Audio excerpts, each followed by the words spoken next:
This young man was sitting there complaining to the beauty queen across from him. He was clearly a transmigrator, yet his family was poor as hell, and to make it worse, he didn't even have a shred of cheat power. Tabak was starting to doubt whether he had really transmigrated at all. At that moment, a system panel suddenly appeared right in front of him, making him jump and cry out in shock. Profession awakened, beast tamer. Rank, common beginner. Age, 18. Physique, 4. Agility, 5. Spirit, 5. Beast tamer traits. The host can form contracts with living creatures and turn them into pets. Evolution talent. Infinite evolution for contracted pets, with no level cap. They can even surpass divine tier limits. A pet's attributes and innate abilities will be fed back to the host proportionally. The higher the level, the higher the feedback ratio. Reminder 1. The invasion of the myriad races, a global crisis. Reminder 2. The currently known ranks are common, bronze, silver, gold, platinum, diamond, lord, king, and god. Each rank is divided into beginner, intermediate, and advanced. Is this my system? While the Bach was reading the notification panel, Lam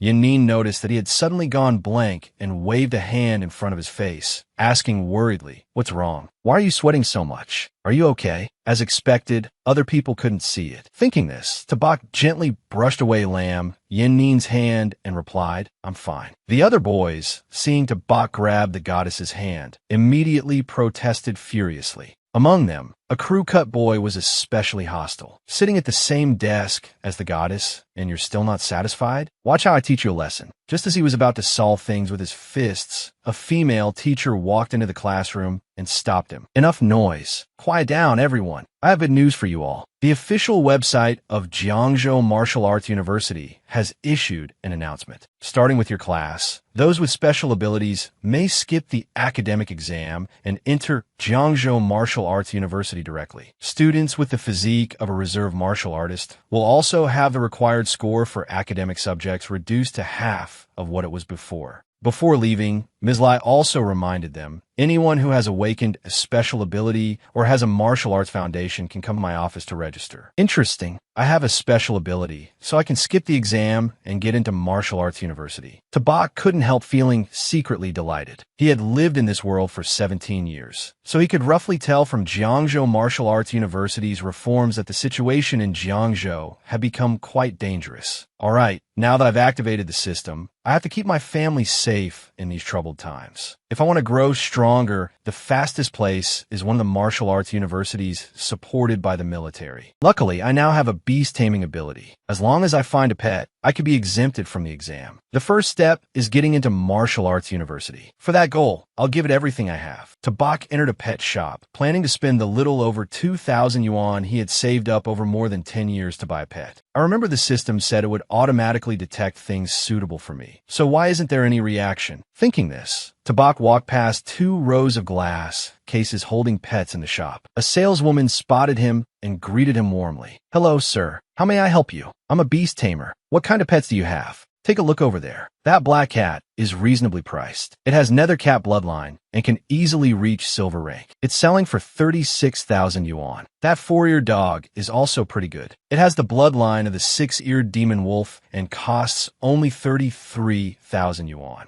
The more the saleswoman talked, the more excited she became, and the price of each pet climbed higher and higher. By the time she turned to look at Tabak again, he had already slipped away long ago. Tabak left the shop in frustration and returned home. He was still worrying about what to do when, the moment he stepped inside, the system panel suddenly appeared. Compatible beginner, taming target detected, baby turtle. Do you wish to tame it? Dad's turtle? What kind of newbie gift pack nonsense is this? Damn it, my first pet is actually this dumb turtle. It's so tiny. What could it possibly do? Tabak looked skeptically at the clueless turtle lying belly up in the glass tank, then finally made up his mind. Well, it's not like I can head to the battlefield and tame a demon beast right now anyway. I can always replace it with a better one later. But as it turned out, this turtle actually had the bloodline of the divine beast Xuan Wu and could grow without limit, eventually even standing against gods. Overjoyed, Tabak hugged it and laughed out loud. Now that's more like it. This Xuan Wu bloodline has to be insanely valuable. No way I'm switching it out now. Not a chance. Just then, Tachu Muoi, Tabak's younger sister, came out of her room. Seeing this scene, she shouted, "What are you trying to do to Xiao Ba? That's Dad's treasure. I'm not doing anything." Tabak was still trying to explain when Xiao Ba suddenly jumped out his hands, dove into Chu Muoi's snack bag, and started gobbling everything down, leaving the siblings stunned. How does this little guy eat like that? Since when do turtles eat this stuff? Dad fed it this morning already. It looks like it's eating a lot more than usual. Could it be about to evolve? Thinking this, Tabak not only stopped himself from stopping Xiao Ba, he even went looking for more food for it. Half an hour later, Tabak's parents came home and froze at the sight of the living room, which looked like a battlefield. Did the house get robbed? That's my last bag of snacks. Chu Muoi screamed as she clutched the snack bag and ran all over the house, with Xiao Ba chasing after her at terrifying speed. That Xiao Ba, a turtle can run that fast? Tabak scratched his head and forced a laugh. Listen to me, you two. After thinking it over, he decided not to tell them the truth. After all, they'd already had it hard enough. Better not tell them that Xiao Ba was a bottomless pit. He'd figure out a way to handle it himself. As for Xiao Ba, after tearing through the entire house and polishing off Chu Muoi's snacks, it happily held its bulging belly and panted. When suddenly, a mass of energy shaped like a majestic divine beast appeared around its body. Tabak couldn't help feeling excited. It must finally be full. Is the Xuanwu bloodline about to erupt? In the end, Xiao Ba's explosive phantom only flashed briefly before vanishing. The Xuanwu bloodline still hadn't awakened, and instead it just wanted to eat even more. So the next day, Tabak had no choice but to return to the exotic beast shop from before and quietly ask the saleswoman whether they bought exotic beast blood. Startled, she asked, "You really have exotic beast blood?" Her voice was loud enough that the shop owner sitting nearby heard it. So he told her to go do something else while he personally came over to receive Tabak. "Young man, come sit and chat. I heard you have exotic beast blood. Could you let me check the quality first?" "Sure." Tabak took a small vial from his pocket and handed it over for inspection. The owner of the exotic beast shop took one sniff and knew it was indeed exotic beast blood, and high grade at that. He immediately probed, "How much do you want to sell it for?" It took quite a bit of effort to draw this much from Xiao Ba, so at the very least it should be worth 100 yuan, right? Thinking this, Tabak slowly raised one finger. 1,000? The shop owner guessed. What, 1,000 yuan? The owner had no idea that Tabak was simply shocked by a number far higher than he'd imagined. He assumed instead that Tabak was unhappy with the offer. Figuring he was dealing with someone experienced, the owner laughed awkwardly and said, "Just kidding. With quality this good, of course it's 10,000. What? Tabak shouted.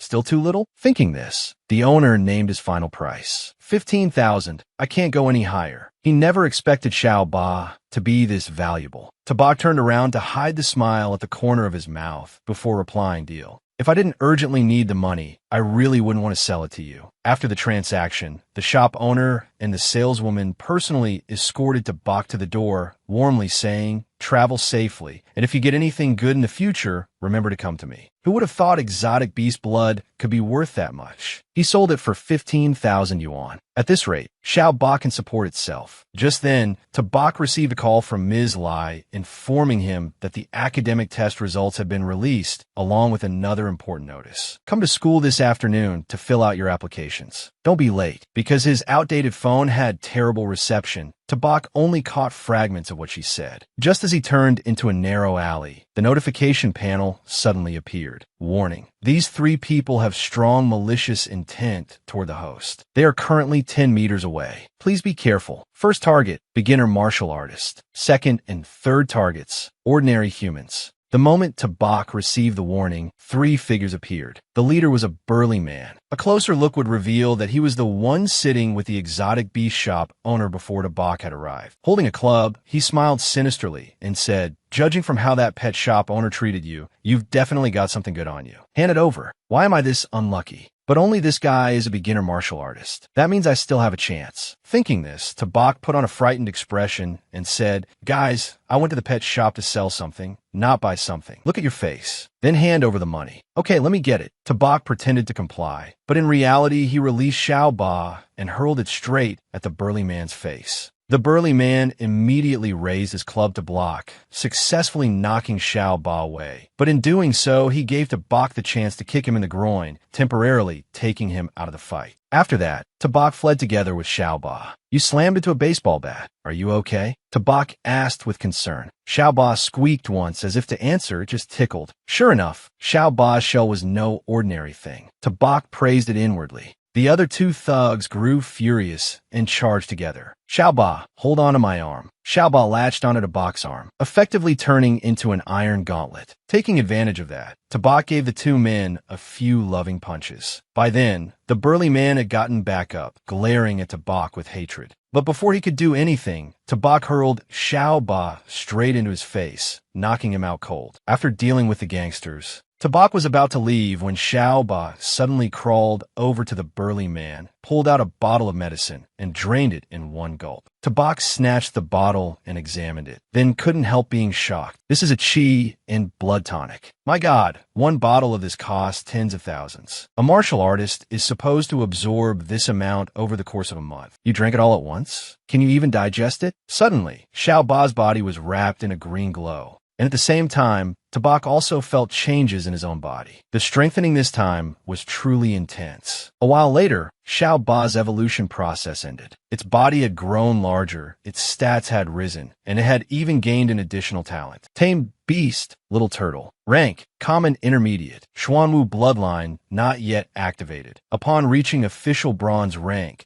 part of the bloodline will be activated and its attributes will surge dramatically. Physique, 32. Defense, 38. Agility, 10. Spirit, 10. Talent 1. Turtle Shell. The entire body retracts into the shell, assuming a defensive stance that can raise defense by 300. While in turtle shell state, it cannot move or attack. Talent 2. Turtle Armor. Consumes a certain amount of stamina to increase defense by 50 to 100. Physique 32, defense 38, and it's gotten bigger too. I remember they taught us in class that for power type ability beasts, the peak normal stat is only around 30. It's already this strong before activation. I wonder what it'll be like after it activates. Hearing that, Xiaoba looked smug. Seeing this, Tabak crouched down and stroked it. All right, you've eaten enough. Let's get out of here. With that, he headed straight to school. The academic scores have been released, and today we'll be collecting your application choices. Another important notice. Tomorrow, special teachers from the martial arts universities will come to the school to test candidates for supernatural abilities. As in previous years, there are still 2 direct admission spots this year. While Ms. Lai was speaking from the podium, Lam Waining quietly asked Tabak, "Have you thought it through? Are you applying to the Literature Academy or Martial Arts University?" This time, Tabak answered firmly, "Martial Arts University. I absolutely have to get in. Didn't I tell you to apply to the Literature Academy with me?" Martial Arts University means going to the battlefield. Do you know how dangerous the battlefield is? And with your scores.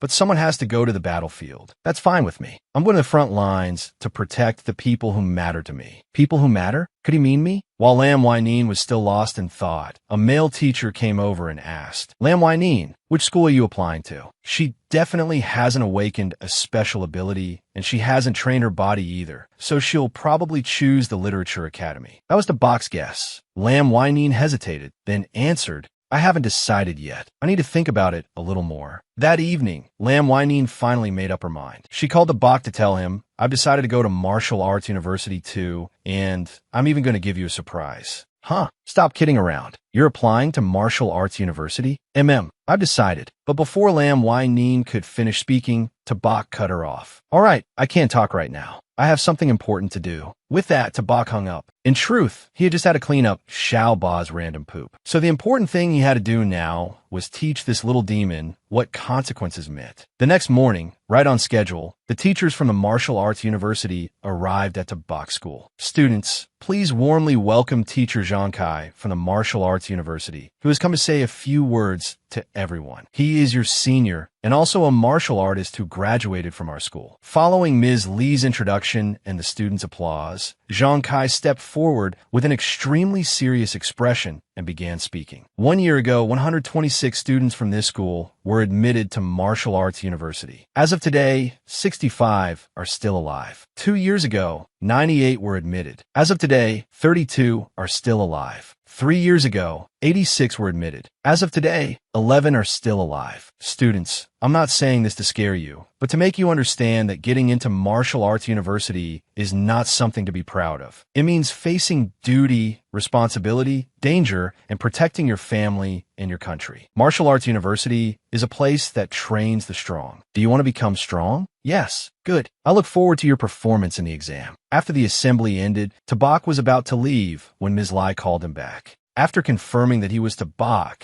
Zhang Kai informed him, "You've been directly admitted to Martial Arts University. Hurry over and prepare for enrollment." Tabak couldn't help but stare blankly, pointing at himself as he asked, "I was directly admitted?" "That's right. Tabak, there's a bus waiting for you at the school gate." After packing his things, Tabak boarded the bus to the Martial Arts University together with the other selected students. The school had arranged for a female instructor to guide them, take them on a tour of the campus, collect their training uniforms, and head to the dormitories. Up ahead is the men's dormitory. You can go back to your dorms and rest for a bit, and change into the training uniforms you were just issued. Someone will come by shortly to notify you of the entrance assessment time. Following the arrangements, the male students headed to their rooms. A short while later, Tabak also made it to his dorm room. Before he even stepped inside, he heard voices coming from within. During the early stages of martial artist training, resources are the most important thing. Recently, my dad bought 3 drops of extremely rare exotic beast blood in Naksan. After that, he had a master alchemist turn them into 3 bottles of top-grade body cleansing medicine. This stuff is seriously hard to come by. The other 2 boys looked at the bottle in his hand and exclaimed in admiration, "Wow, so this is the color of exotic beast blood? I've never seen it before."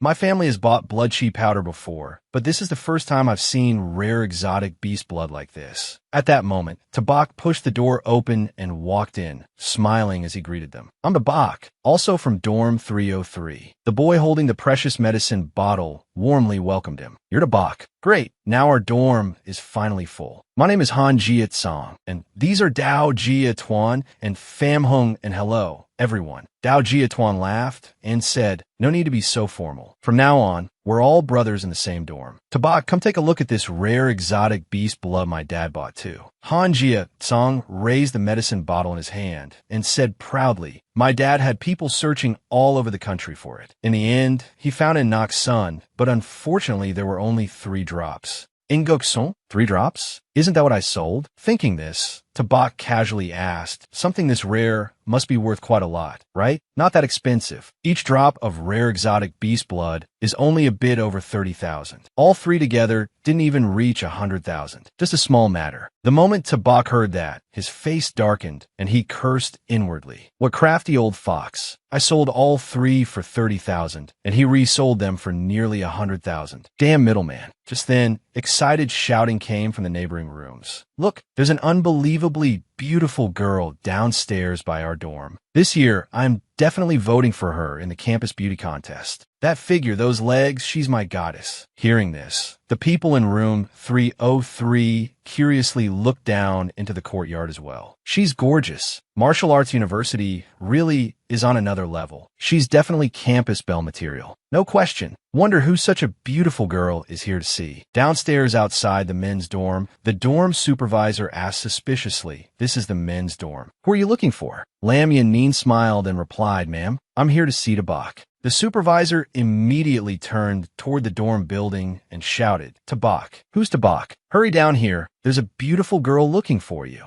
The people in room 303 were all stunned when they heard that, but before they could ask anything, Tabak had already rushed downstairs. After exchanging a few words, Lam Yanin stuffed some cultivation medicine into Tabak's hand and quickly left, not giving him any chance to refuse. Just for being close to Lam Yanin, Tabak had already gained a whole crowd of male haters, except for the 3 guys in room 303. As soon as Tabak returned to the room, the others welcomed him like a king. Then Han Jia Tsang sidled over and suggested, "Brother too, we're brothers in the same dorm. Since you've got connections with a goddess like that, asking her to introduce a few girlfriends to us shouldn't be a problem, right?" Well, how about this? Today is the first day all of us dorm brothers have met. So in a bit, let's arrange a place to have dinner and chat while we eat. After saying that, Han Jia Tsong left the room together with Dao Jia Tuan and Pham Hungen. These dorm brothers are pretty interesting. Right, I should go out and get some air. Tabak opened his backpack and brought Xiaoba out. Let's see what kind of medicine Yanin gave me. Oh, blood chi powder. Xiaoba, you're in luck again.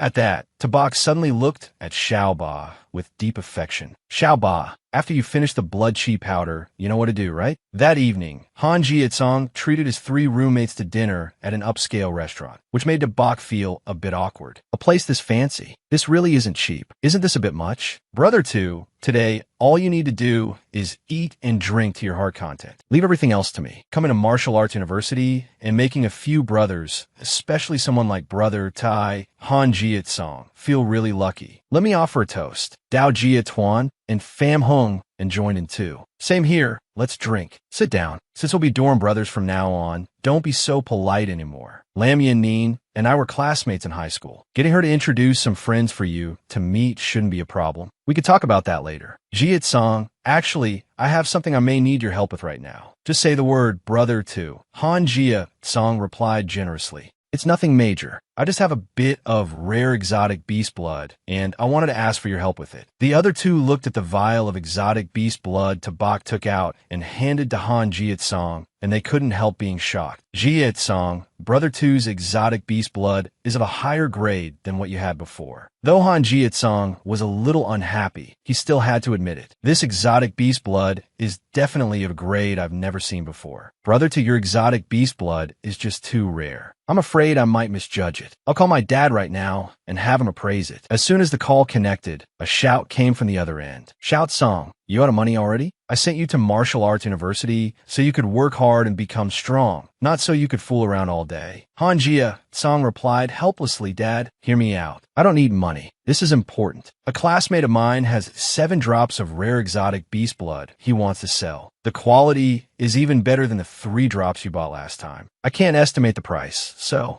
what? Higher quality than last time, and there are 7 drops? Are you sure you're not mistaken? Dad, it's definitely real. If you don't believe me, come and see for yourself. Send me your address. I'll bring Master Tao over right away. An hour later, after examining the 7 drops of exotic beast blood, Master Tao said excitedly, Superb, absolutely superb. The energy contained within them is something this old man has never seen in his entire life. These are the purest blood essence drops of an ordinary grade, rare demon beast. If I handle these 7 blood essence drops myself, I can refine at least 1 marrow cleansing pill. Han Jia Tsong's father looked doubtful. Master Tao, isn't that evaluation a bit too high? There's no mistake. Even if you use top-tier instruments to measure them, the value of these blood essence drops would only be higher than my appraisal. My God, I didn't expect your exotic beast blood essence to be this incredible. Han Jiatsong looked at Tabak with worship in his eyes. Master Tao walked over to Tabak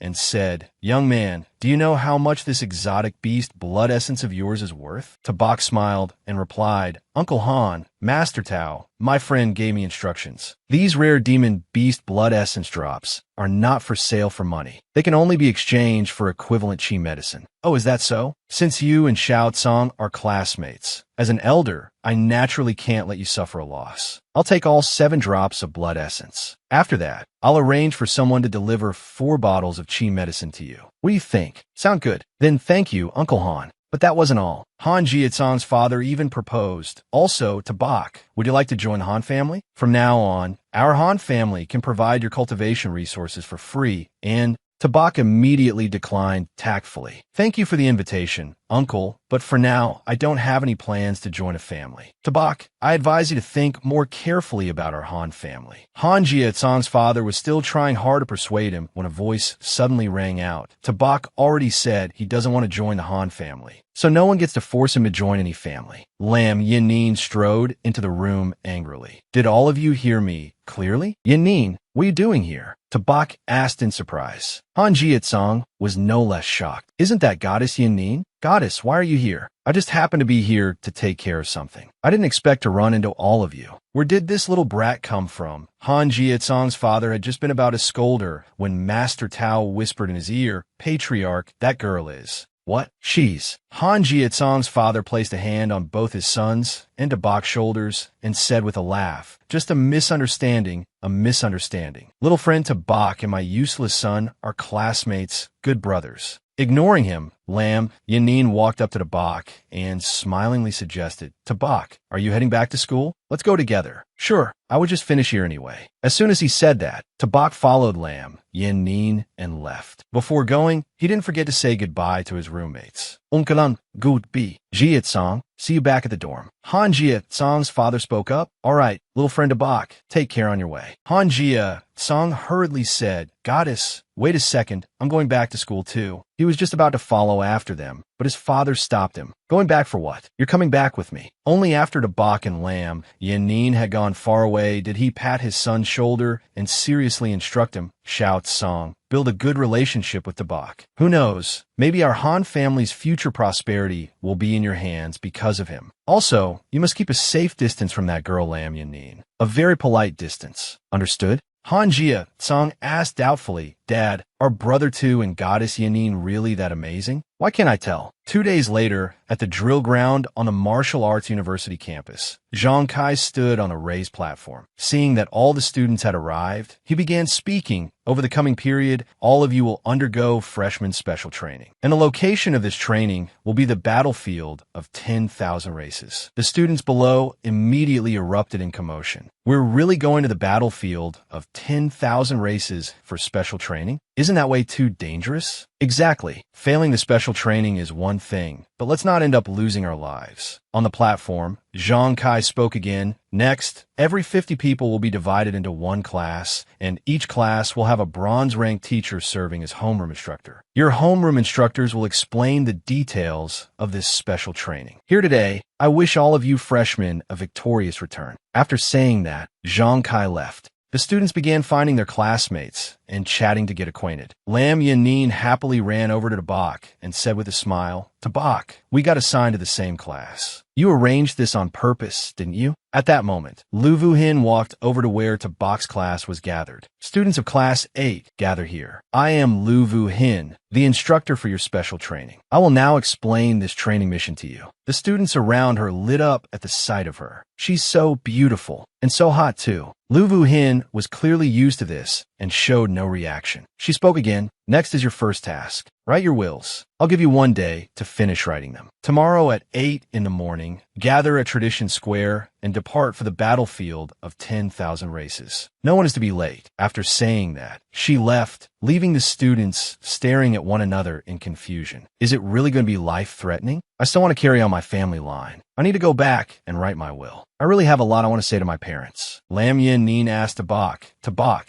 do you have any plans?" Tabak replied, "I haven't prepared anything. I'm heading back to the dorm first." Lam Yanin smiled and said, "All right then, see you tomorrow." Behind Tabak, Han Jiatsong said with a grin to Dao Jiatuan and Pham Hung, "And we're heading to the battlefield first thing tomorrow morning. So what should we prepare?" A little while later, in the dorm room, Han Jiatsong proposed, "Brother 2, we're going to the battlefield tomorrow. Since we still have today, the brothers are going out to have some fun. Want to come?" Tabak smiled and replied, "I've got something to do, so I can't. You guys go ahead and enjoy yourselves." Han Jiatsong said, "All right then. If you need anything, Brother 2, we'll bring it back for you. You can call us anytime." Tabak nodded. "Okay." Just then, Han Jiatsong suddenly noticed Xiao Ba diligently stuffing himself from a bowl. Interested, he crouched down, tapped the turtle shell, and said, "Brother 2, even the bastard turtle you're raising is kind of interesting. Its shell is really tough too." Tabak laughed and said, "Ah, my pet. His name is Xiao Ba. He's a total glutton.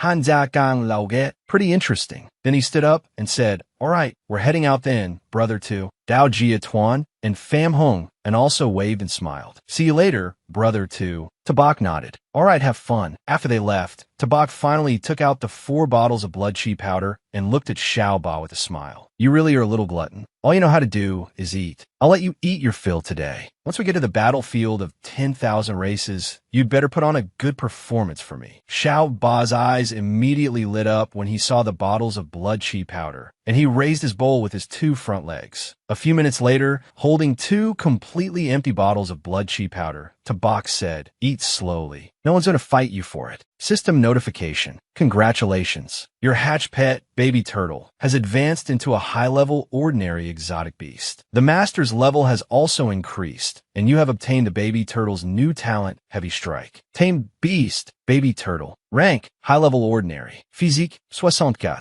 Defense, 78. Agility, 20. Spirit, 20. Talent 1. Defensive turtle shell. Retracts its entire body into its shell, assuming a defensive posture. This skill increases defense by 300, but while in defensive turtle shell state, the tamed beast cannot move or attack. Talent 2. Defensive turtle skin. Consumes a certain amount of stamina to increase defense by 50 to 100. Talent 3. Heavy Strike. Consumes a certain amount of stamina to increase attack power by 100 to 200. The more stamina consumed, the stronger the attack. Master, Tabak. Age, 18. Profession, Beast Tamer. Rank, high-level ordinary. Physique, 28. Base physique, 15. Inherited tamed beast attribute, 13 points. Agility, 19. Base attribute, 15. Inherited tamed beast attribute, 4 points. Spirit, 34. Base attribute, 30. Inherited tamed beast attribute, 4 points. Tamed beast, baby turtle. Ordinary rank. Inherits 20 of attributes. The inheritance ratio will continue to increase as the pet's level rises. Next rank, Bronze, can inherit 30. Talent 1, Infinite Evolution. For pets bound by the taming contract, the tamed beast's attribute values and talent abilities will feed back part of their power to the master, enhancing the master's abilities. Talent 2, Defensive Turtle Skin. Consumes a certain amount of stamina to increase defense by 50 to 100. Talent 3, Heavy Strike. Consumes a certain amount of stamina to increase attack power by 100 to 200. The more stamina consumed, the stronger the attack. Seeing this, Tabak exclaimed happily, just as I thought. With the help of blood chi powder, Xiaoba leveled up again. The growth of all 3 attributes is absolutely terrifying. Not bad, Xiaoba. Once we get to the battlefield of 10,000 races, let's go all out together. Ready already? Xiaoba immediately stood up on his hind legs and waved his front claws nonstop in response to Tabak. The next morning, at Tradition Square, all the students had already arrived. The staff there arranged them into 3 large groups, waiting in front of 3 transmission gates. Then a staff member walked over to Zhang Kai and reported,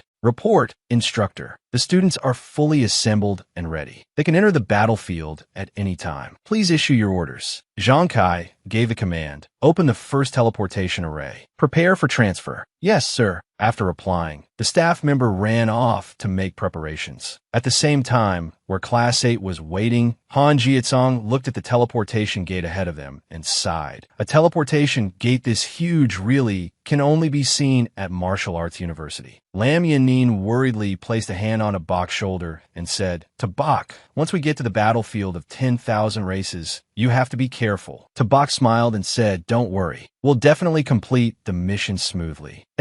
Do your best." It was soon Class 8's turn. As they were about to step into the teleportation gate, Lu Vuhin reminded them, "Relax your whole body and prepare for teleportation." Understood. The students of Class 8 answered in unison and stepped through the teleportation gate one after another. They only felt a brief dizziness, and in the next instant, they appeared in a completely unfamiliar place. Ah, so this is the military base inside the battlefield of 10,000 races? That's right, we really were teleported here. It's so brutal, haha. While the crowd was curiously looking around and whispering among themselves, they suddenly heard a loud shout ring out, "Silence! All of you! Your father here said shut up." Everyone jolted and turned around, only to discover it was a man with several scars on his face. The moment Lu Vuhin saw him, she immediately straightened up and said seriously, "Deputy Commander Lai Dao, please forgive them. They're all new recruits who just arrived and haven't seen this before." Deputy Commander Lai Dao spoke up, "I am the Deputy Commander of Military Base F-269. You can call me Deputy Commander or Commanding Officer. Once you're here, I don't care whether you're students or instructors. If you've stepped onto my turf, then you follow my orders." Understood. The students of Class 8 stood at attention and shouted, "Understood."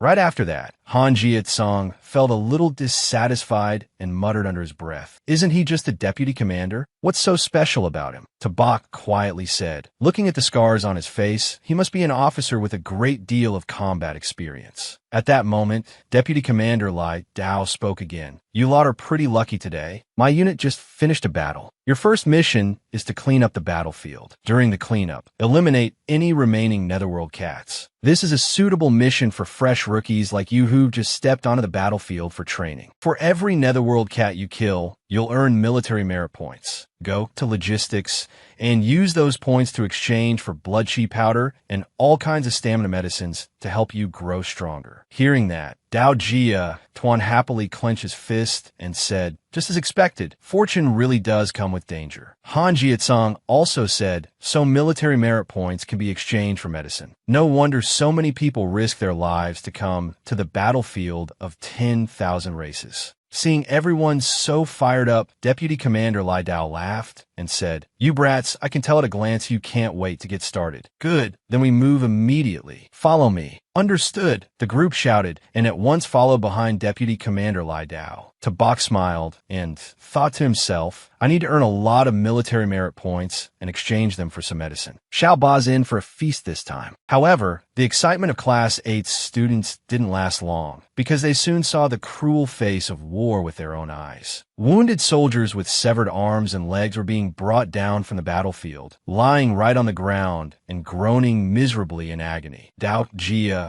Tuan asked in horror, were they all injured by Netherworld cats? Han Jietsong said tremblingly, no way. Aren't Netherworld cats supposed to be the lowest level monsters? How can they be this terrifying? Some female students couldn't take it and screamed, even the weakest Netherworld cats are this dangerous. Will I even make it home alive? Lu Vu Hin frowned and said, enough noise. What do you think the battlefield of 10,000 races is? Once you've tested into martial arts university, you must always be ready to face danger. Over here, Lam Yanin had already realized that this trip hid many dangers she had yet to understand. She raised her guard and turned to Tabak. Tabak, once we're on the battlefield, stay by my side. I don't want anything to happen to you. Tabak replied, all right, you need to be careful too. Very soon, the group arrived in front of the camp gate. When the guards saw Deputy Commander Lai Dao, they immediately reported to Deputy Commander, we are currently carrying out guard duty at the north gate of the camp. Today we have eliminated 35 ferocious beasts attacking the camp. Awaiting orders. Deputy Commander Lai Dao said, good. Open the gate and let these rookies see what the battlefield of 10,000 races really is. Yes, Deputy Commander, open the gate. When the gate opened, Lu Vu Hin turned back and said to the students, Deputy Commander Lai Dao is personally leading the team. This is a rare opportunity, so you'd better perform well. The students shouted, understood. Deputy Commander Lai Dao laughed and said, you little brats, did you already leave your last letters at the post office? From this moment on, death will be at your side at all times. Once outside the camp, the students of Class 8 finally understood what a brutal battlefield really looked like. Gunfire rang out non-stop, and the vicious beasts threw themselves forward as if they didn't care about their lives. The ground was covered with blood and corpses, both beast and human. At this moment, a soldier with a scar on his cheek noticed Deputy Commander Lai Dao's group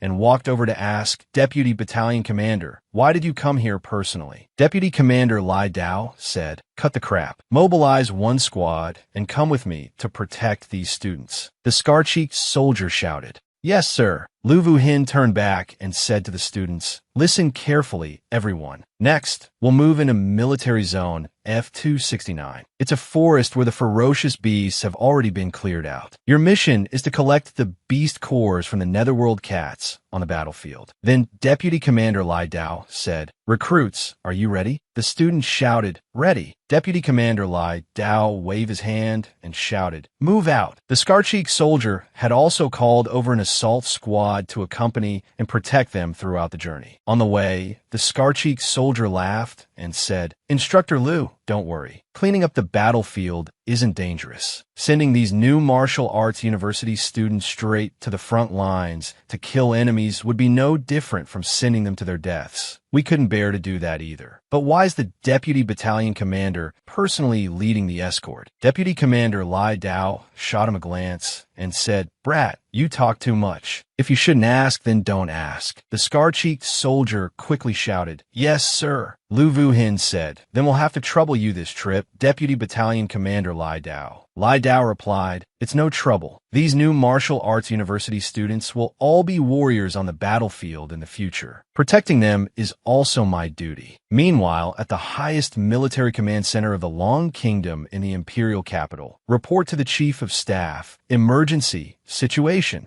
Speak. According to the latest intelligence from the battlefield of 10,000 races, a large number of ferocious beasts have breached our defensive lines. At present, more than 20 golden rank experts of the Netherworld cat race have joined the battle. They are successively attacking the military bases along the 12 southwestern border lines, including D-128 and D-140. After hearing the subordinate's report, the Chief of Staff ordered, "Immediately investigate the movement direction of the beasts and transmit orders for all military bases to strengthen their defenses." Right now is the period when new students are entering the battlefield of 10,000 races for training. They are the future of the Long Kingdom. There must absolutely be no mistakes. The subordinate shouted loudly, "Yes, sir." A short while later, in military zone F-269, cleaning up the battlefield has to be done quickly. The longer you stay, the more dangerous it becomes. Under the soldier's direction, the students of Class 8 were currently carrying out the collection task assigned to them earlier. Among the crowd, Lam Yin-nin looked at Tabak and said, "Tabak, the fur, skin, flesh, blood, teeth, and claws of the Netherworld cat are all materials that can be used to forge weapons and make medicine." Tabak nodded and said, "No wonder so many people are willing to come to the dangerous battlefield of 10,000 races. Valuable materials are everywhere." Xiao Ba's in for another feast this time. Not far from the two of them, Dao Jia Tuan suddenly laughed excitedly. "I dug out another beast core. I'm going to make a fortune this time." Tabak opened the system inventory to check and quietly said, "I need to collect a few more beast cores. Once we go back, I'll exchange them for some blood chi pellets, and Xiao Ba will be able to level up again." Suddenly, a warning panel from the system abruptly appeared before his eyes. "Warning, warning. The area is desolate and quiet. A large number of traces of ferocious beasts have also been detected around the base, and reinforcements are temporarily unavailable. Extreme danger. 164 alien Netherworld cats are rapidly launching a surprise attack, and they carry obvious hostile intent. Threat approaching the host from 3 kilometers away, southwest direction. Host is advised to remain highly vigilant. Threat level, 5 stars, extreme danger. Fatal threat, 4 stars, extreme danger." Seeing this, Tabak shot to his feet in alarm and muttered, "This is a danger warning. Last time the alert was only for a beginner martial artist. I didn't expect a 5-star near-fatal threat this time." Seeing Tabak's abnormal reaction, Lam Yin-nin asked with concern, "Tabak, what's wrong?" But everything was too urgent, and Tabak had no time to explain. He hurried toward Lu Vuhin and shouted, "Instructor Liu, something's wrong. Southwest. I can sense a large number of ferocious beasts charging toward us." Lu Vuhin was standing on a tree branch. Hearing that, she raised her brows and tried to observe the southwest, but didn't notice anything unusual. Then she jumped down and said, "Tabak, this is the battlefield of 10,000 races, not a place for you to fool around. Do you know what kind of consequences it would cause if you made the others panic?" "Instructor Liu, I'm not joking. There really is a large group of ferocious beasts charging at us." While Tabak was trying to explain, Deputy Commander Lai Dao had already walked over and said, "You say you can sense ferocious beasts attacking, but I can guarantee that within a radius of 2 kilometers, there are no attacking beasts at all." Tabak said, "Deputy Battalion Commander, I'm not joking. There are at least over 100 Netherworld cats, more than 3 kilometers away, heading straight for us." Deputy Commander Lai Dao let out an "oh" and asked, "You mean your sensory ability is stronger than mine?" Lu Vuhin smiled and said, "Deputy Battalion Commander, this is Tabak's first time on the battlefield. He may just be overly nervous and letting his imagination run wild. Please don't lower yourself to his level." level. Lam Yin Nin walked over and said, "Before the truth is confirmed, no one should jump to conclusions. I believe what Tabak says." Tabak smiled at her, then patted his chest and said, "The ferocious beasts are getting closer and closer. Please trust me. I am a beast tamer type ability user. I have a special ability to sense danger." Lu Vu Hin was startled and asked, "What? You're an ability user? Why wasn't that registered with the school?" Tabak replied, "When I entered the school before, I was admitted directly, so the school didn't have any information that I'm an ability user. When the other students learned that Tabak was an ability user, they cried out in shock, 'What? Tabak is an ability user? I can't believe Tabak is a beast tamer type ability user. Why haven't I seen his tamed beast?" At that exact moment, a soldier came running back and shouted, "Ah, it's Netherworld cats." What Tabak said was true. There really are Netherworld cats. Hearing that, Deputy Commander Lai Dao immediately gave an order. "All personnel, gather close to me and form a defensive formation. Move, move, hurry your asses up. Communications officer, contact the base immediately and request reinforcements." The communications officer quickly reported back, reporting to Deputy Battalion Commander, "We just received word from the base. Large numbers of ferocious beast traces have also been detected around the base, and they currently have no way to send reinforcements." Lu Vu Hin asked anxiously, "Lai Dao, are there really more than 100 ferocious beasts attacking? Without reinforcements, these students have no combat strength at all." Deputy Commander Lai Dao drew his weapon, his face grave as he said, "Tabak sensed it correctly. I can already feel a large number of ferocious beasts rapidly closing in on us." Then he pointed at Tabak and Lam Yin Nin and said to the scar-cheeked soldier, "Deputy Squad Leader, assign 4 soldiers to protect these 2 students with everything they've got." The Deputy Squad Leader shouted, "Yes, sir. I can fight. I don't need protection." Just as Tabak finished speaking, the Netherworld cats had already appeared and charged into attack. Netherworld cats, early bronze rank. Counterattack, counterattack, protect the students. Following Lai Dao's shout, he and the soldiers immediately raised their weapons and charged the Netherworld cats, blocking their advance. Casualties appeared very quickly. One student cried out in fear, "Those aren't cats at all. They're basically a pack of tigers." Seeing that the situation was bad, Lai Dao gave another order, defensive formation. "As long as we withstand the Netherworld cats' first wave of attacks, we can defeat them." Then he shouted loudly, "Students of Martial Arts University, do you still remember your oath?" At that moment, several Netherworld cats broke through the interception and lunged toward the students.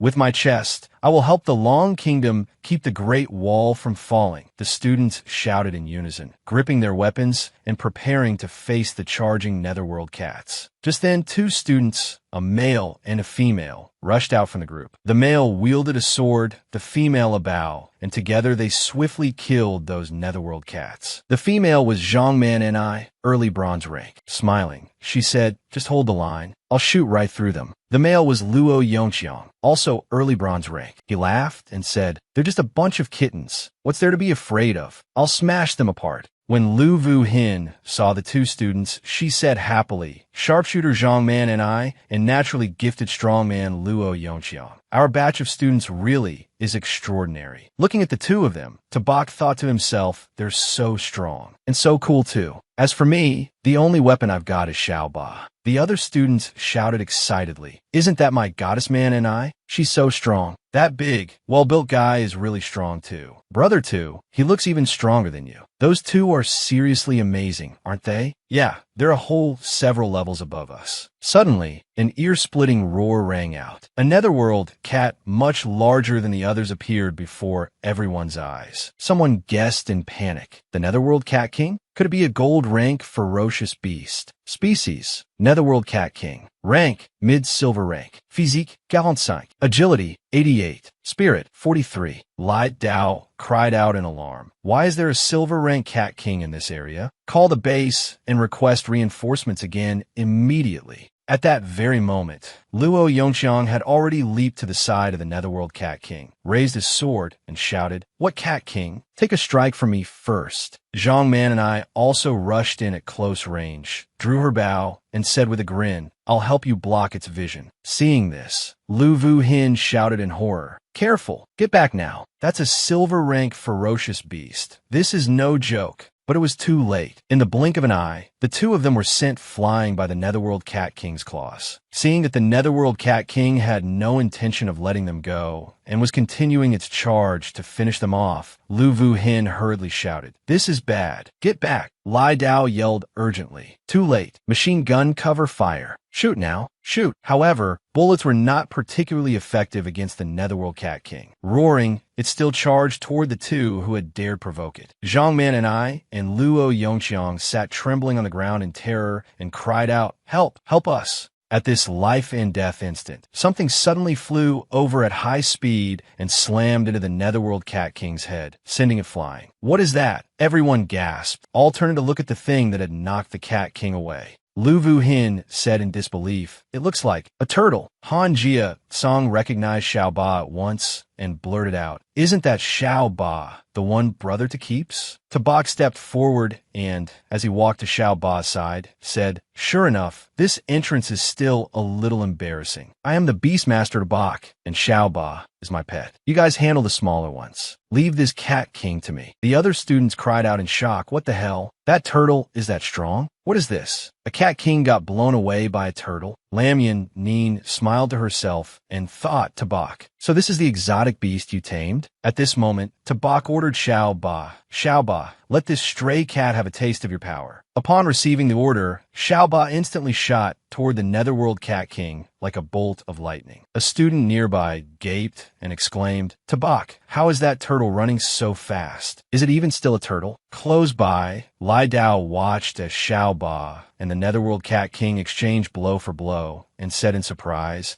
"I didn't expect this Tabak to be this capable." Lu Vuin also said, "I didn't expect Tabak really was a little different." Then she turned to the students and shouted, "Students, Tabak has the Cat King tied down now. Charge together and wipe out these Netherworld cats." Hearing that, the students' morale surged, and together with the soldiers they attacked the remaining Netherworld cats. "Charge! I'll tear them to pieces. Leave them to me." Meanwhile, where Xiao Ba and the Netherworld Cat King were fighting, the Netherworld Cat King had one paw pinning Xiao Ba to the ground. It raised another paw and slashed down with its sharp claws. Xiao Ba revealed a crafty grin, tucked its entire body into its shell, and used its defensive talent. As a result, Xiao Ba was completely unharmed, while the Netherworld Cat King clutched its paw and cried out in pain. Seeing this, Lai Dao was so startled that he shouted, "An ordinary type actually blocked the Cat King's silver claws? What kind of monstrous defense is that?" Then he quickly came to his senses, knowing this was no time to be shocked. The opportunity was right in front of him. Lai Dao immediately told the soldiers to cover him and leaped high above the Netherworld Cat King's head. The weak point is the waist and abdomen. Thinking to himself, Lai Dao took advantage of the fact that the Netherworld Cat King was distracted by Xiao Ba and the soldiers and not paying attention to him. From above, he drove his sword fiercely down into its body. The Netherworld Cat King let out a miserable scream of pain, then whipped Lai Dao away with its tail. "Just a little off, damn it." Cursing under his breath, Lai Dao steadied himself and charged at the Netherworld Cat King once more, roaring, "This time, beast, either you die or I do." At the same time, Tabak smiled and gave an order to Xiao Ba, who had returned to his side. "Xiao Ba, use your ultimate move." Hearing that, Xiao Ba immediately began spinning rapidly in place. Then, under everyone's confused gaze, Tabak turned into a soccer player, raised his leg high, and kicked Xiao Ba. In an instant, Xiao Ba shot forward like a bullet, striking the Netherworld Cat King right in its fatal weak point. Lai Dao, who had been charging forward, stopped and said, "Hit the weak point again. Let's see how you survive this one." The answer was, it couldn't. They saw the Netherworld Cat King suddenly gather the last of its strength, throw back its head, and let out a long cry to the sky before collapsing to the ground, lifeless. Everyone immediately jumped up and cheered. The Cat King's been defeated. Lai Dao let out a long breath and said softly, "We won." Lam Yanin rushed forward and hugged Tabak directly. "Tabak, you're amazing. You defeated a gold-rank Cat King." Tabak smiled and said, "Yeah, it's over." The others also gathered around him to praise him. "Brother 2, you're so strong." "Brother 2, where did you buy this turtle? I want to raise one too."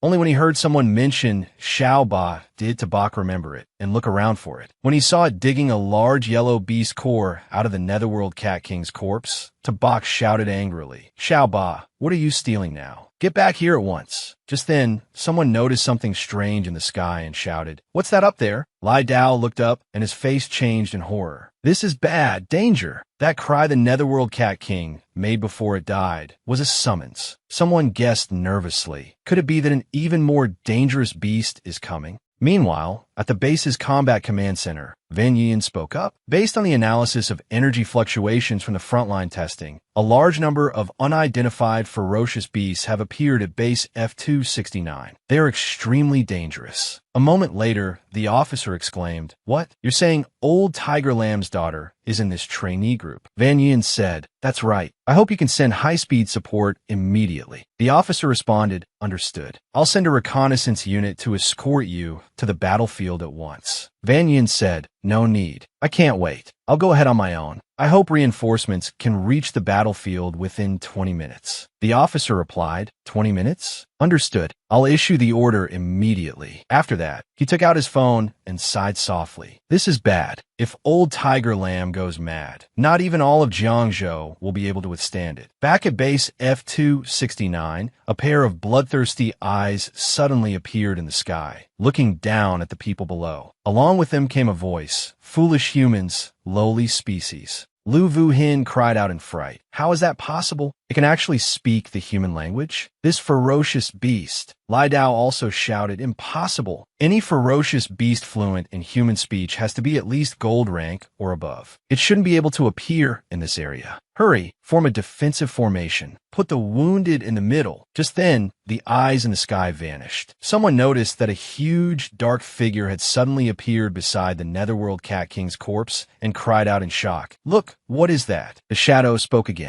Lowly species, you dare slaughter my kin. Then it opened its mouth and began devouring the Netherworld Cat King's corpse. At the same time, its true form appeared before everyone's eyes. Once they saw its appearance clearly, Lai Dao said in a trembling voice, Impossible. Absolutely impossible. How could something like this appear in this region? At the same moment, a system panel appeared before Tabak. Warning, warning, extrême danger. A gold-rank ferocious beast has been detected nearby. Please evacuate immediately. Fatal threat level, 5 stars, extremely dangerous. Species, Shadow Cat King. Rank Gold. Physique, 272. Agility, 345. Spirit, 275. Talent, Bloodthirsty Frenzy. When heavily injured, it enters a bloodthirsty frenzy state, greatly increasing agility and attack power by 100, but reducing defense by 50. Combat analysis. Extremely dangerous. Proceed with utmost caution. Tabak cried out in shock. It's actually a gold rank, ferocious beast. The teammates around him heard this and exclaimed in fear. What? A gold rank, ferocious beast? Even our teachers probably have never faced one before. I want to go home. I don't want to die. Haven't the reinforcements arrived yet? Lai Dao knew they could not let the situation drag on any longer. Otherwise, everyone here would be buried on this battlefield. Everyone, escort the wounded in retreat. I'll hold the line. With that, he recklessly charged at the Shadow Cat King. I'll stake my life against yours. The Shadow Cat King said disdainfully, Just you? It casually lifted a paw, and Lai Dao was sent flying. Then it lazily swiped another claw at him. Seeing this, Tabak hurriedly threw Xiaoba toward Lai Dao and shouted, Xiaoba, hurry and protect the deputy commander. Following the order, Xiaoba immediately rushed forward, shielded Lai Dao with its body, and blocked the attack with its shell. After the strike, the Shadow Cat King thought in surprise, This turtle's shell is so hard. Its claws felt a little sore, but that was all. As for Xiaoba, it spat out a mouthful of blood, and 3 deep cracks appeared across its shell, with fresh blood flowing out. Lai Dao shouted anxiously, Xiaoba, how are you? Before anyone could even finish calling its name, Tabak suddenly spat out a mouthful of blood and fell backward. System warning. Tamed beast has entered a critically injured state. Activating beast tamer talent. Shared origin stream. The host and spirit beast share energy and will bear damage together. Seeing this, Lam Yanin quickly caught him and cried out worriedly, "Tabak, you're hurt." Hearing her, Lu Vu Hin and Lai Dao turned toward him in shock. How could Tabak be injured? I didn't see the Cat King attack him. Could this be a beast tamer talent? Shared origin stream. Impossible. Let me take a look. The two of them immediately went over to examine Tabak. Lam Yanin still held him in her arms, her face full of concern. "Tabak, what's wrong?" Tabak replied, "I'm fine," standing to one side. After checking him, Lu Vu Hin was inwardly astonished and thought, could it be that Tabak really awakened the legendary beast tamer skill, shared origin stream? Then she drew her sword and turned to the others. Tabak is sharing the attack from that gold-ranked Shadow Cat King with his spirit beast. We need to go support it now. Han Jia Tsang also raised the sword in his hand and shouted, "That's right, we can't let him fight alone." And so everyone shouted in response and rushed toward the Shadow Cat King with their weapons in hand. Seeing this, the Shadow Cat King said disdainfully, "A bunch of crafty ants." Then it used Shadow Rush, turning into a black blur that pierced through the crowd and headed straight for Tabak. Lu Vu Hin cried inwardly, "This is bad." Lam Yanin shouted, "Tabak, be careful." She threw herself over him, using her own body to shield him. However, just as everyone thought the two of them would die beneath the Shadow Cat King's claws, a tremendous power suddenly erupted and stopped it from attacking any further. System notification. Xiao Ba has advanced to beginner bronze black tortoise. Xuanwu bloodline activated. Can briefly maintain a Xuanwu phantom. Gain talent, Xuanwu gravitational pull. Beginner bronze rank, Xuanwu bloodline activation 10. All attributes upgraded, talents enhanced. Physique 218, defense 362, agility 55, spirit 60. Talent 1, Black Tortoise Barrier, can gather Xuanwu power to form a defensive barrier, increasing defensive power by 300. Talent 2, Turtle Spirit Possession, consumes a certain amount of stamina to cover the whole body with Xuanwu energy,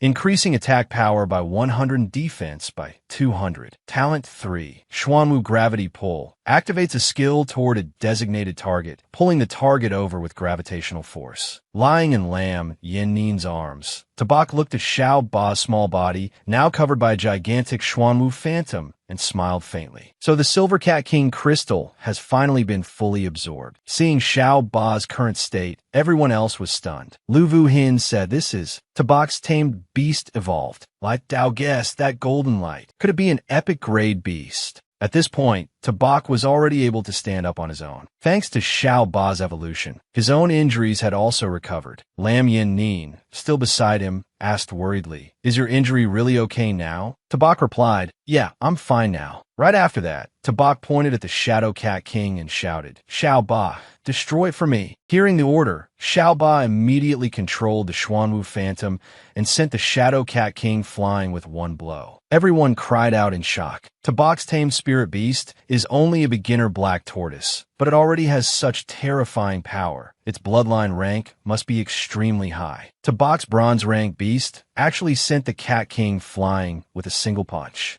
As for the Shadow Cat King, after being knocked back, it quickly steadied itself, threw back its head, and roared furiously, "Damn it, I'll kill all of you." Seeing this, everyone shouted, "Be careful, everyone. The Cat King's gone berserk. Run, split up." The Shadow Cat King said, "Not one of you is getting away." It immediately used Shadow Clone. From its body, many strands of black smoke split off, rapidly transforming into clones of itself and charging in different directions to attack the crowd. At that critical moment, Xiao Ba used Xuanwu Gravity Pull. They saw the Xuanwu Phantom throw back its head and let out a long roar. A vortex of suction suddenly appeared in its mouth, drawing all the Shadow Cat King's clones into it. "Xiao Ba, no need to hold back. Go all out." As Tabak's shout rang out, the energy the Xuanwu Phantom had just absorbed into its mouth rapidly transformed into golden energy, which blasted straight toward the Shadow Cat King, forming a wave of destructive energy that annihilated everything in its path, including the Shadow Cat King itself. A while later, while everyone was cleaning up the battlefield, Van Yuan arrived at a run. He leaped onto a nearby tree branch and surveyed the scene below. "This is over already, isn't it? After such a brutal battlefield, what exactly did they go through?" asking himself inwardly. Van Yin jumped down beside Lam Yin Nin and said, "Miss, it's good to see that you're all right." Lam Yin Nin smiled in reply. "Sir, I'm fine." Lu Vu Hin asked, "Mr. Van Yin, why have you come here?" Lai Dao also walked over, stood at attention, and placed a fist against his chest as he reported, "Mr. Van Yin, I am Deputy Battalion Commander Lai Dao of Military Base F-269. In this battle, our unit, together with the instructors and students from Jiangzhou Martial University, encountered a massive assault by Netherworld cats. We killed more than 800 Netherworld cats, including 1 bronze rank, 1 silver rank, and 1 gold rank. We are currently still counting casualties and have begun preliminary treatment of the seriously wounded." Van Yin cried out in surprise. A gold rank actually appeared. He walked to the long, wide trench left in the ground by Xiao Ba's attack and continued, "And this gold rank beast was killed by you? Truly unbelievable." Hearing that, Lai Dao pointed at Tabak and said, reporting to Mr. Van Yin, "It was Tabak and his beast who killed it." Van Yin let out a surprised, "Oh," and turned to Tabak. "So you Tabak? You killed this cat king?" Tabak replied, "Yes, sir, but it was me, the deputy commander, and the teachers working together to kill it. It wasn't my achievement alone." Van Yin was very pleased by Tabak's humility. He walked over, patted him on the shoulder, and said with a smile, "Very good. Tabak, after you graduate from Martial University, would you be interested in coming to Jiangzhou Fortress to continue your studies? Although the beast tamer profession has declined, I can personally guide you." Tabak scratched his head and said with a smile,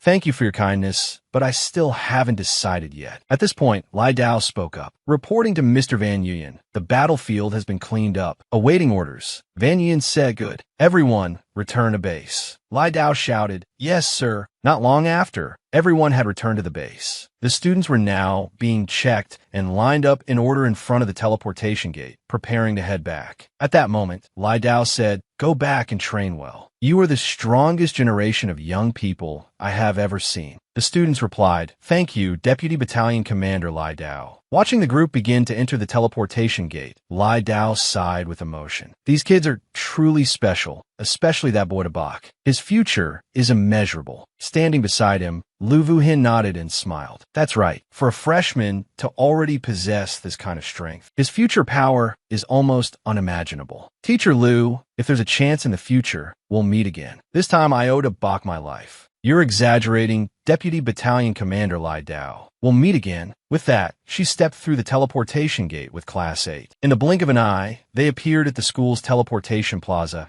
at Jiangzhou Martial University. Tabak let out a breath and said with a smile, "We're finally back." Walking beside him, the exhausted Lam Yin Nin softly said, "Yeah." Just then, a group of people holding banners and fresh flowers came over. All the instructors and students of Jiangzhou Martial University welcome our glorious heroes home. As soon as they finished speaking, they handed bouquets of flowers to each student walking out of the teleportation gate. Among them, a female student smiled as she gave a bouquet to a male student from Class 8 and said, "Welcome home, hero." The male Class 8 student scratched his head and said, "The real hero is Tabak. What the hell are we? We're just background side characters." 2 injured students walking behind him sighed and said, "That's right, just insignificant side characters. But being able to make it back alive is already good enough. If we hadn't lost so many classmates, I might have thought everything that happened today was just a dream." Elsewhere, Zhang Kai patted Tabak on the shoulder and said, "I already know what happened to all of you on the battlefield. You are the heroes of our Jiangzhou Martial University. The results of this exam will be the highest in history." Tabak smiled and said, "As for exam results, right now all I want is to go back to the dorm, take a shower, and sleep really well." A student walking behind him heard that and laughed loudly in agreement. Same here. That night, in Tabak's dormitory. "Brothers, does anyone else feel like the bed is especially soft tonight? I've been sealed by this bed. Does this count as us earning a great merit this time? This military merit should count for us too, right? How many resources can your merit be exchanged for?" Speaking of merit, our brother to killed a gold rank beast. I'm guessing he can exchange that for a whole basket of cultivation resources. By the way, brother to, what kind of turtle is your Xiao Ba? I want to buy one to raise a home too. Not for any other reason. I just feel safe looking at Xiao Ba. Oh well. Early the next morning, someone knocked on the door of Tabak and the other's dorm room. "Coming. Stop knocking already." "Who is it? Knocking this early?" he said with a yawn. Hanjia. Tsang rubbed his eyes as he went to open the door. only to freeze in surprise. Standing outside were 4 beautiful girls. What was more, each of them was carrying a portion of food. "Hello, juniors. We're from the Jiangwu Student Union. You've all just returned as heroes from the battlefield, so we brought breakfast for you. The senior sisters made it all ourselves, so please don't dislike it. By the way, where's the bak?" As they spoke, the girls handed several lunchboxes to Han Ji-it-song. He took them and said with a smile, "You seniors are too polite. We definitely won't let your kindness go to waste." At the same time, he opened the door wider to let them into the room. The moment they entered, the girls looked around and asked, "Who's Tabak? Tabak, where's Tabak? Can we take a picture with him?" Pham hung and pointed at Tabak's bed and said, "Brother to went out for a run. You seniors know brother too." Seeing the empty bed, the girls said regretfully, "Tabak isn't here? Why didn't you say so earlier?" "That's right. Who of the whole school doesn't know Tabak now? Too bad he doesn't know me." Seeing that the girls were about to leave, Dao Jia Tuan quickly smiled and asked, "Has brother to become famous now?" "Of course. Hurry and turn on the TV." "Well, since Tabak isn't here, I'm taking this breakfast back." As soon as she finished speaking, the 4 girls took the food boxes back from Han Ji-it-song's hands and left. At the same time, while Tabak was out jogging, he suddenly saw a piece of news related to himself being broadcast on a large screen in the schoolyard. Here is an important report from the Long Kingdom military channel. Yesterday, several provinces suffered large-scale attacks by ferocious beasts on humanity's rear military bases. Among all the ferocious beasts attacking the rear military bases, gold-rank combat forces appeared. Cadets from the major military academies in those provinces were slaughtered by the beasts, with only a small number surviving. In this battle, under the fierce counterattack of the instructors and cadets of Jiangzhou Military Academy, 1 gold-rank beast, 1 silver-rank beast, 1 bronze-rank beast, and many ordinary ferocious beasts were eliminated. Among them, first-year cadet Tabak single-handedly held off a gold-rank ferocious beast. Under the joint assault of the instructors and a bronze-rank expert from the military, he accomplished the miracle of killing a beast above his level. The entire front suffered defeat. Only Jiangzhou Military Academy emerged victorious. The Long Kingdom military has decided to specially award the title of Battle Hero to the cadets and instructors of Jiangzhou Military Academy who participated in the battle, along with the Great Wall Silver Medal. Cadet Tabak, for his outstanding achievements, is awarded a first-class personal medal and a gold-grade Great Wall Silver Medal. When the report ended, the students in the yard instantly burst into commotion. "Tabak, a first-year student. That's amazing. The Great Wall Silver Medal is something I wouldn't get even in my next life, and yet a freshman got it. Martial universities are mighty. Humanity will surely win. I really want to get to know Tabak. Does anyone know Tabak? I want to meet him." Seeing how enthusiastic everyone was, Tabak felt a little frightened. He hurriedly covered his face and slipped away to a deserted corner. Just then, his phone suddenly rang. Tabak took it out and saw that it was from home, so he answered at once. The moment he put the phone to his ear, he heard Tachu Muoi's excited shriek. "Brother, you're on TV," Tabak said helplessly. "I saw it already." Tachu Muoi kept shouting, "Mom and Dad told you to come home for a trip. They probably have something they need your help with." Tabak asked, "Huh? That's not necessary, is it?" At that moment, his parents' laughter came through the phone. "Son, you've earned such a great honor. Right now, all the neighbors and relatives want to see you. Your third uncle's younger sister even called just now. She wants to introduce you to a girlfriend." Tachu Muoi cut in, "Brother, you really should come home once. If you don't, our front door might get kicked down." Tabak sighed and said, "All right. The exam just ended, and we've got 2 days off. I'll sort a few things out and go home for a visit." Tachu Muoi said happily, "MHM, now that are famous, Dad will definitely wake up smiling even from his dreams." Tabak said, "Okay, all right. I'm hanging up first." By late afternoon, at the apartment complex where Tabak's family lived, his parents were sitting at home when they suddenly heard a neighbor call out, "Old too, unbelievable. Your family's hero is back. Hurry down and meet him." At the same time, downstairs in the first-floor lobby, Tabak twitched at the corner of his mouth and asked, "Are they waiting for me?" In front of him was an entire army of warmly smiling neighbors calling out, "Tabak's back. The hero is back. Do you remember me? I even carried you when you were little." Tabak said awkwardly,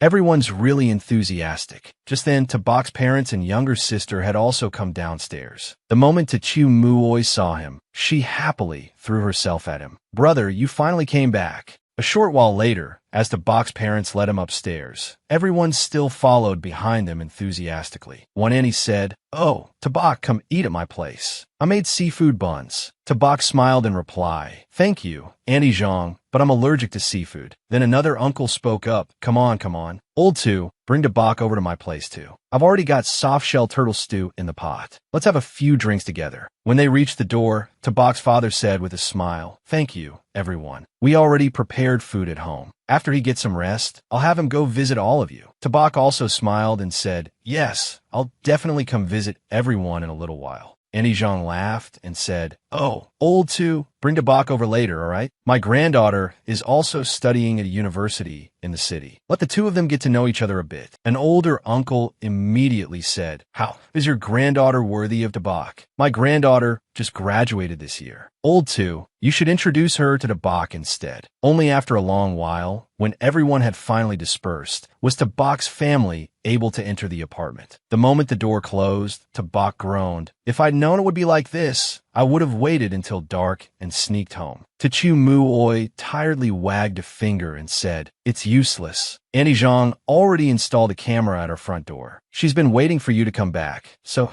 she can introduce her granddaughter to you." Tabak's father said, "Today I'm cooking myself." His mother added, "Son, go rest for a bit. Your father and I will start cooking first. Daughter, come help too." Tabak did not refuse. He tossed his backpack aside and sat down, stretching lazily as he said softly, "I can finally rest a little." Suddenly, a system panel abruptly appeared before him. Tameable creature detected. A kitten. Do you wish to tame this kitten? Just then, Tachu Muoi came out and saw Tabak sitting there in a daze. So she asked with concern, "Brother, what's wrong?" Tabak asked, "Little sister, do we have cat now?" Tachu Muoi walked over to the little white cat eating in the corner and said with a smile, "You mean Xiaobai? Isn't she eating right there?" Tabak said, "Huh? Why not keep a higher grade pet instead?" Tachu Muoi sat down and stroked Xiaobai's head, smiling as she said, "Xiaobai isn't bad at all. She's so cute. Xiaobai was taken away by you. I happened to run into Xiaobai on the road, so I brought her home and kept her." Tabak smiled and said, "All right, if you say she's cute, then she must be cute." Seeing how much Tachu Muoi liked Xiaobai, Tabak was just about to give up when another system panel appeared. Tamed beast, kitten level. Ordinary beginner possesses the bloodline of the holy beast white tiger, with limitless growth potential and can ultimately become a god. Talent, claws, increases attack speed by 100 and attack power by 100. Evolution method, eating. System, do you wish to tame this kitten? Tabak stared at Xiaobai in disbelief and cried out inwardly, "What? This stray cat really has white tiger bloodline." At that moment, Xiaobai also happened to look toward Tabak. Seeing that, Tachu Muoi said, "It looks like she likes you." By now, Tabak had already changed his original decision and decided to tame Xiaobai.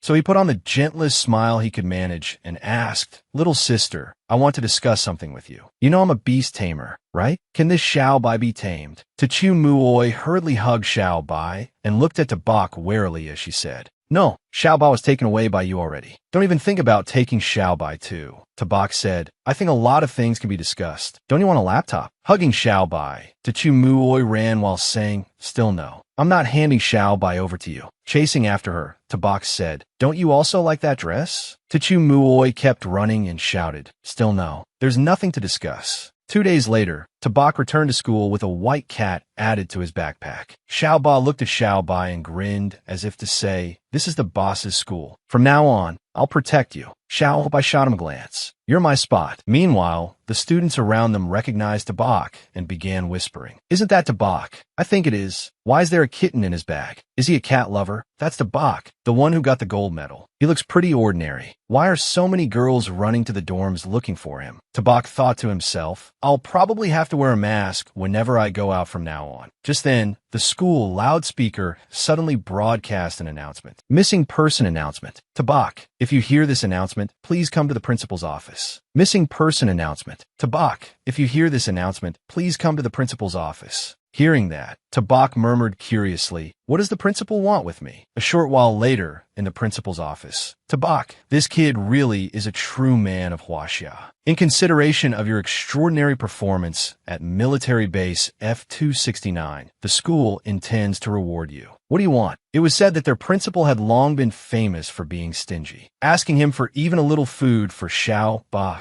probably wouldn't be easy. Thinking of this, Tabak replied, "Thank you, school. Thank you, principal. Principal, I don't think the school should spend too much. Just give me 100 gold rank beast cores." Sure enough, as soon as the principal heard that number, he nearly jumped out of his skin. 100 gold rank beast cores? Even if you broke all my bones, I still wouldn't have them. Why don't I just let you be principal instead? Then 100 silver rank ones would do too. Don't even dream about silver rank ones. I can't even exchange for scraps. Tabak pleaded, "Principal, I can do without that gold medal or whatever. Can I trade it for 50 silver rank beast cores instead? I got injured for the school too." Tabak, the reason humans are human is because the strong among humanity protect the weak. That is their duty and mission. You save those students because that is the awareness and mission you should have, as one of the strong understand. Knowing that pleading was useless, Tabak changed tactics. "Principal, stop with the empty talk. 50 silver rank beast cores. Of course the military and the school won't let a talent like you be overlooked.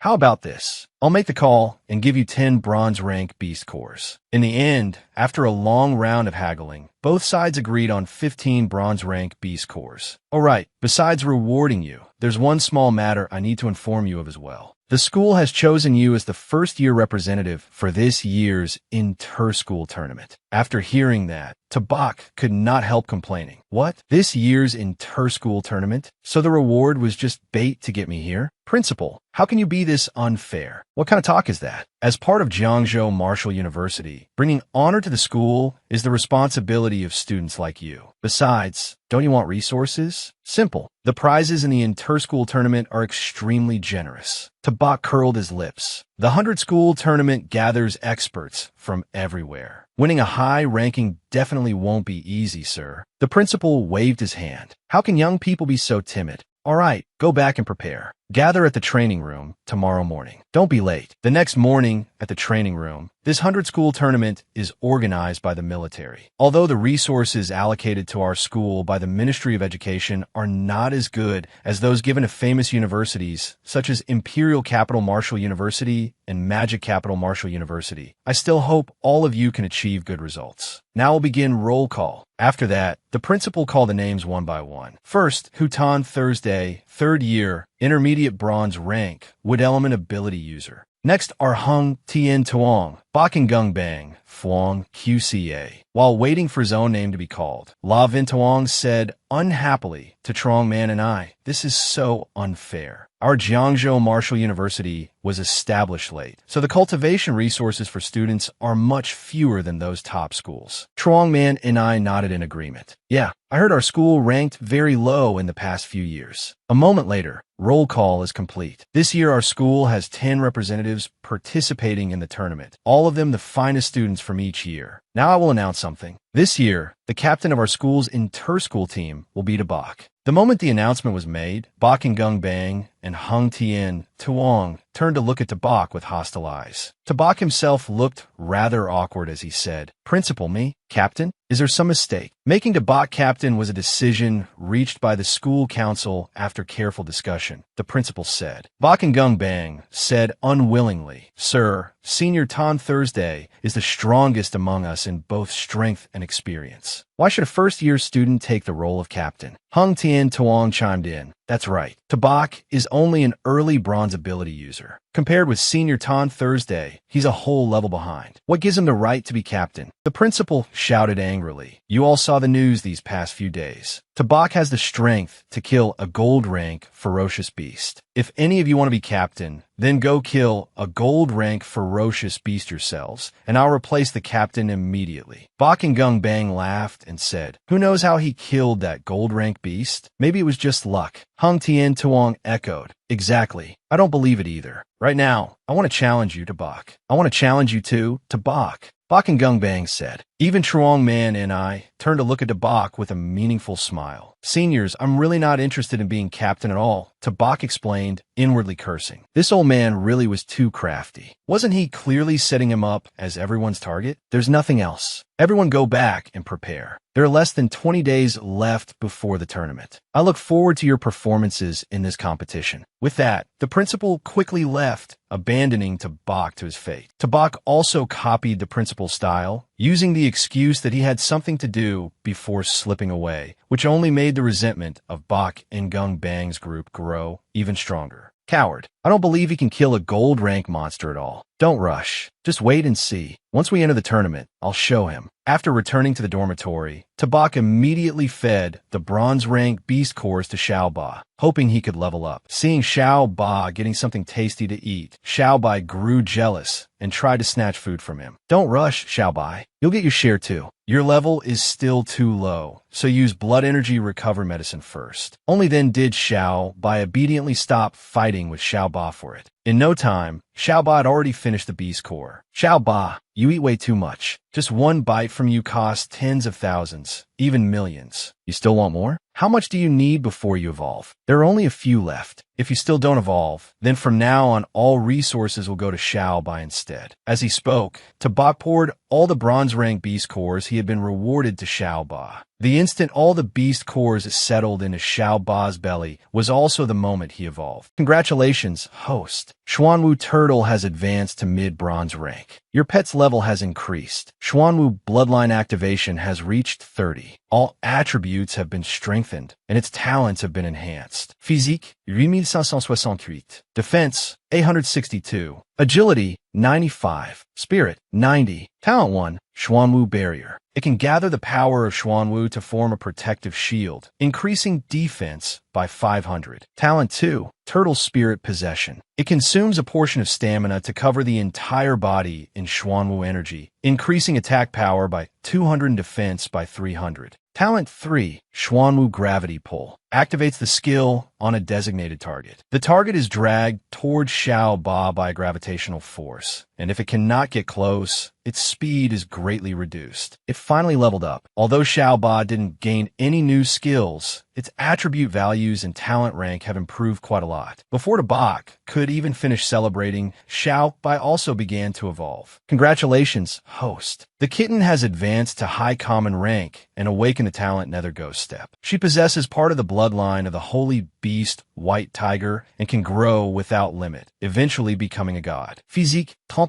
Defense, 38. Agility, 79. Spirit, 25. Talent 1, Sharp Claws. Consumes a portion of stamina to activate, increasing attack speed by 100 and attack power by 100. Talent 2, Blood Drain. Consumes a portion of stamina to activate, increasing attack power by 100 to 500. The boost becomes greater the more serious her injuries are. Talent 3, Nether Ghost Step. Consumes a portion of stamina to activate, increasing movement speed by 100 to 200. The speed increase scales with blood consumption. Thanks to the evolution of both pets, Tabak's own stats also rose significantly. Very nice. Xiao Bai's agility is extremely high, almost explosive in growth. Xiao Ba and Xiao Bai have both completed their evolution. Now all that's left is to wait for them to shine in the inter-school tournament arena. The next day, at the library of Jiangzhou Martial University. I didn't expect the library at Jiangzhou Martial University to be this huge, Tabak sighed. The female librarian smiled and replied, "Of course. Our library existed even before the school was founded. It's one of the foundations of Jiangzhou Martial University. I didn't expect a first-year student to have already accumulated 180 credits. The beast-taming books you're looking for are right over there. Feel free to browse whatever materials you want." Tabak walked over to the bookshelf the librarian had pointed out. There were many books on beast taming there, but one of them immediately caught his eye. Luo Fan? I feel like I've heard that name somewhere before. Tabak flipped through a few pages. Heaven and earth return in cycle. The soul is undying. Divine weapons gather. Holy beasts arm the body. Grasses and trees share one root. The origins flow as one. Origins flow as one. I've already grasped that skill. But what do undying soul and holy beast armor mean? At the same time, Hutan Thursday and her friends also entered the library to look for reference materials and suddenly noticed Tabak. "It's him, that freshman," her friend said disdainfully. "A beast tamer has no future, no matter how many materials he looks up. Come on, let's go over there," another of Tan Thursday's friends urged. So Hutan Thursday and her group pretended not to see Tabak and simply walked past. Tabak himself didn't even notice them because he was fully absorbed in reading this book called Luo Fan. I didn't expect Senior Luo Fan to be so extraordinary. Not only did he create the 3 great divine skills, Origins Flow as one, Holy Beast Armament, and Undying Soul, he also stood alone against the invasion of the myriad races. What a pity. In the end, because his strength was too limited, he died on the battlefield. Looks like I need to study this book carefully. At that moment, the book suddenly began to glow and floated into the air,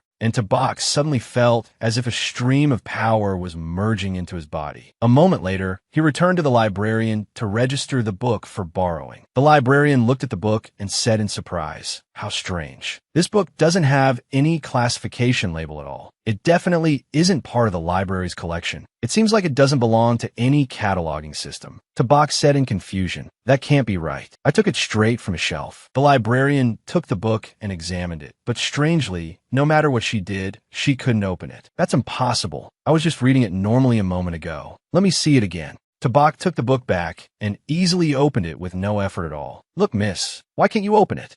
That is strange. Just take it back and read it. You can return it whenever you're done." "Can I borrow it for as long as I want?" Tabak asked. That's right." Tabak happily put the book away and said goodbye to the librarian. The moment he left, the female librarian immediately called the principal. "The book you placed on the shelf has been taken by him." The principal could not hide his surprise when he heard that. "He really can open that book?" "That's right. I saw it with my own eyes." It was the first-year student Tabak. "Good," the principal said before hanging up. He gazed into the distance. "Luo Fan, the person you've been waiting for 100 years has finally appeared. If you knew this in the underworld, you would surely be pleased, wouldn't you?" 2 weeks later, the inter-school tournament officially began. This event not only attracted the attention of the students, but also drew strong coverage from the press and media. This year's inter-school tournament was divided into 5 battle zones: East, South, West, North, and Central. Each zone would select 2 outstanding teams. The 8 martial universities of Jiangzhou province gathered at Jiangzhou Martial University to compete. As soon as the contestants from Longying Martial University and Fuchuan Martial University met, they immediately began trading barbs. Longying Martial University dares to show up here? You're just here to throw your lives away. Who's really throwing their life away is still up in the air. Just wait and see, you Fuchuan losers. Inside the waiting room, all of Jiangzhou Martial University's representatives were already present except for Tabak. "He's our captain? Don't tell me he's going to back out at the crucial moment." Just as one male student said that, Tabak appeared. "How could I possibly back out at a critical moment? We haven't seen him for just a few days, so why does it feel like his strength has improved a lot?" Lu Wuhin thought to herself, then smiled and said, "Good, you're here. The match is about to start. You need to arrange the order of appearance." Tabak replied confidently, "Don't worry, teacher. I already have a plan."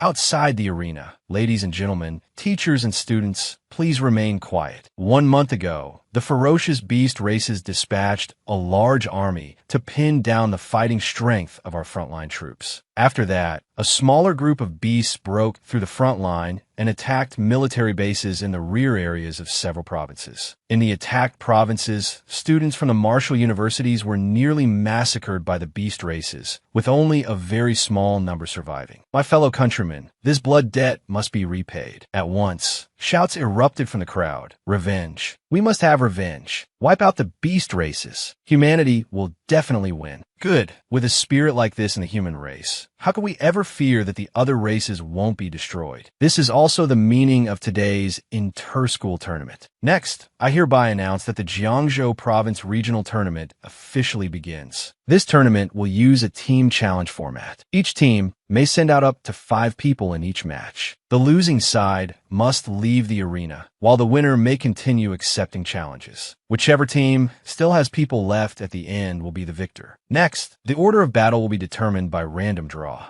A while later, the battle order was decided. The first match was Longying Martial University versus Xindan Martial University, while Jiangzhou Martial University would face Qingyun Martial University. I didn't expect us to draw Qingyun Martial University. Longying Martial University has already begun fighting Xindan Martial University, but our lineup still hasn't been finalized. Lu Wuhin could not help worrying. Tabak, how have you arranged the lineup? The principal had just arrived and immediately asked Tabak. Tabak answered confidently, I'll go out first. As for the other four, you can figure out yourselves. His words instantly left everyone stunned. Shouldn't we be planning our tactics based on Qingyun Martial University's order of appearance? If you go first and you lose, then what? Hu Tangtu voiced her opinion. Another person added, then Jiangzhou Martial University will be humiliated because of you. Everyone, don't worry. I absolutely won't let you down. This brat, just a few days apart, and his rank has risen this much. He really does have impressive talent. Even though he thought that, the principal still stepped forward and whispered to Bach, Kid, don't go too far, all right? At least save some face for your seniors. Otherwise, you'll offend all of them, and life at school won't be easy for you later. Just then, an announcement came from outside. Xindan Martial University wins. Xindan Martial University is really strong this year. They wiped out Longying Martial University that fast. Tabak, it's your turn to compete now, Lu Wuhin said. Got it. Everyone, watch carefully. Tabak replied before walking into the arena. A young man from the delegation said, I want to see what ability he really has. Down in the stands, the moment Tabak stepped out, the students of Jiangzhou Martial University burst into loud cheers, including Lam, Yannin, and Jiatsong. Tabak, good luck. You have to win the championship. On the stage, you're the freshman who defeated a gold-ranked beast, right? Today I'll show you what real power looks like. While his opponent was burning with fighting spirit, Tabak calmly opened his bag and called out, Xiaoba, come here. Ling Feng looked at it curiously. Kid, that's your beast? He even laughed in contempt. Don't tell me you brought your pet turtle to the arena? Tabak took some food from his bag and said, I was in a hurry coming out, so I didn't even get to eat breakfast yet. The audience was stunned by the scene. Why did he bring a little turtle to compete? Someone else chimed in. Jiangzhou Martial University really has no one left. They actually dare send someone like this onto the stage. Even his teammates were dumbfounded and started murmuring among themselves. Hey, is Tabak seriously sitting on the platform eating peanuts and drinking cola? Isn't this guy looking down on his opponent way too much? His opponent seems to be mid-bronze rank. I wonder if he can actually pull this off. Tabak leisurely took a sip from the can of cola and then ordered Xiaoba. You've eaten plenty of B scores already, so don't embarrass me. Xiaoba began activating its power, making the opponent instantly wary. Could it be that this turtle really is his contracted beast? Xiaoba's body gradually grew larger,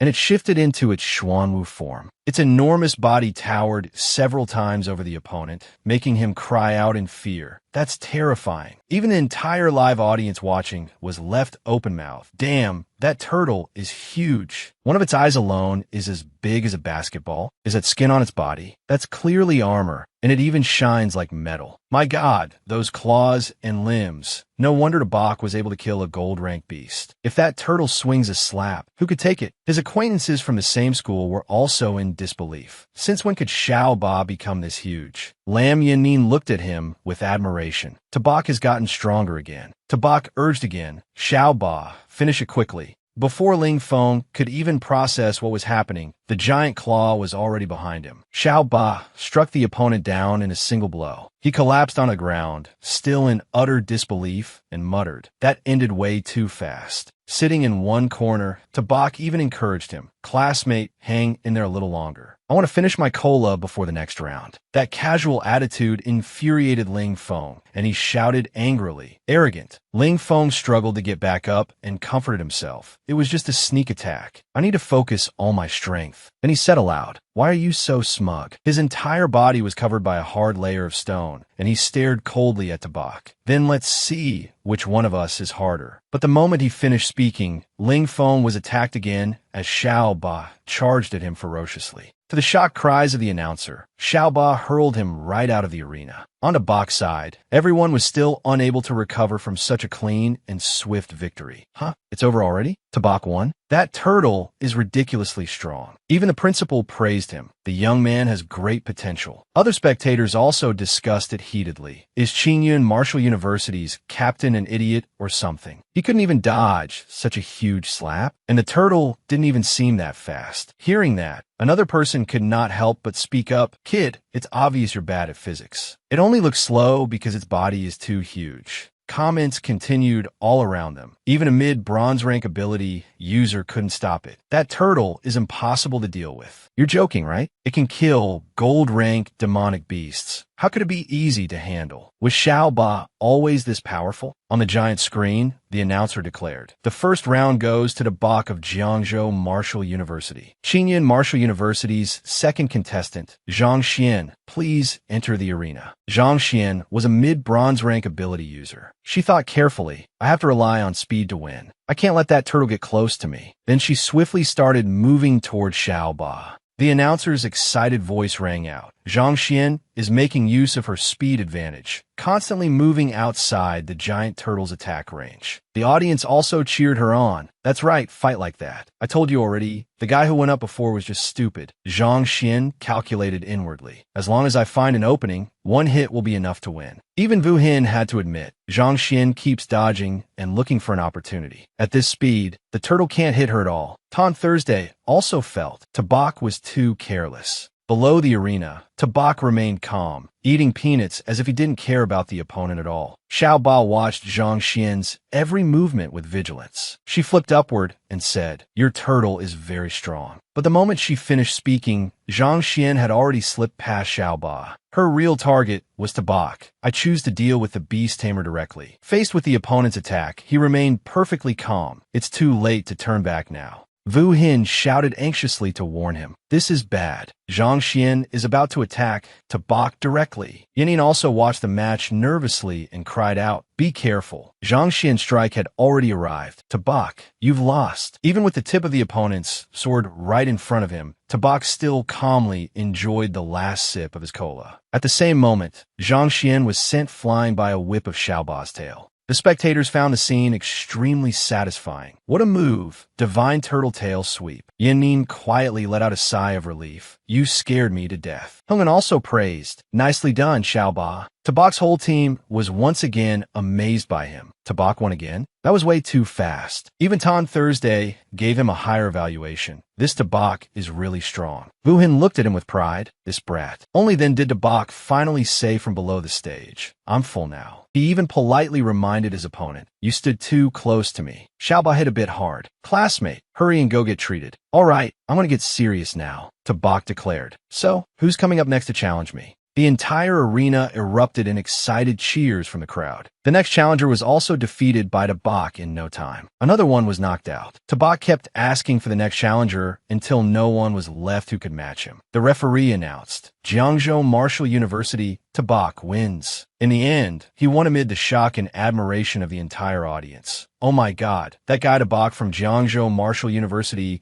spent the entire match just eating peanuts and relied on one turtle to win 7 straight fights. I've never seen anything like this in my life. I've never seen a contestant this arrogant before, but wow, that was satisfying to watch. Hungan also shouted, Tabak is insane. Jia Tsang looked at him with admiration as well. Tabak, 1 against 5. Cheers rang out across the entire arena. King Turtle, 1 against 5. Tabak, 1 against 5. It left Tabak feeling rather helpless. Why does that sound so weird? It makes it sound like I'm a turtle or something. Lu Wu Hin took the initiative to pat him on the shoulder and praise him. Tabak, well done. The principal also acknowledged the achievement. Tabak used his own strength to defeat Tan's son, Martial University, an opponent that was by no means weak. This is truly a victory to be proud of, and it has brought great glory to Jiangzhou Martial University. Faced with all that praise, Tabak still answered modestly, you're too kind. The principal reminded them, all right, the matches this morning are over. Everyone go rest for a bit. After lunch, we will continue with the second round of the tournament. During the tournament, the cafeteria will be open free of charge to all athletes. Everyone can go there and eat as they please to replenish their energy. Hearing that, everyone was overjoyed. Free meals? That's amazing. In the lounge of Fuchuan Martial University, their principal was discussing the next match. If we run into Jiangzhou Martial University in the next round, the other side will very likely still send out Tabak. A team member was also extremely wary. Tabak's pet is practically unbeatable in close combat. What do we do now?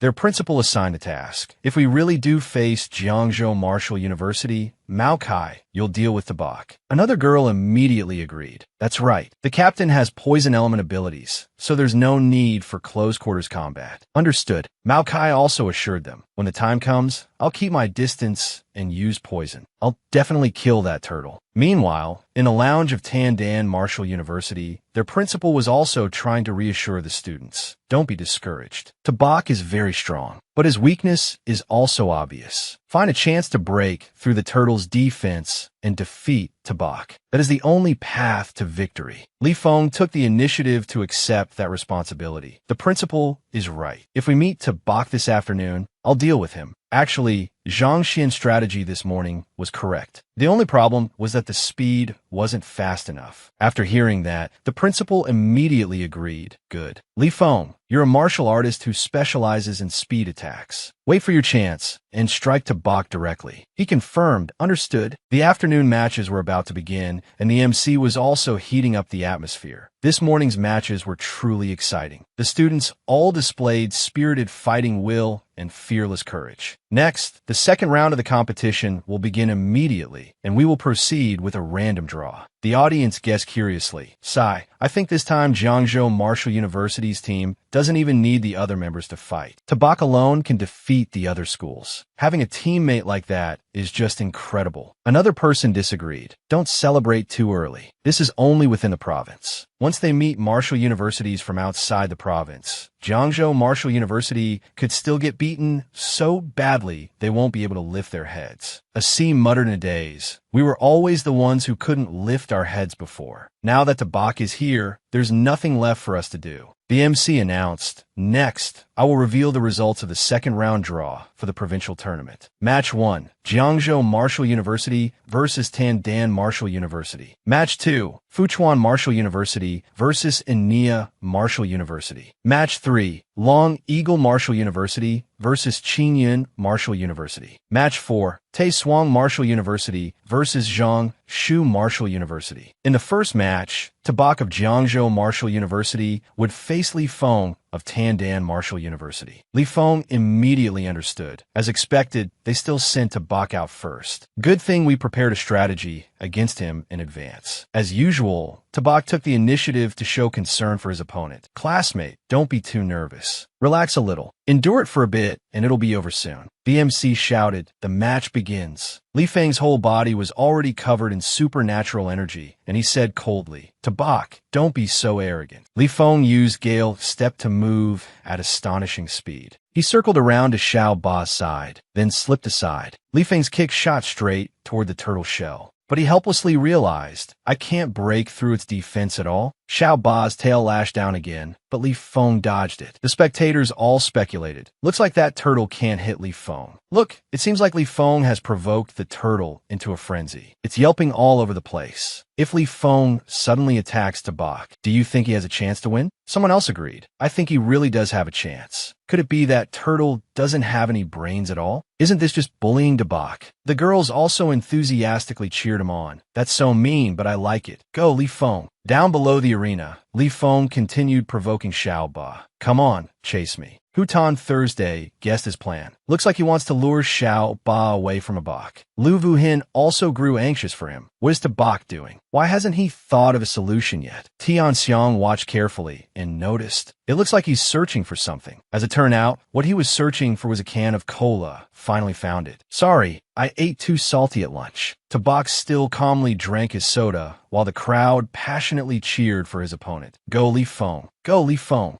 Li Feng stopped at a certain point and estimated. At this distance, even a tail swipe won't matter. At that moment, Li Feng shot straight toward him. Tabak, you're looking down on people too much.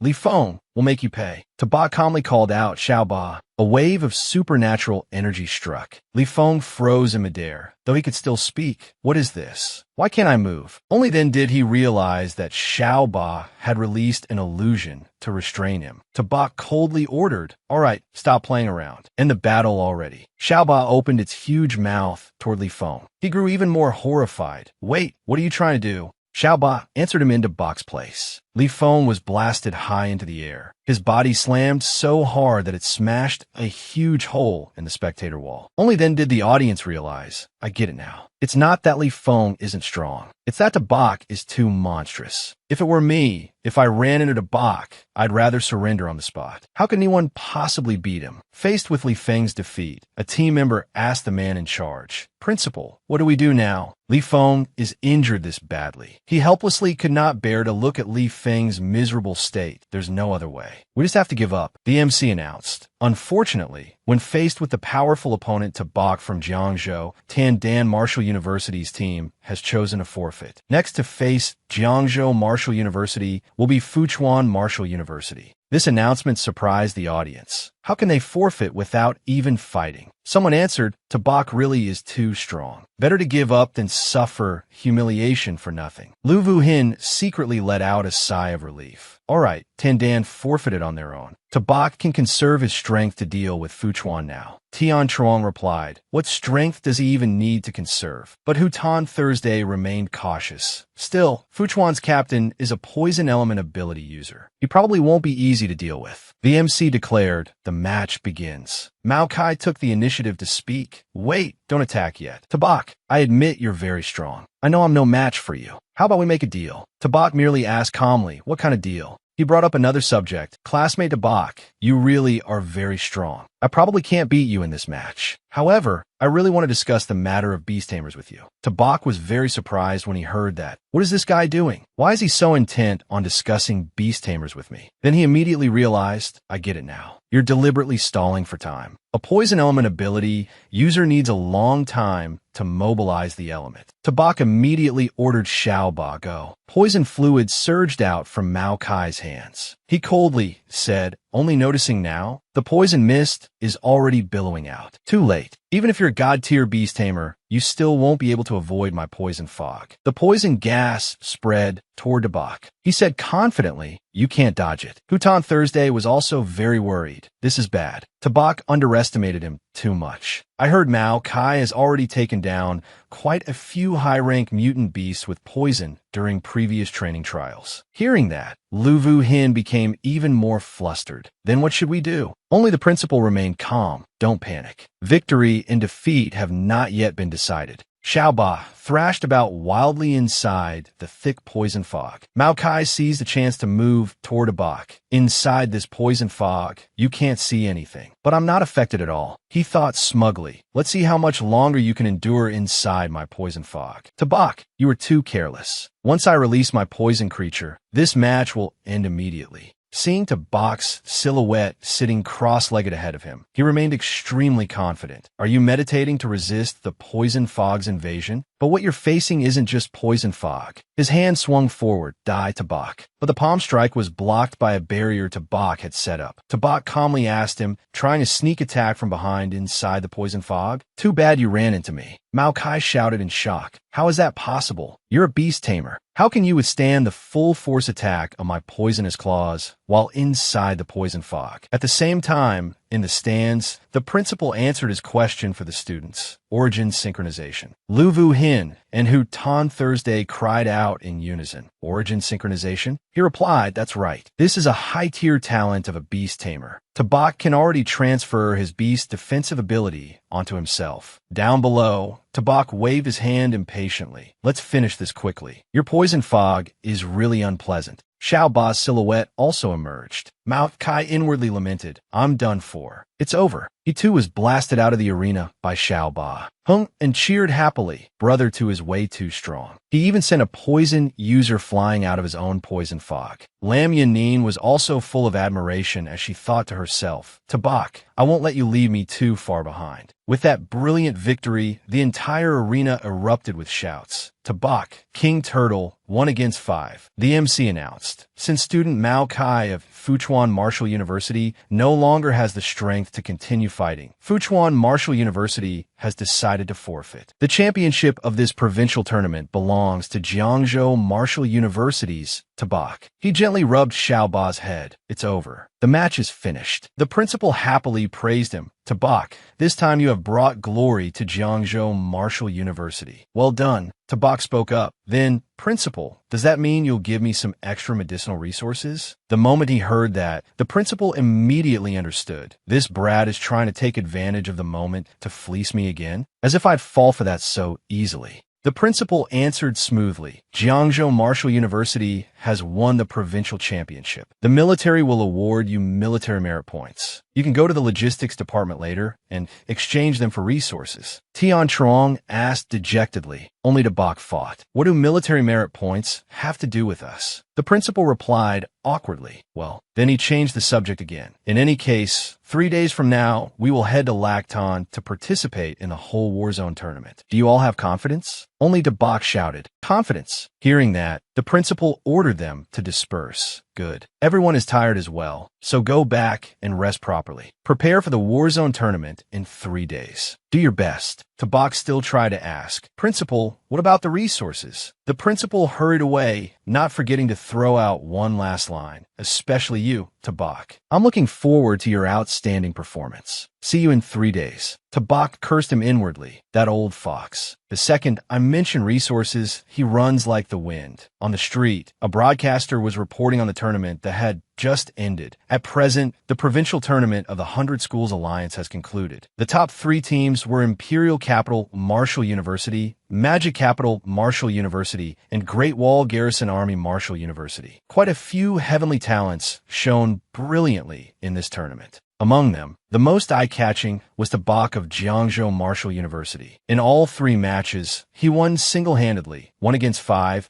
and claimed the overall championship of Jiangzhou province this time. When the youth are strong, the nation is strong. We hope Martial Academy students everywhere can learn from Tabak, bravely fight for the #1 position, and bring glory to their schools. Hearing this news, the girls on the street were full of admiration. Tabak is on the news again. I really want to get to know him. After the tournament ended, Tabak went to an empty training room, finally found a quiet place. He released Xiaobai. Xiaobai, I know you're anxious. You'll definitely get your chance to fight in the future. Using military merit points only got me these 4 high-rank silver beast cores. So you need to be a little frugal, okay? Tabak handed Xiao by the beast core and told it, eat. The moment it swallowed it, Xiao Bai's entire body erupted with immense power. The system displayed a notification. High-rank common advanced to low-rank bronze. Kitten evolved into sharp gold white tiger. Activated white tiger, sacred beast bloodline. Acquired the talent sharp gold diamond wind. Tabak was astonished. It leveled up from just 1 core. So it really was the white tiger bloodline activating. So he decided to feed it the remaining 3 as well. Eat a few more. I'll give you all of them. Tabak carefully reminded it. Eat slowly. No one's going to fight you for them. If you finish all of these, you might advance another rank. But after waiting and waiting, Xiao Bai still showed no further change. It ate them all. So why isn't there any reaction? Those were high-rank silver beast cores. It did not keep him waiting long before Xiao Bai erupted with a surge of power stronger than a whirlwind. The light that burst out left even Tabak stunned, and he stammered speechlessly, damn. This, Xiao Bai's form changed from a tiny kitten into a gigantic, snow leopard-like beast. Tabak exclaimed, that's way too cool. Even cooler than Xiao Bai. Xiao Bai's status panel had been updated. Sharp gold white tiger advanced to mid-rank bronze. The beast sharp gold white tiger possesses a ferocious slaughter attribute and specializes in killing. Mid-rank bronze. White tiger bloodline activated to 30. All attributes greatly increased and talents enhanced. Physique has reached 158 points. Defense is 105 points. Agility has reached 295, and Spirit is 60 points. First talent, Sharp Gold Hunter Claws. Consumes a certain amount of stamina to attack a single target 100 times in an extremely short period. The first strike deals damage equal to 150 of basic attack power. and each subsequent attack increases by 2 over the previous one. Second talent, Spirit of Sharp Gold, consumes a certain amount of stamina to cover the entire body in sharp gold energy. Each attack inflicts a 200 rending effect, can be combined with Sharp Gold Hunter Claws to greatly increase the damage of Sharp Gold Hunter Claws. Third talent, Sharp Gold Phantom Shadow, consumes a large amount of stamina. Movement speed and attack speed surge by 300, can be combined with Sharp Gold Hunter Claws, allowing Sharp Gold Hunter Claws to complete 100 attacks in the blink of an eye. Tabak felt that feeding it 4 high-rank Silver Beast cores had not been a waste at all. These attributes were absolutely heaven-defying. He happily rubbed its head. Shall I be good? The Inter-Warzone tournament will be counting on your performance. At the same time, in a villa in the Imperial capital, a mysterious man had been watching Tabak's match. He commented, "Tabak is a little interesting. Looks like he has quite a few secrets. Go investigate this Tabak. That turtle of his may well be even fiercer than Luo fans back then." His subordinate immediately obeyed. "Yes, sir." 3 days later, at the arena of Luoha Martial University, the grandeur of the place made everyone marvel, as expected of Luoha Martial University. Even the competition arena is several times bigger than ours. The audience all shouted in unison, "Luoha, Luoha, take first place." The principal said to his students, "This Luoha Martial University seems intent on creating a sense of pressure for us." Tabak also looked over curiously. "Principal, why is there an empty section over there?" The principal explained, "I heard that only 9 martial universities are participating this time. One martial university voluntarily gave up its right to compete." Tabak asked again, "If only 9 martial universities are competing, then with a random draw, wouldn't one school not have to fight?" He replied, "That's right. Now it just depends on who gets lucky. The empty slot will advance directly to the next round." Hearing that, Tabak secretly prayed, "If I draw the no-match round later, that'll be terrible. I was hoping to fight a few more matches, so I could exchange military merit for food for those 2 little gluttons." Ton Thursday also voiced her wish. "Principal, no matter what, please let me fight this time." Tang Anso spoke. "Oh, that's right, Principal. Please let us fight too." Seeing how spirited they were, he agreed at once. All right. Students, don't worry. This time, everyone will have a chance to go on stage. Let's wait for Tabak to draw first." The host had already gotten the drawing results. "All right, the draw is finished. Now I will announce the matches." The first match, Luoha Martial University versus Fuchuan Martial University. Match 2. The school with no match this round is Jiangzhou Martial University. This announcement left Tabak deeply disappointed, while the principal was overjoyed. "Tabak, you really are a lucky star. We don't even need to fight in the first round and can advance directly to the next one." Even Lu Vuhin had to admit it. "Your luck is really good. Maybe you should try buying a lottery ticket." Only Tabak sighed inwardly. "How is this so unlucky? I really drew the no-match round. I want to fight." The MC announced that the first round match had begun. It seems that the contestant from Fuchuan Martial University is having a hard time holding on. The contestant from Luoha Martial University is seizing the chance to press the attack even harder. 2 hours later, the host picked up the draw results again and announced, "The first round quarterfinals have ended. Next are the draw results for round 2. Even she was very surprised by the result. The school with no match this round is still Jiangzhou Martial University. The audience, meanwhile, was extremely dissatisfied. "Damn, there's definitely something shady going on here." The audience shouted helplessly. "What kind of luck is this? Jiangzhou Martial University isn't doing anything except sitting in the stands watching the matches. How can they get away with this? I came all the way here just to watch Tabak sit on the bench eating sunflower seeds and drinking cola. Missing out once is one thing, but how did they get the empty slot twice?" They speculated, could it be that Luoha Martial University is afraid of facing Tabak directly, so they deliberately let Jiangzhou Martial University get the empty slot? Exactly. This is unfair. A strong contestant like Tabak keeps getting skipped over. You people have no respect for your opponents at all. Noticing the audience's dissatisfaction and suspicion, the military representative spoke up. After careful inspection, no evidence has been found that Jiangzhou Martial University manipulated or cheated in any way. The matches will continue. The principal of Jiangzhou Martial University was delighted. Wonderful. That means we've already risen to third place in the war zone. If we win just one more match, we'll qualify for the grand finals of the 5 major war zones. But Tabak was frustrated out of his mind. Why did I get skipped again? They're really not letting me fight. An hour later, the entire arena was burning with excitement from the audience's cheers. The thrilling moment is almost here. The Warzone finals are about to begin. Luaha, Luaha, Luaha. The MC announced, the next match is Jiangzhou Martial University versus Lamtrake Martial University. The students of Jiangzhou Martial University were also very excited. It's finally our turn. Vin Quang volunteered at once. Principal, please let me go first this time. The principal reminded them, students, calm down a little. Although we've been very lucky, we still must not underestimate our opponent. He assigned them one by one. Vin Quang and Ngung Bang, you two go first. After that will be Tan Tan and Hu Tan Thursday. Tabak will go last as the deciding factor. Everyone shouted in unison, yes, principal. We will definitely bring honor to the school. In contrast, Tabak thought gloomily, that's it. Looks like there's no chance for me anymore.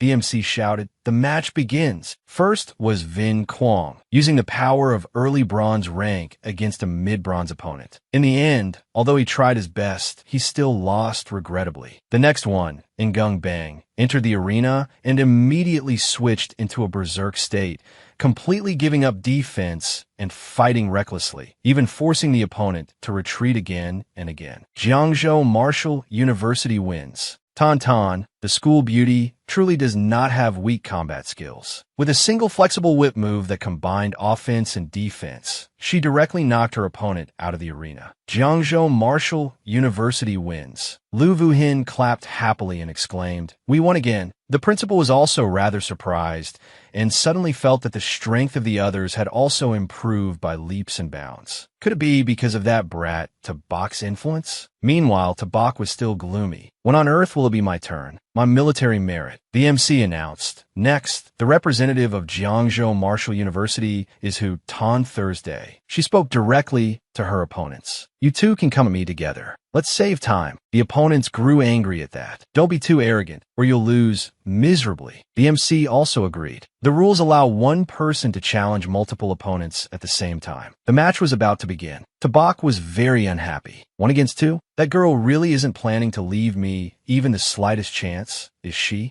Tan Thursday focused her spiritual power. She said politely, sorry about this. Behind her, a gigantic ancient tree appeared, leaving everyone astonished. This is a wood element ability. The tree radiated violent power and wrapped itself around the opponents. They warned each other, be careful, those leaves are strange. Hang in there. She can't maintain her spiritual power for long. Even Abak, watching from above, was impressed. A wood element user can actually create a 1,000-year maple like this. Tan Thursday's spiritual power is truly terrifying. The principal also thought to himself, Tan Thursday's strength has grown again, as expected of someone from that family. The audience watching could only admire her. Jiangzhou Martial University is really full of hidden talents this year. Dark horses keep appearing one after another. Someone immediately compared them. Damn, Senior Tan Thursday, is this strong? But I still think Tabak is a little stronger. After all, he's a beast tamer who once killed a gold-ranked opponent. Under the storm of power sweeping over them, Tan Thursday's opponents realized this person shows no sign of weakening at all. Tan Thursday calmly continued to control the leaves to attack them. She coldly waved her hand, and a surging storm of leaves swept toward the targets.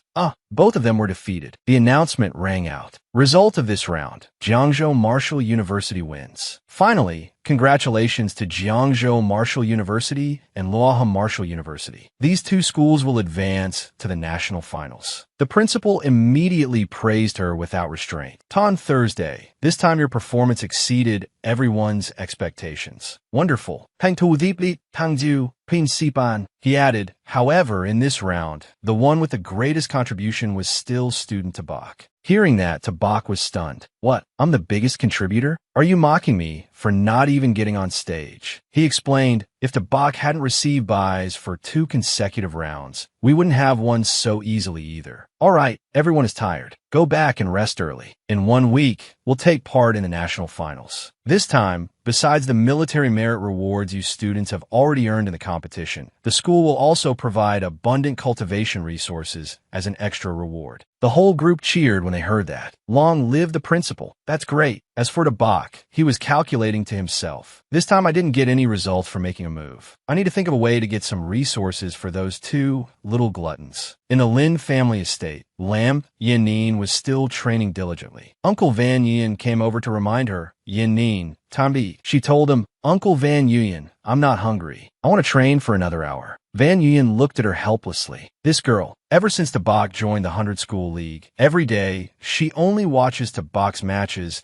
and then buries herself in training to the point she ignores everything else. She doesn't understand the principle of balancing work and rest at all. Honestly, Yanin then remembered something. Right, Uncle Van Yin, the medicine you gave me is almost gone too. Please ask my father for a little more. I want to increase my strength as quickly as possible. He had no choice but to agree. All right, Van Ayen left helplessly. He did not forget to grumble. So many top families in the imperial capital have proposed marriage alliances with your father, but in the end you rejected them all. I really don't know what kind of love potion a Bach fed you. 7 days later, in Magic Capital, the students of Jiangzhou Martial University arrived there. They marveled at the school's architecture. This school gate can't be made of pure gold, can it? It's so dazzling. This is way too flashy. Even a Bach felt the same. With a gate this grand, the construction cost alone must have been several hundred million, right? What luxury. What a waste. The principal continued, not just several hundred million. The material costs alone reached 1.8 billion. On top of that, this gate was built in a single day by 20 gold-rank powerhouses and 5 platinum-rank powerhouses working together. Look at Magic Capital Martial University's slogan and this gate as well. All of it is meant to promote the spirit that only strength can protect the nation. A representative from Magic Capital Martial University came to receive them. Hello, students of Jiangzhou Martial University. Hello, Principal Zhou. I am Zhang Ming, Vice President of the Student Council of Magic Capital Martial University. Welcome to Magic Capital Martial University. Please follow me. The principal replied, all right, then I'll trouble you. Vin Quang disliked their attitude. Magic Capital Martial University really knows how to put on airs. Our principal personally led the team all the way from Jiangzhou, and they only sent a student council vice president to receive us. Man and I agreed. If it were people from Imperial Capital Martial University, their principal would definitely come in person, not just send a student council vice president. Meanwhile, Tabak was very curious about one of the buildings. What's that? The principal explained, this is the gravity adjustment training zone. Tabak sighed regretfully. If our academy also had a training zone like this, we could train at least hundreds of silver-ranked students every year. Stopping in front of one building, Zhang Ming introduced it. Hello, everyone. This is the hotel where you will be staying and dining. On the first floor, there is a 24-hour buffet. All ingredients are meat from beasts of the myriad races, prepared by top chefs. It is genuinely very helpful for boosting a martial artist's blood and vitality, and it is provided without limit. Tabak asked again to make sure. Senior, is the beast meat here really unlimited? He replied, of course. You've all come from far away. How could we at Magic Capital Martial University let you go hungry? Eat as much as you like. There will definitely be enough. Tabak excitedly ran off first. Good. Xiaoba, you two are in for feast. Zhang Ming smiled awkwardly and asked the others, was that classmate very hungry? Vin Quang explained, you people really don't know how much that turtle can eat. Man and I, however, was worried. Oh no, Tabak already went in. Will there still be anything left for us to eat? Seeing all the students rush off, Zhang Ming also said to the principal, let's hurry inside too, or we might end up hungry tonight. But the principal was already used to it. Young people really are full of energy. It truly makes one laugh. The next day, at the final stage of the tournament, cheering filled the stands. Go, go! Vin Quang sighed in admiration. Not bad. Magic Martial Stadium really is different from the others. Man and I also marveled. I've only ever seen a stadium this big on TV. The principal immediately reminded them, all right, everyone, stop looking like country bumpkins who've never seen the world. I'll explain this tournament's rules. In these finals, a total of 13 martial universities will compete. Among them, since it is under direct administration, the Great Wall Garrison Army Academy will directly enter the top 4, so there will be no more empty slot rounds. Vin Quang asked in shock, "Why does the Great Wall Garrison Army Academy get to go straight into the top 4? Man and I also spoke up. That does seem too unfair." He explained, because the Great Wall Garrison Army Academy is a military talent training institution. You may not know this, but the Great Wall Garrison Army Academy is the only school located on the front lines of the battlefield of the myriad races. Vin Quang was stunned by that information. What? A military talent training institution? Tabak also understood. A school located on the front lines of the battlefield of the myriad races? That really is impressive. The principal continued, "That's right. So the national finals are where true experts are hidden. None of you must underestimate your opponents. Tabak will still go first, and Tan Thursday will finish the match." They immediately obeyed. Understood. Jiangzhou will definitely win.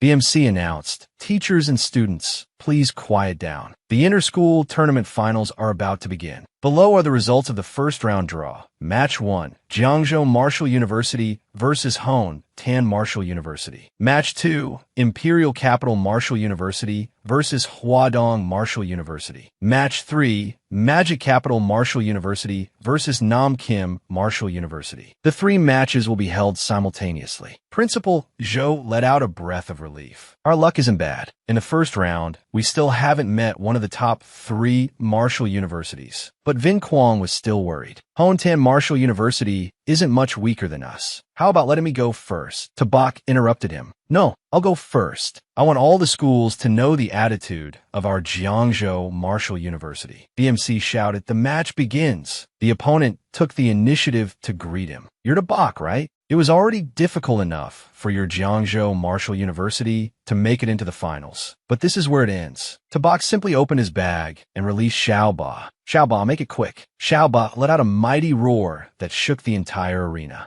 The audience was greatly surprised. Jiangzhou Martial University actually sent out a beast tamer, and he even brought a turtle. "Damn, it's this turtle again. It looks even bigger now. This should be fun." The opponent was terrified. This thing is way too big. This is cheating." He was instantly sent flying, and even as he flew, he kept shouting, "I refuse to accept this." Tabak was also surprised. "You're that weak? I didn't even bring out Lack yet." His opponent still had not recovered. Isn't beast taming supposed to be a pretty useless profession? How could defeating martial artists above one's rank be so easy? The spectators found it very strange. This is the national finals, yet Tabak is actually carrying a little stool with him. He's looking down on his opponents too much. Someone else said, "You haven't watched Tabak's previous matches, have you? This defensive turtle strength is astonishing. It's definitely silver rank." That's right. If you had a pet beast that strong, you could also crush bronze rank martial artists with ease and be this arrogant. The next opponent stepped onto the stage. She coldly questioned Tabak,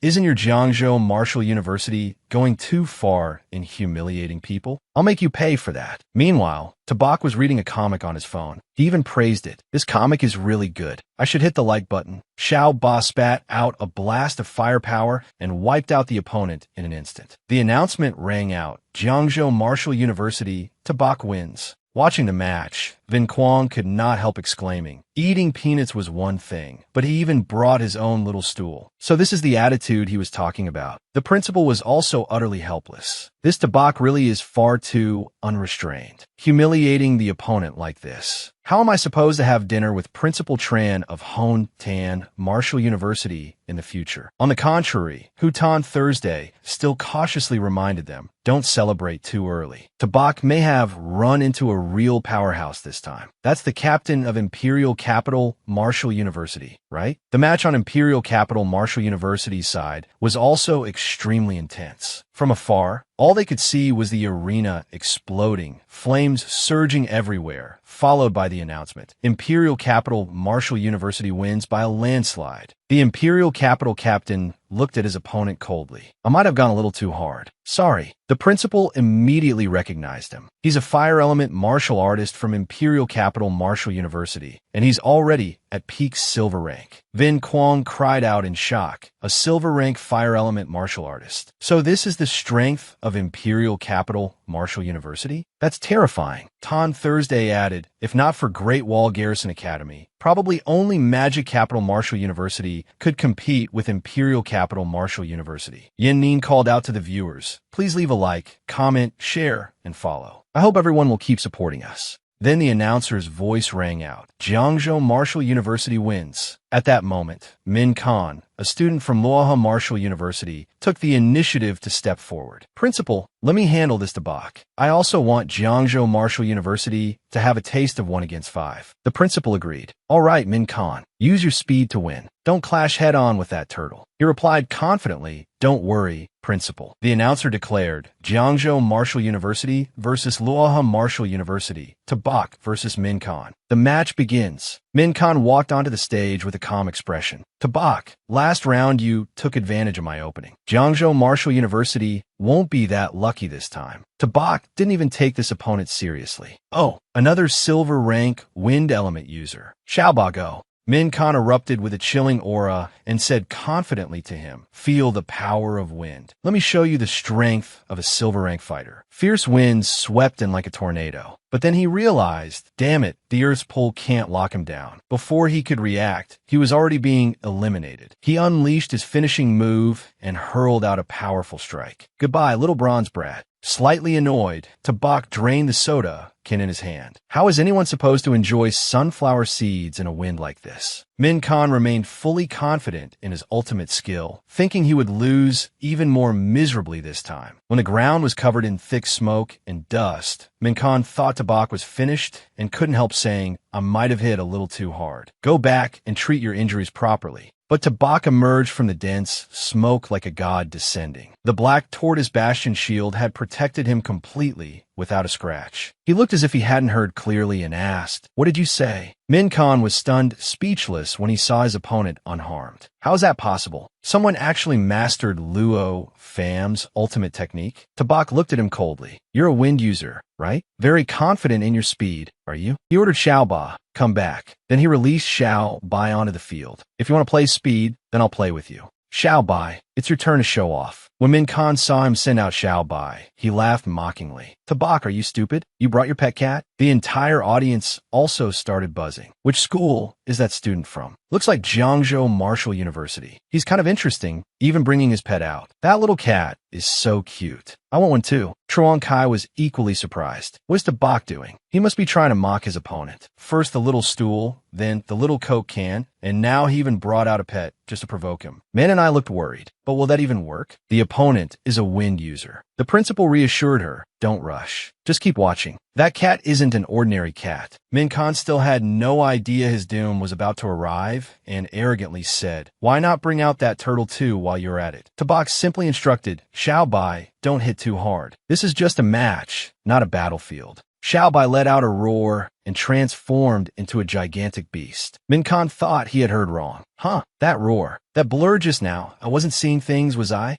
Xiao Bai had already pounced on his opponent. Min Khan saw its body rapidly changing. Be big. It's getting bigger. In the stands, the spectators exclaimed in shock. That's not a pet cat at all. That's clearly a giant tiger. It has to be a white tiger. I've seen them in beast guides before, but never one that big. Vin Kwong asked Ton Thursday in disbelief. Tabak's house cat turned into a white tiger? Ton Thursday wasn't sure either. Could this tiger be the second beast Tabak tamed? Tien Trong immediately objected. How is that possible? Even for a silver-rank beast tamer, taming a second beast is incredibly difficult. The principal, however, was far calmer than the youngsters. It seems Tabak may have even more secrets than we imagined. Wind element power shot forward like a ribbon, cold and razor-sharp as it wrapped around Xiao Bai's neck. But Xiao Bai suddenly vanished, leaving Min Khan shocked. An afterimage? How can this white tiger be that fast? How is that possible? I don't believe it. No matter how fast it is, it can't be faster than the wind. I don't believe it. When he couldn't hit Xiao Bai, he immediately changed targets and lunged toward Tabak. Forget it. As long as I beat you, I still win. With lightning-fast movement, he rushed straight at Tabak.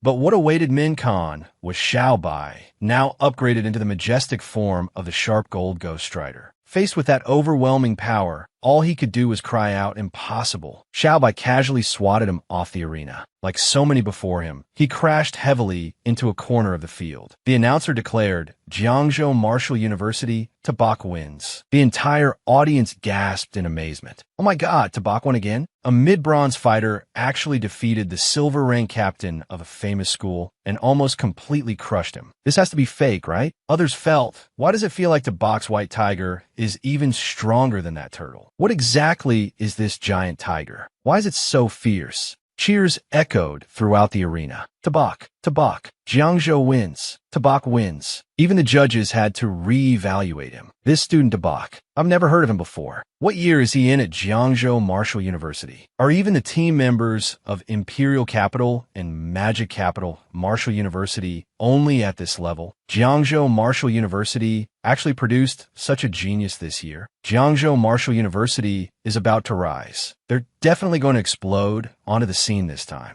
In the lounge of Magic Capital Martial University, they kept mocking him without restraint. That team from Luoha Martial University was ridiculously weak.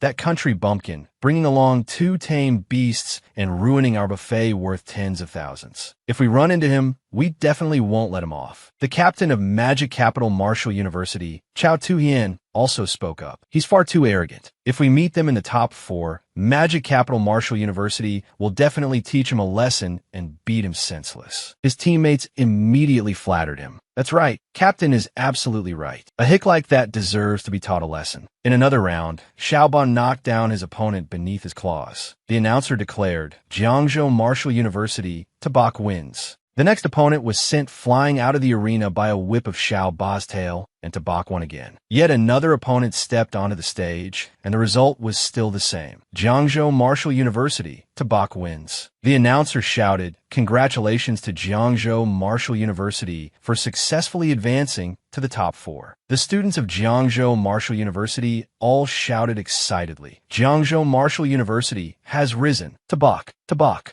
Tabak." The principal's eyes turned red with emotion. Heaven has eyes. My Jiangzhou Martial University has finally made it into the top 4. His teammates were overjoyed as well. Jiangzhou rises. Tabak, well done. Let's see who still dares to look down on Jiangzhou Martial University now. The principal personally came down to greet him. Tabak, you truly did not disappoint me. You are the greatest contributor Jiangzhou Martial University has had in hundreds of years. He only replied modestly, "Principal, this is what I should do." The principal continued, "Reaching the top 4 means our mission is complete. This will also become the most glorious chapter in Jiangzhou Martial University's history. Students, rest assured, you have contributed to the school, and the school will reward you accordingly." Tabak was startled when he heard that. "Principal, isn't there still the semifinal? Why are you saying our mission is already complete?" He thought to himself, judging by the old principal's tone, is he planning to hand over all those billions in championship resources to someone else? I don't agree to that. The principal asked helplessly, "Tabak, we've already achieved our goal of reaching the top 6. You don't mean to challenge the status of the top 3 elite schools, do you?" Ton Thursday was also shocked. What? Challenge the top 3 elite schools? But Tabak answered calmly, why not? He said firmly to the principal, "Just look, teacher, the front gate of Magic Capital Martial University alone cost 180 million. Even if Jiangzhou Martial University became the 4th elite school, we still wouldn't dare be that extravagant, right? In my opinion, we should take first place and build an even grander gate. We have to be brave enough to fight for number 1. Ton Thursday was inspired by his spirit. That's right, Tabak is right. We can't just give up like this. Tian Chuang also spoke up. Tabak, although I really don't like you, in terms of results, you deserve to be captain. In this top 4 competition, you arrange our lineup. He immediately agreed. All right, the principal no longer stopped them. Students with such burning passion and courage are truly admirable. Then let's head back and rest well and prepare properly for tomorrow's top 4 competition. Fight bravely for first place. Watching their departing backs, he thought to himself, these children are still young and full of fire. They actually dare challenge the top 3 elite schools. At the supreme military headquarters of the Long Kingdom, voices could be heard discussing matters inside. Lord Yuan Shi, the inter-school tournament is now preparing to enter the top 4 finals and is expected to conclude in 2 more days. The military forces for the counteroffensive against the myriad races are already prepared and are gathering on the front lines of the myriad races battlefield, ready to launch the counterattack at any time. Yuan Shi replied, "Good." He stood up and gave the order. As soon as the 100 schools tournament ends, the counteroffensive against the myriad races will officially begin. All students must also head to the battlefield and slay the enemy. Everyone roared in unison, yes, to avenge the tens of thousands of students and instructors who have fallen. Anyone who offends the Long Kingdom shall be punished, no matter how far away they are. The next morning, at the Magic Capital Hotel, Tabak was absorbing a secret technique from a book while Xiao Bai and Xiao Ba were devouring food at full speed. His whole body surged with power as he shouted, "Saint Beast Armament, activate!" But then his body suddenly dropped to the ground. Damn! This left Tabak utterly confused. What the hell is this? The system announced, "Congratulations, host, on successfully comprehending the Beast Tamer's special innate skill, Shift Exchange. Within a range of 1,000 meters, the Beast Tamer and his pet beast can swap positions with each other, ignoring all restrictions." The new skill surprised him greatly. Shift Exchange? He glanced at Xiao Ba sitting on the chair and felt a little annoyed. So Xiao Ba and I instantly switch places? What kind of skill even is this? Then he shrugged it off. Well, you can never have too many skills. Maybe it'll have an unexpected use on the battlefield. Let's go, Xiao Ba, Xiao Bai. Let's go challenge the top 3 elite schools. On the giant screen, the announcer began the introduction. Dear audience, after a full day of fierce fighting, the 100 schools tournament has finally entered the top 4 stage. Next, allow me to solemnly introduce Great Wall Garrison Academy. Great Wall Garrison Academy was formerly a military base of the force guarding the Great Wall and was established in 1907. It is one of humanity's earliest military strongholds on the myriad races battlefield. In its 94 years of history, the myriad races have launched more than 100 wars against Great Wall Garrison Academy. Its students and instructors fought to the death, killing countless ferocious beasts and powerful experts of the myriad races, yet still stood firm and never fell. Great Wall Garrison Academy's school motto is, "Until the myriad races are extinguished, the Great Wall shall not change." To this day, humanity's strongest expert, Nie Qing, the only one to reach king rank, is the honorary principal of Great Wall Garrison Academy. This is also why the powerful experts of the myriad races do not dare step even half a foot into the territory of Great Wall Garrison Academy. As the strongest martial university in the Long Kingdom and humanity's frontline shield, Great Wall Garrison Academy fully deserves its reputation. The audience marveled at their bearing as well. People always say Great Wall Garrison Academy is a city of heroes, and every student there is a hero. Today I finally get to see it for myself. Imperial Capital Martial University and Magic Capital Martial University are already so strong, and Great Wall Garrison Academy is even stronger than them? I can't even imagine how terrifying they must be. Hearing the host say there were only 5 team members, someone asked, "They don't have any substitutes?" Someone else immediately replied, "Buddy, that's a pointless question. They're Great Wall Garrison Academy. Do they need substitutes?" The principal also introduced them to his own students. King rank Nie Qing is humanity's wall of defense. For our Jiangzhou Martial University, to face Great Wall Garrison Academy at all is already a great honor. Hearing this, Tabak felt full of anticipation. King rank. I wonder when I'll be able to become someone like him, a wall protecting humanity. The announcer declared the top 4 competition is about to begin. Here are the results of the draw. First match, Great Wall Garrison Academy versus Imperial Capital Martial University. Second match, Magic Capital Martial University versus Jiangzhou Martial University. In the lounge, Tu-Hien glanced at the bracket and said disdainfully, "How boring. We actually have to face Jiangzhou Martial University. Going up against a weak team like that, I can't even be bothered to act." His teammates shared the same attitude. The opponent is Jiangzhou Martial University, that trash team. Even if we win, there won't be any glory in it at all. Another agreed, exactly. Jiangzhou Martial University really is a nuisance. How dare they force their way into the top 4? Captain, how about I go first and just wipe out their whole team in one go? The announcer continued. The first fighter from Great Wall Garrison Academy is their captain, Han Qian, a Lord-rank powerhouse and the grandson of General Han. The purple gold armor he is wearing was forged from diamond-grade cores. I wonder who Imperial Capital Martial University will send out against him. Great Wall Garrison Captain Han Qian then spoke. Wang Duong, don't waste time. Let's settle this in a single battle. Wang Duong, captain of Imperial Capital Martial University, do you dare fight me head-on?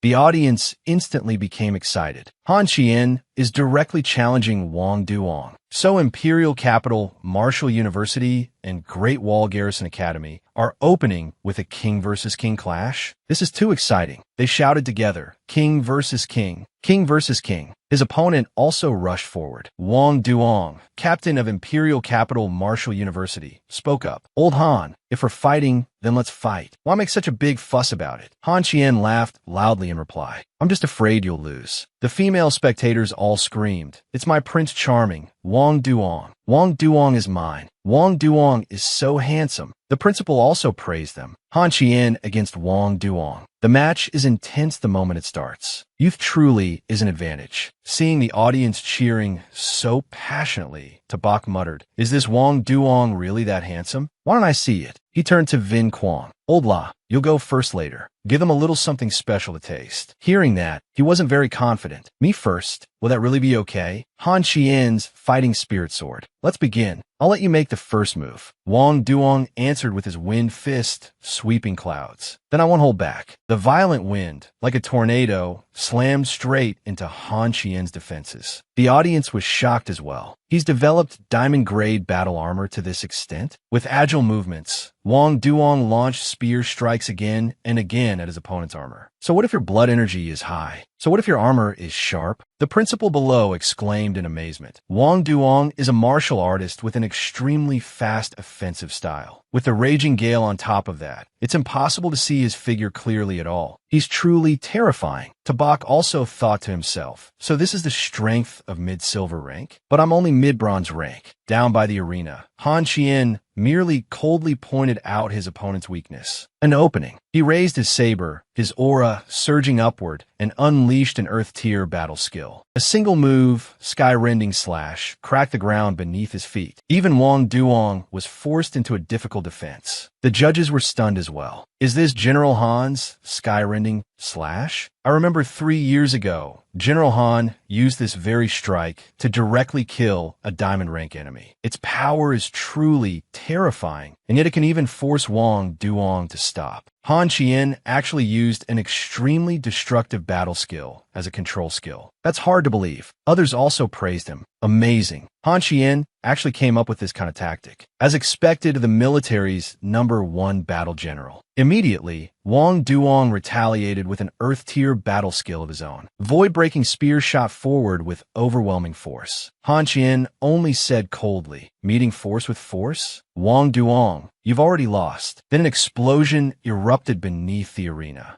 Wang Duong ultimately failed to avoid being hit. The audience stared in shock at his miserable state. That strike was way too ruthless, and that was with the flat of the blade. Otherwise, Wang Duong of Imperial Capital Martial University would probably be a corpse by now. It's only a match. Did he really have to go that far? This is just about on a ring, so why doesn't he know when to stop? Wang Duong struggled to support himself and admitted defeat. Old Han, you're good. I lost. The host announced, in the semi-final battle for the top 4, Great Wall Garrison Academy wins. Even a Bach had to admit it. Looks like Great Wall Garrison Academy really is very strong. The principal then asked his own student with concern, the first round is over. It's our turn next. Vin Quang, are you ready? He replied, ready. The principal instructed him, Vin Quang, know your limits. We value participation and want everyone to have a chance to step onto the stage. If you can't hold on, just surrender. Absolutely do not force yourself. He assured him, don't worry, principal. I absolutely won't disgrace Jiangzhou Martial University. The host announced the second round begins. His opponent, Loi Q, arrogantly said, now, this is getting interesting.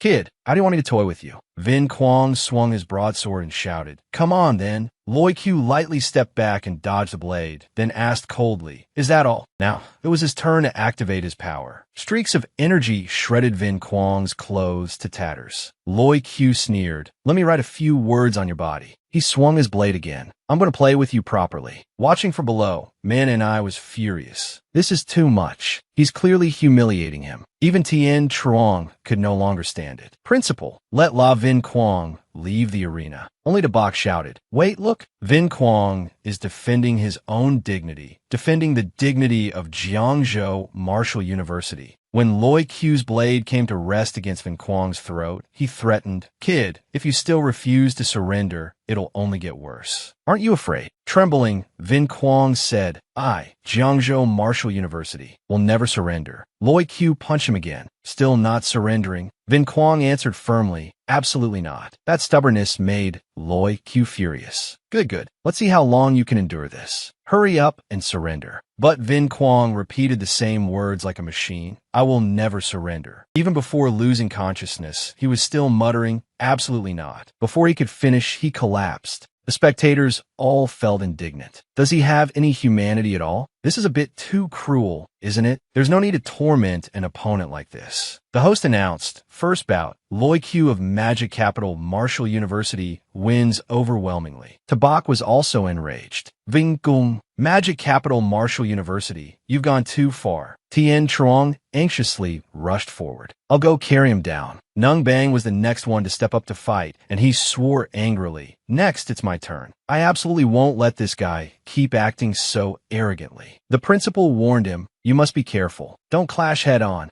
Seeing him step onto the stage, Loi Q said arrogantly, "Oh, another one? But this one doesn't look very interesting either." Nung Bang drew his sword and replied coldly, "You talk too much." After the announcement that the second bout had begun, Nung Bang slashed out with white void steps and shouted, "I'm taking your life." He used the ultimate white spirit blade technique, catching even his opponent by surprise. Ruthless indeed. You really do want to kill me. Too bad I won't give you the chance. The audience watching the savage fight was astonished. Are they really still just children? This is what a battle between martial artists is like. Is it really this brutal? Maybe this match should just be called a draw. If they keep fighting, someone will die. Even from over 100 meters away, I feel like I can smell the thick stench of blood. This is terrifying. For the first time, Loi Q sounded shaken. "Do you really care so little about your life?" Nung Bang repeated resolutely, "I said it already. I'm taking your life." Hearing that, Loi Q moved with incredible speed. Big words. In an instant, his sword was at Nung Bang's throat. But in the end, you're only an early bronze martial artist from a trash martial university. You've lost. Nung Bang struggled and suddenly asked, "Did you forget? Jiangzhou Martial University has never surrendered." He actually drove his opponent's sword through both his own body and the opponent behind him. Loi Q had never imagined he would go this far. He shouted, "Are you insane? This is suicide." Nung Bang still said firmly, "As long as I kill you, that's enough." His hand silently tightened its grip. "This is the battle of my Jiangzhou Martial University. We're not like a cowardly bully who only preys on the weak like you. Go to hell." Loi Q screamed in pain. "No, don't kill me. I don't want to die. Principal, save me." A hand blocked the sword tip, stopping Nung Bang from going any further. Seeing who was behind him, he pleaded, "Principal." The man declared, "This round, Magic Capital Martial University concedes defeat." Even the host was stunned. Huh? Magic Capital Martial University is conceding this round. He coldly used his ability to push the sword out of both of them. Principal Chu also rushed up. Nung Bang, supporting the boy's battered body. He demanded, "So this is what your Magic Capital Martial University students are like? On the arena, they humiliate their opponents, but when life and death are on the line, they cry for help." The Magic Capital side replied coldly, "Old Jiang, don't think that just because Jiangzhou Martial University made the top 4, you're qualified to challenge Magic Capital Martial University." Principal Chu shot back, "Don't think only your Magic Capital students' lives are precious. The lives of our Jiangzhou students are just as valuable." The other man replied, "Words are useless. Then let's settle superiority on the arena." Principal Chu sent out his trump card. "Fine. Tabak, get up there. Hit as many of them as you can for me. Anyone who touches our Jiangzhou people must pay a heavy price." Burning with fighting spirit, Tabak stepped onto the stage. "Make them pay, Principal. Leave it to me." Looking at the student on a stretcher, the principal instructed painfully, Nung Bang, you've already brought glory to Jiangzhou. Tan comforted him too. We're proud of you. Focus on recovering. Tabak will definitely teach them a lesson. On the magic capital side, Tu Hien volunteered. Principal, let me go. I'll deal with these Jiangzhou trash immediately. The man reminded him. Tu Hien, don't be impatient. The final still awaits you. Tabak declared, I, Tabak of Jiangzhou Martial University, hereby challenge Magic Capital Martial University. If Magic Capital Martial University loses, I demand that they publicly apologize to Jiangzhou Martial University. Does Magic Capital Martial University dare to accept? The audience also shouted in agreement, apologize. They must be made to apologize. Tabak, come on. Defeat Magic Capital Martial University. We believe in you. Someone was already live streaming the match. Jiangzhou Martial University is challenging Magic Capital Martial University. Do you think Magic Capital Martial University will bow its head and apologize to Jiangzhou Martial University? Jiangzhou dares to confront the elite powerhouse Magic Capital Martial University and forcefully demands an apology. That headline's not bad at all. But Magic Capital Martial University remained arrogant. Apologize? Is Jiangzhou even worthy? Hong Thin took the initiative to ask for battle. Let me go teach him a lesson. Let Jiangzhou know just how huge the gap is between them and us. The principal immediately agreed. Fine, Ong Tin, you'll take this match. Seeing Hong Thin stride up aggressively, Tabak only asked coldly, did you come up here to apologize? Huang Ting An Suakon Fiden.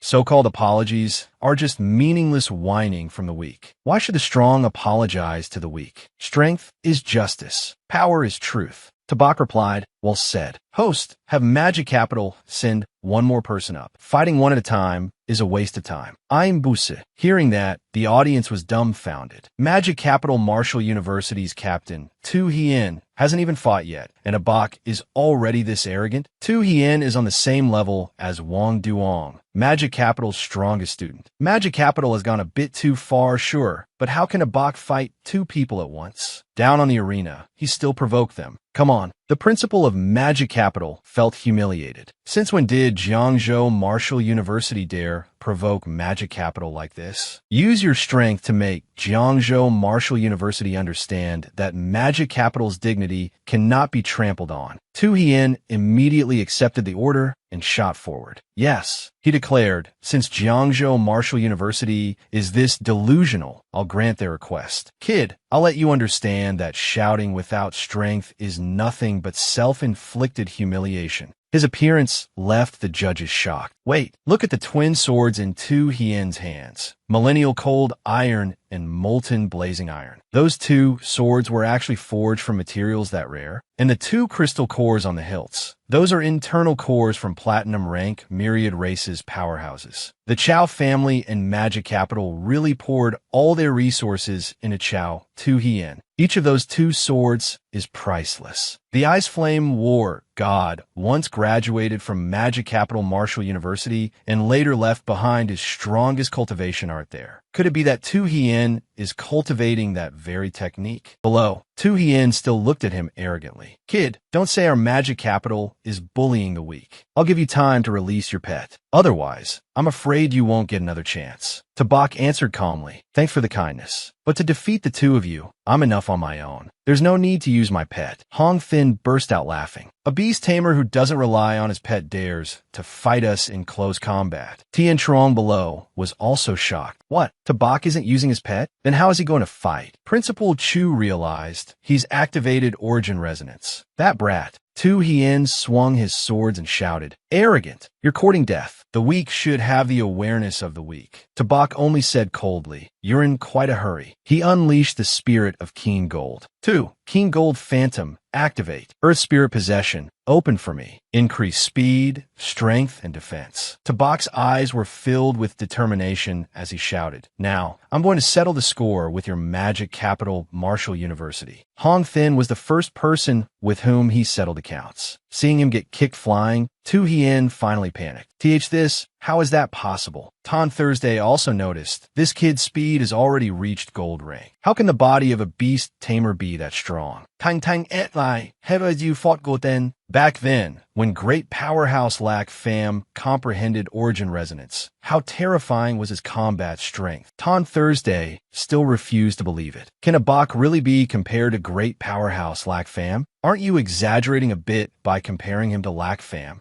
Tabak asked his opponent only one question. Have you ever experienced the feeling of helplessness? Tu Hien still answered confidently. I admit you're qualified to make me take you seriously, but you're only qualified, that's all. His sword, scorching flame, shot forward with fierce firepower as he shouted. Tabak asked disdainfully, is this all you've got? He quickly moved behind him. Still too slow. Hong Thin also called out to him, Captain, we'll attack him from both front and back. Tu Hien warned him, be careful, but was already too late. Every number Tabak counted came with a punch of immense power. 1, 2, 3, 4, 5. By the sixth and seventh blows, he had beaten his opponent until teeth littered the ground. Hong Thin collapsed in a near unconscious state. Tabak followed with a finishing kick. These 7 strikes repay the 7 blade wounds on Vin Quan's body. Tu Hien hurried over from behind to stop him. If you got the guts, come at me. Tabak looked at him with half-lidded eyes. You? Good timing. I haven't had enough fun yet. Furious, tu y enroides, outrageux. 2 streams of ice and fire sword energy shot toward Tabak, but he only said, how disappointing. Tabak teleported behind his opponent. Is this all the so-called prodigy of magic capital has? Tu Hien had no way to dodge this blow. Tabak asked disdainfully, the prodigy of magic capital is really too weak. Come on, prodigy of magic capital, fight back already. Another blow came crashing down as Tabak growled. If all you can do is take hits like this,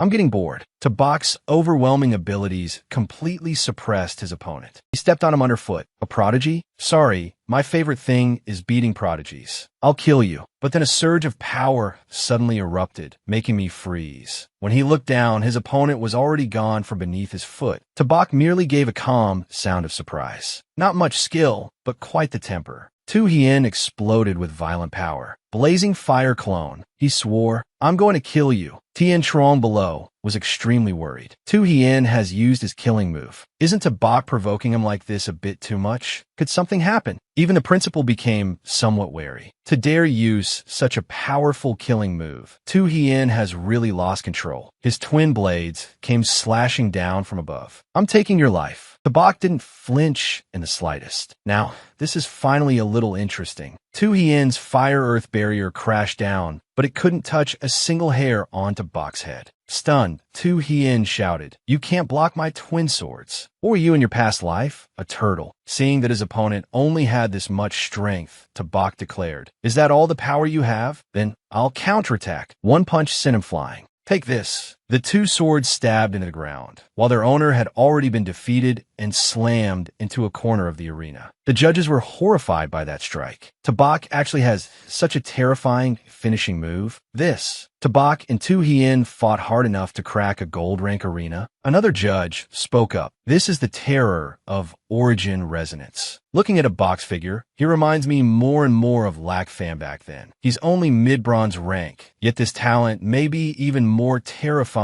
than that of those top noble families. Tabak walked over and pulled up his opponent's swords. These 2 swords look like they're worth quite a bit of money. Seeing what he was doing, Tu Hien shouted, what are you doing? Put them down. Those are my twin swords. Tabak only replied coldly. Judging from the attitude of your magic capital Marshall University, I doubt you plan to apologize or compensate us. I'll just treat these 2 swords as compensation from your magic capital Marshall University. Driven furious by those words, Tu Hien used the last of his strength to charge at him. You've gone too far, bastard. I'm going to kill you. Tabak merely sidestepped coldly. You think you have that kind of strength? A hook kick shot straight at his face. Tabak said disdainfully, you overestimate yourself. Tu Hien was beaten to the point where he couldn't fight back at all. Not giving him any time to recover, Tabak rushed forward. You still dare bully the weak and pick on the people of my Jiangzhou Marshall University? Tu Hien was then subjected to a rain of punches and kicks from Tabak. This is the punishment your magic capital Marshall University deserves. The entire audience cried out. Tu Hien actually had no power to resist Tabak at all. Tabak really is a monster. Speed, strength, cultivation, cultivation technique. He has no weaknesses. Is there anyone left in the martial universities who could be his match? I think only Han Qian can stand against a monster like Tabak. Tabak, that was amazing. Let's see if those people from Magic Capital Martial University still dare to act arrogant now. This is the prize for provoking our Jiangzhou Martial University. The MC announced. In this match, Jiangzhou Martial University's Tabak is the winner. He suddenly noticed Han Qian in the distance. Why are you staring at me? You've been watching me the whole time since the match started. Do you think I wouldn't look back? Han Qian looked at him with excitement. Tabak of Jiangzhou Martial University, I'll be waiting for you.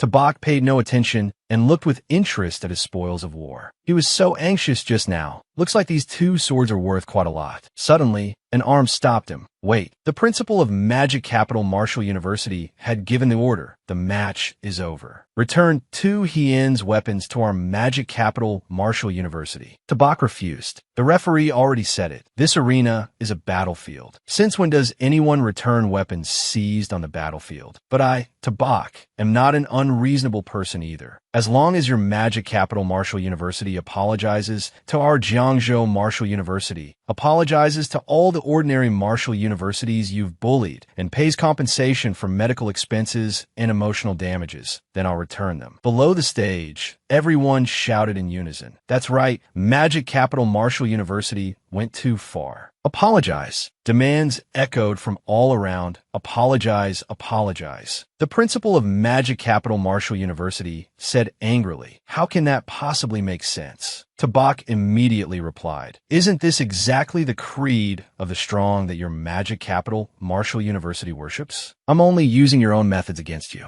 Principal Chu below the stage also shouted, "Tabak, well said. Let's see where Magic Capital Martial University can hide its face now." Tian Chuang chimed in as well. That's right. Let's see if Magic Capital Martial University still dares to be arrogant. How could that man possibly accept such humiliation? Today, I'll teach this snot-nosed brat a lesson. Principal Chu shouted from below, "This is bad." Tabak dodge. Even the principal of Great Wall Garrison Academy could hardly believe it. He wants to attack a student? The overwhelming aura made Tabak exclaim. So this is the blood energy eruption of the full stone realm. It's so powerful. The pressure forced them to retreat backward. The principal of Great Wall Garrison Academy could not tolerate such oppression and stepped in. You are the principal of Magic Capital Martial University, a powerhouse of the full stone realm, yet you're unleashing your blood energy against a student. Don't you find that disgraceful? The other man said calmly, "This is an internal matter of our Magic Capital Martial University. We have the right to handle it ourselves. Stay out of it." Principal Chu also could not accept it. "You dare harm a student of Jiangzhou Martial University? I'll fight you to the death." The three of them clashed, their powers colliding and pressing against one another without pause. At that moment, True Gi, a Lord-rank powerhouse ranked 6th, appeared and forced them to stop. The principal of Magic Capital Martial University also withdrew his power and stammered, "Elder True."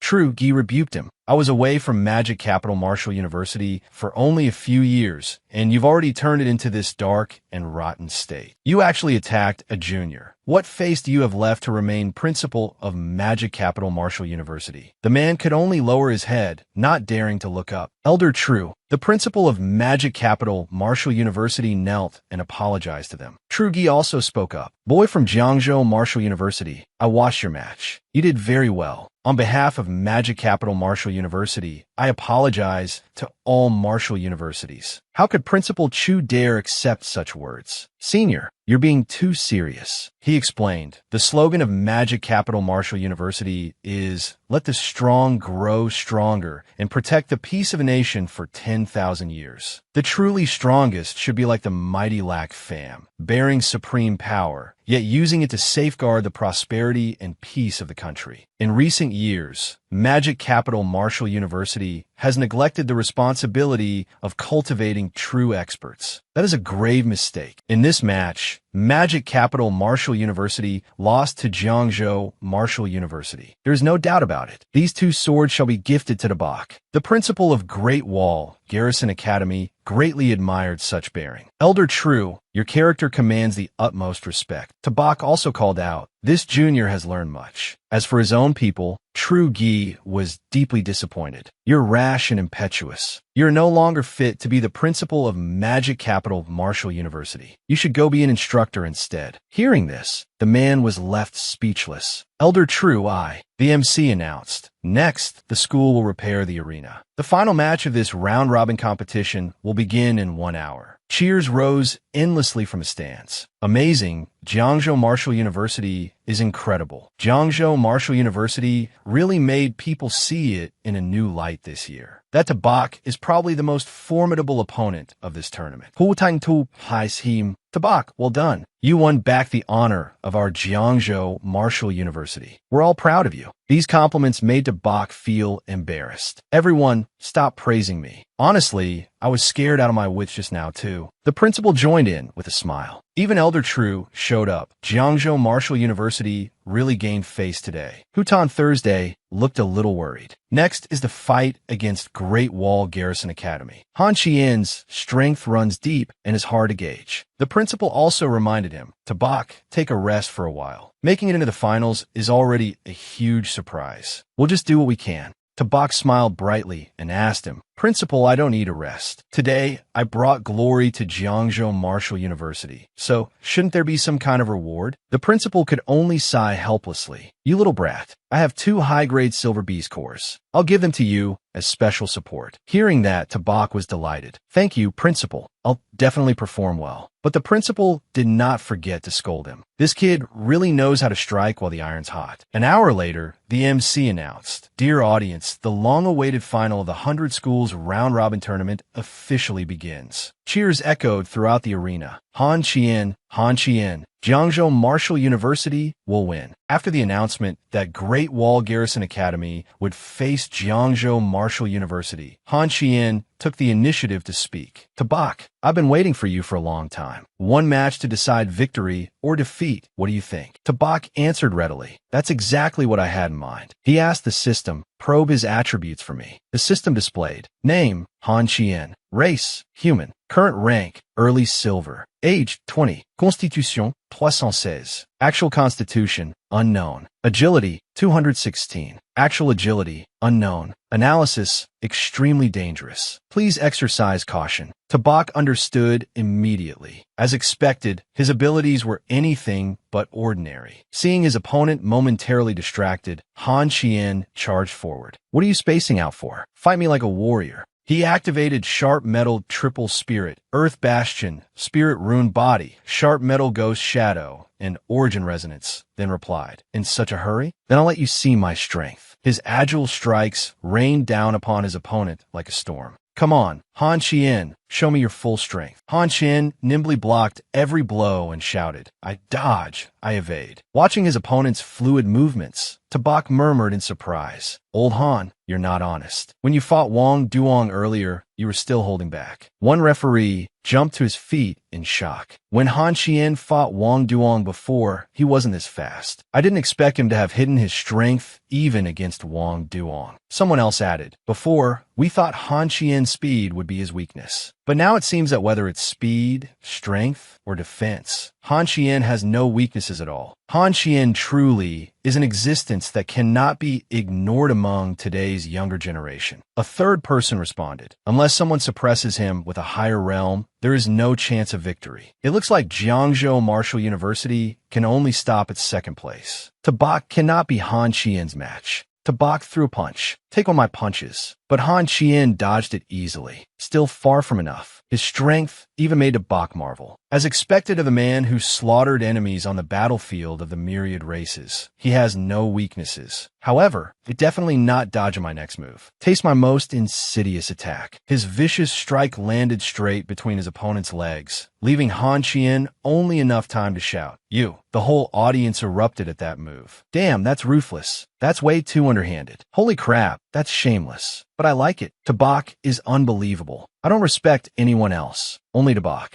Wait, attacking there in a match doesn't count as a foul, does it? What foul? The deputy commander already said this is real combat. As long as you win, that's what matters. Han Qian trembled as he covered his lower body. You actually used such a shameless attack. Tabak replied without a trace of embarrassment. The arena is like a battlefield. When your enemy is weakened, you take his life. Han Qian was sent flying by one of Tabak's punches. From within the thick dust, Han Qian spoke coldly. Tabak, now I'm going to get serious. Good, I've tested enough. You won't be able to dodge this move either. An endless blade aura attack, carrying the power Han Qian had long kept hidden, came surging forward. If I can't dodge it, then I'll meet it head on. Let's see who's tougher. The judges were all stunned. What? Han Qian has already learned this move? This is Elder Han's signature battle technique. I remember 3 years ago, General Han swung one blade and thousands of fiends instantly turned to ashes. Among those thousands of enemies were 1 diamond rank expert of the myriad races and 3 platinum rank experts. Tabak gritted his teeth and resisted the attack. Old Han, you really don't hold back, do you? Right after saying that, he was blasted backward by the force, only managing to curse. Damn it. The tip of Han Qian's blade pointed toward him. Tabak, use all your strength. I refuse to believe you're only this strong. Hutan Thursday, in the distance, froze and exclaimed, Tabak, did he lose? The principal looked on anxiously. Such a powerful attack. No one could withstand that. Tabak, however, calmly opened his backpack. Old Han, this time you force my hand. Little Ba, come out. Let's beat him together. Seeing the 2 imposing beasts facing him, Han Qian had to praise him. Very good, Tabak. You finally brought out your full strength. All 3 charged at once. Tabak roared. Old Han, you're done for. Tabak's kick lashed out. Han Qian had just dodged that blow when he had to defend against Little Bai's massive claw. At his flank, Little Bai seized the chance to launch an attack as well. Han Qian was quickly forced backward. Tabak reminded his opponent, Old Han, stop forcing it. Admitting defeat isn't embarrassing, but Han Qian unleashed a killing move. I originally didn't want to use this technique. Even now, I still can't fully control this power. But if I don't use it now, I won't be able to. That explosive surge of power forced Tabak to struggle to withstand it. This guy, this power, are you even still human? Is this really golden rank combat power? It's terrifying. The system sounded a warning. Warning. Extremely dangerous. Extremely dangerous. Han Qian declared confidently, Tabak, you've definitely lost this round. Everyone cannot help but sigh. As the saying goes, below gold, all are ants. Gold rank is the threshold of a true powerhouse. Han Qian is probably already at peak gold rank. Tabak is only bronze rank. No matter how strong he is, how could he possibly fight a gold rank? Han Qian poured all his power into this strike. You will never be able to withstand my final move. A terrifying force descended.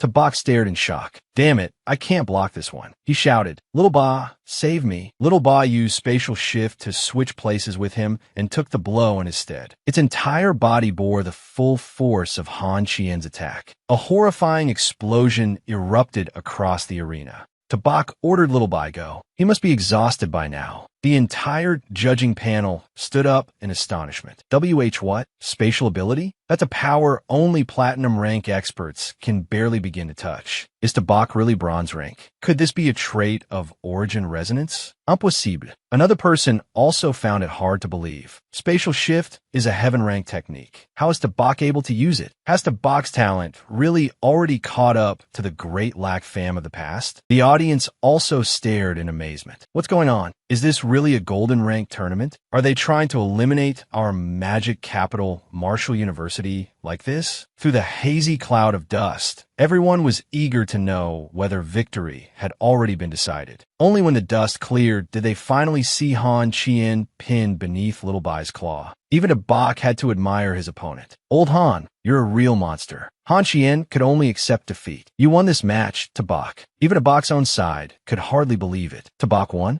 The MC announced. The overall champion of this tournament is Jiangzhou Marshall University's Tabak. Everyone from Jiangzhou Marshall University was overcome with emotion. Tabak is the champion. Tabak is amazing. I knew I wasn't wrong about Tabak. Tabak is the strongest of the younger generation. Tabak is the champion. His name rang out across the entire arena. Tabak won. He took the championship. Seeing his image broadcast on the screen, the viewers could not help cursing in excitement. Holy crap, Tabak is such a rascal. Tabak is wicked, shameless. Tabak is incredible. Lamb. Yanin also looked at him with deep admiration. Tabak, you're the best. In the living room of the family home, Tamui also jumped up excitedly. My brother won. My brother is the champion. Their mother was deeply moved as well. Hurry and look, his father. Tabak won. Tabak is the national champion. He sobbed as he answered, I see it. I see it. In the arena, the excitement had still not died down. Cries echoed everywhere. Jiangzhou Martial University. Tabak. Reporters all rushed in to interview him. Mr. Tabak, you are now the champion of this 100 schools tournament. May we know how you feel right now? Is there anything you'd like to say to your opponent, Han Qian? The principal struggled to shield him from the reporters. Everyone, please step back a little. Tabak needs to rest now. If you have questions, ask them later. After getting away from the crowd, the principal instructed him, Tabak, you've also used up a lot of energy. Go back to the hotel and rest first. I'll handle everything else. After this match, I'm afraid you've struck it rich, champion. All the military resource rewards belong to you. Tabak thought he had misheard. Really? How much is it, principal? The principal guessed, 60 million. No, that's not right. At the very least, it should be 600 million. At the mention of money, Tabak's eyes lit up. That much? Let me go. The competition isn't over yet. I still want to fight 10 more Han Qians. On the giant screen set up at the Magic Capital Martial University Hotel, the news was being broadcast. This is the Long Kingdom Military Channel. The 100 Schools Tournament has now concluded. Through this competition featuring 100 schools, the students of the martial universities have shown everyone their impressive spirit and bearing. Among them, the one who drew the most attention was the champion of this 100 Schools Tournament, Tabak of Jiangzhou Martial University. The military has decided to commend Tabak for his brave and fearless performance in the arena. He is specially awarded first-class merit, the Great Wall Medal of Honor, and 60,000 military merit points. The military also hopes that the other martial university students can learn from Tabak and maintain the spirit of fighting to the very end against any enemy, no matter how powerful they may be. And now, the latest list of the top 100 universities has been officially announced. Number 1, Jiangzhou Martial University, with an annual military investment of $5 billion. Number 2, Great Wall Garrison Academy, with an annual military investment of $5 billion. Number 3, Imperial Capital Martial University, with an annual military investment of $5 billion. Number 4, Magic Capital Martial University, with an annual military investment of $1 billion. A heaven-blessed prodigy, both wise and brave, successor to Luo Fan, and immensely famous. Official news broadcast of the Long Kingdom government. Beast tamers and other superpowered individuals from all over the country have been flocking to apply for transfer into martial universities. It is expected that in the near future, Jiangzhou Martial University will become a national training base for beast tamers. Even among ordinary citizens, some people wrote a nursery rhyme for Tabak, and it's spread all over the internet. The 100 Schools Tournament has ended, and Tabak of Jiangzhou Martial University has won the championship. The people admire him greatly as well. Tabak is seriously incredible. He fought so many martial universities all by himself. Exactly. I heard he was badly injured too. He was almost done for. Really? Then where is he now? The man they were all talking about had just woken up from a long, satisfying sleep. Stretching, he asked curiously, how long was I asleep? Man and I came in carrying food. Tabak, you're awake. The principal told us not to wake you.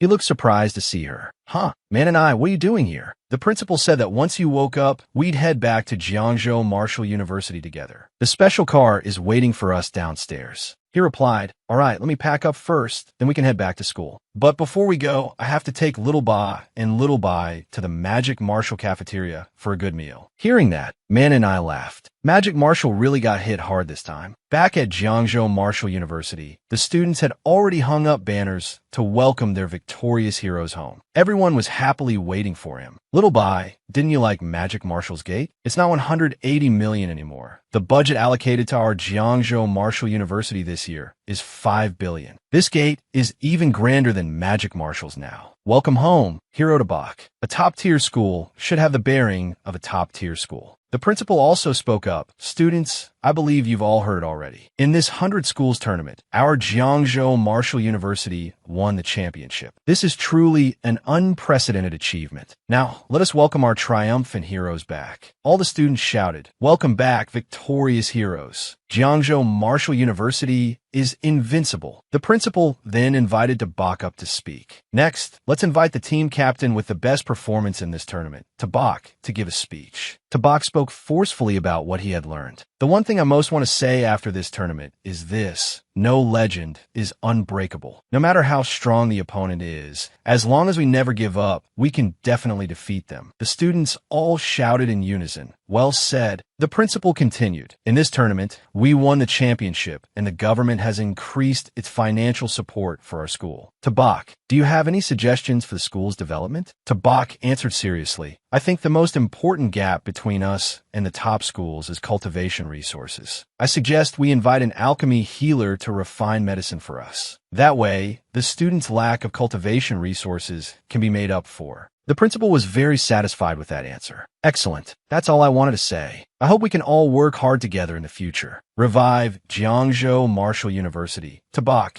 you truly deserve your title as the champion of the 100 Schools tournament and as the role model of our university. Back in the meeting room, the principal handed him a medal and said with confidence, Tabak, when you first received your first Golden Great Wall medal, I already knew that sooner or later you would make a name for yourself. Tabak replied modestly, Principal, this is what I should do. But saying that doesn't mean I've forgotten the 500 million you owe me. The principal froze. Wasn't it 50 million? 50 million? Where did 500 million come from? Tabak stared at him. I brought the school 5 billion, didn't I? Compared to 5 billion, 500 million isn't much at all. The principal flatly refused to budge. You've really got the nerve to take a lion's bite, huh? Including what I still owe you, the most I'll give you is 100 million. I'll also give you 10,000 military merit points. The head of the school's logistics department hasn't left yet, so go exchange them directly for resources. Tabak firmly refused that price. Only 100 million? Are you sending off a beggar? I bled for this school.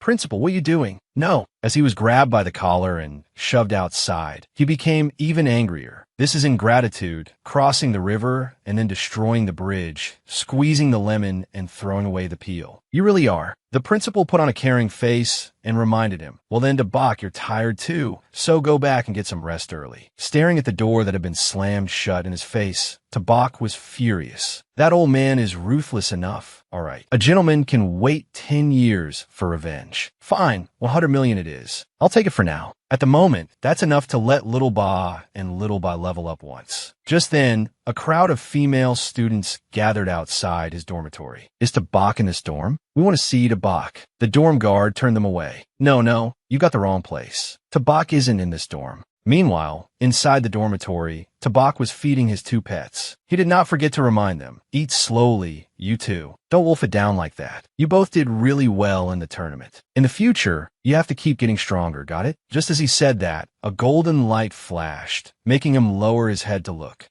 It leveled up. The system announced, Little Ba has reached the Earth Profound Turtle Realm, advanced to initial silver rank, and evolved into an Earth Spirit Turtle. Xuanwu Bloodline activated to 40. Acquired talent, natural elemental power, Earth Origin. Host rank has increased to initial silver rank. Tamed Beast, Earth Spirit Turtle. Rank, initial silver. Xuanwu Bloodline activated. 40. Gravity of the Earth talent has been strengthened. Constitution, 738. Defense, 862. Agility, 120. Spirit, 120. Talent 1. Earth Barrier. Can gather the power of heaven and earth to form a defensive stance, increasing defense by 500. Talent 2. Earth Spirit Possession. Consumes a certain amount of stamina to cover the whole body in earth elemental energy, increasing attack power by 100 to 200 and defense by 200 to 300. Talent 3. Core Gravity. Consumes a certain amount of stamina to unleash terrifying core gravity within a radius of 3 kilometers. Talent 4. Earth Origin. As long as its feet are planted on the ground,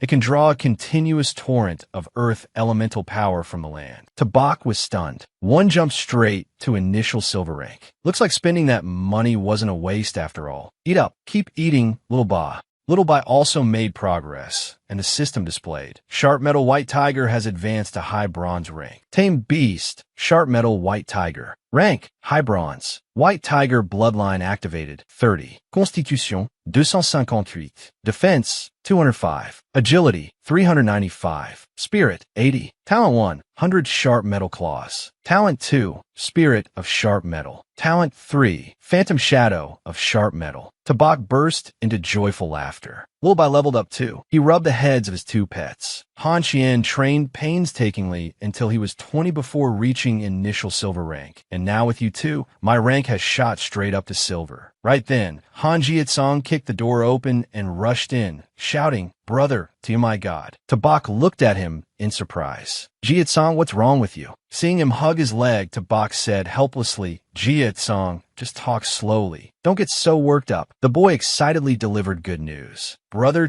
I awaken my power. Now I'm a mighty and glorious beast tamer like you." He raised a turtle and showed it off. "Brother, look what this is." Tabak was also very surprised. "How did you get a turtle too?" He explained, "After my old man found out I'd awakened beast tamer powers, he was thrilled. He insisted on spending a huge amount of money to hire someone to catch me a bronze rank exotic beast." "But what future does a bronze rank exotic beast even have? I don't want that. If I'm going to raise one, it'll be a turtle. A beast tamer who doesn't raise turtles isn't a good beast tamer." "Brother too, don't you agree?" Tabak hesitated. "Jietsong, actually what I want to say is that not all turtles are." Suddenly, the system notification sounded. "Congratulations, host. New talent activated, Dominion. It can use holy beast blood essence to help a person who worships the host to a certain extent and subconsciously longs to become a beast tamer awaken, allowing the battle pet that person tames to gain holy beast bloodline and become a descendant of the holy beast." That information made him go rigid. What the hell? Dominion? What kind of ability is this? It can help other beast tamers awaken as descendants of holy beasts? Damn it, are Little Ba and Little Bai about to have disciples and descendants already? The screen displayed more information. Nim, Han Jiakang, beast tamer awakened through Xuanwu blood essence. His tamed beast can awaken up to 10 Xuanwu bloodline. The host can control his power and survival. Jietsong noticed his reaction and asked curiously, "Brother, what's wrong? Why are you even more excited than I am?" Tabak enthusiastically patted him on the shoulder. Nothing,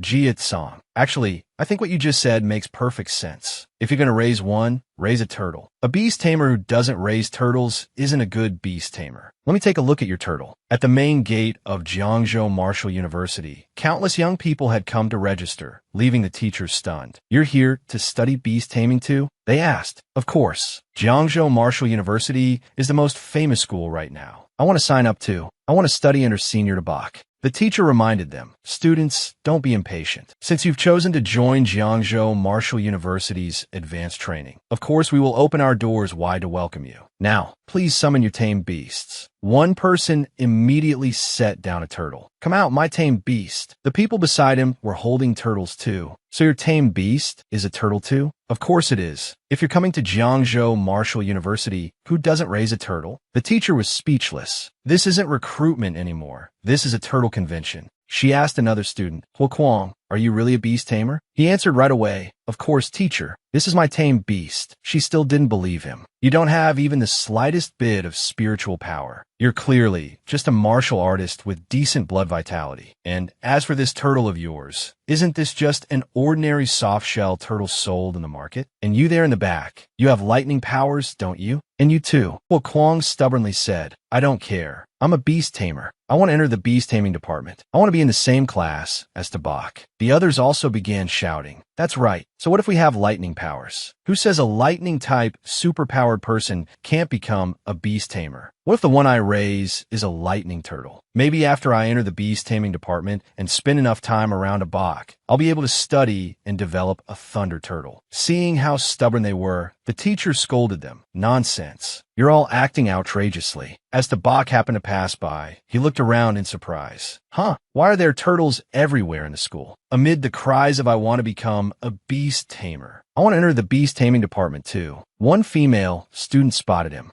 Tabak. The others quickly noticed it was him too. "Tabak, the real one is here?" They swarmed toward him like a broken hive of bees. "Tabak, I'm your fan. You have to help me stay. If I can't become your schoolmate, I'll regret it for the rest of my life." Tabak, look at me. I have the potential to become a beast tamer. I've been raising turtles since I was little. I'm really good at this. Really good, huh? Hey, stop pulling my shirt. Tabak, after watching your match, I feel like I found the goal of my life. Even if I'm not a beast tamer right now, I believe I'll definitely awaken in the future. Tabak fled at top speed, filled with confusion. Where did all these people suddenly come from? He could only shout for help. Principal, save me. Principal. In a meeting room of the Frontline Military Academy, someone reported. According to Xiaoqi's report, the myriad races side has discovered our movements. They have also dispatched 13 tribes, including the Nether Cat, the Six-Eared Demon Wolf, and the Quan Bear, to gather near our garrison. Their exact intentions remain unclear. Nie Qing gave the order. The myriad races are becoming increasingly brazen. No matter what their objective is, we must strike first. Before this, I already issued the order to select 3 warriors from this 100 schools tournament to go to Bitch Tween Marsh and carry out a reconnaissance mission. One member was shocked when he heard this. What? Bitch Tween Marsh? That's a forbidden zone. And we're choosing students from the 100 schools tournament. They haven't even graduated yet. Isn't that too dangerous? Another person could not help but ask, Mr. Nie Qing, shouldn't you reconsider? He replied, as warriors of the human race, sooner or later, they all have to go to the myriad races front line. I believe they can complete the mission. Besides, only with me stationed here would that king-rank expert among the myriad races not dare act recklessly. So, this reconnaissance mission is extremely important. Carried out. One commander immediately answered, Yes, sir. Back at Jiangzhou Martial University, Tabak rushed into the principal's office and urgently reported, This is bad. Our school is about to turn into a turtle farm. The principal exclaimed when he saw him, Tabak, you've come at just the right time. Tabak, this is the head of the Chow family, Chow Man. This time, he came specifically to discuss recovering the divine weapons of the Chow family from you. The others are all retainers of the Chow family. Tabak said calmly, You want to take back Chow, Tu Hien's pair of swords? The principal of Magic Martial already told me to keep them. They immediately lost their composure and shouted, How unreasonable. Those 2 divine weapons belong to the Chow family. If it weren't for old Mr. True's sake, do you think we'd waste so many words talking to you? Today we came with sincerity to redeem the divine weapons. And this is your attitude? Tabak thought to himself, Nice. They actually dare slam the table here at Jiangzhou Martial University? The principal also smacked the table and spoke up. Everyone, this is Jiangzhou Martial University, not your magic capital. Whether Tabak sells them or not, and on what terms, is entirely his choice. Tabak, negotiate with confidence. Chaman also spoke. Student Tabak, name your terms. Tabak replied, I have to admit, I've been using those 2 weapons quite smoothly lately. Someone from the Chow family advised him, Young man, sooner or later we all have to go to the battlefield against the myriad races. Improving your own strength is the most worthwhile choice. Rather than keeping 2 pieces of iron that are useless to you, why not exchange them for cultivation resources you need more? What do you think? Tabak looked thoughtful. What this friend says does make some sense. In that case, let's settle it at 1 billion. They froze when they heard that. What? 1 billion? It wouldn't even cost that much to reforge divine weapons. Tabak repeated, That's not right. Those 2 divine weapons may not be very useful in my hands, but in Tu Hien's hands, they're life-saving treasures. Is Tu Hien's life not worth 1 billion? And how much time would it take to forge divine weapons again? They hesitated.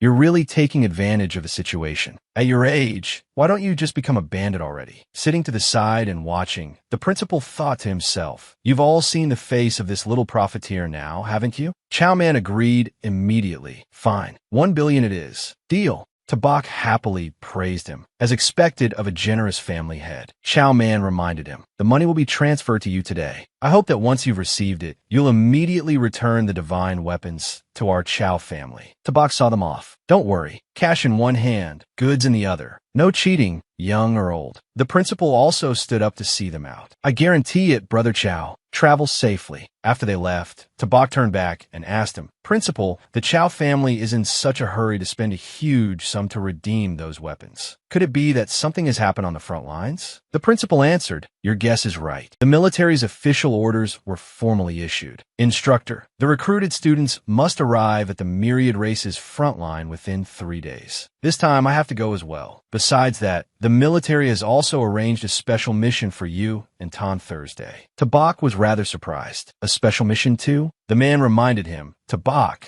This campaign is the first counteroffensive humanity has launched against the myriad races in more than 100 years. Once we reach the battlefield, we are no longer principals, teachers, and students. We are all soldiers. We must carry out our mission bravely and fearlessly, even in the face of death. Understood? At Imperial Capital Marshall University, the principal stood on the platform holding the mobilization order and declared, "Our Imperial Capital Marshall University is the gathering place of Long Kingdom's greatest talents. When humanity goes to war, Imperial Marshall will lead the charge." All the students below shouted in unison, "Fight for the Long Kingdom. Fight for the Yin-Wang human race. Fight on for all eternity." The students below roared with imposing momentum. "We are willing to have our names carved forever on the monument. For our human race, undefeated." 3 days later, at the Great Wall Garrison Fortress, the soldiers in front reminded the Box Group, "Hurry up, the battle begins today. I need the magic crystal cannons checked several more times. Pay attention to energy replenishment. Absolutely no mistakes are allowed. Stay alert for the enemy at all times. Don't let enemy scouts come within 50 li of the Great Wall. The moment they are discovered, eliminate them on the spot." Tabak asked curiously, "Principal, have you noticed that the other famous schools are all wearing armor? Why is Jiang Marshall the only one wearing school uniforms? That won't exactly guarantee our survival on the battlefield." Vin Quang agreed. "Exactly. We should have a set of armor too.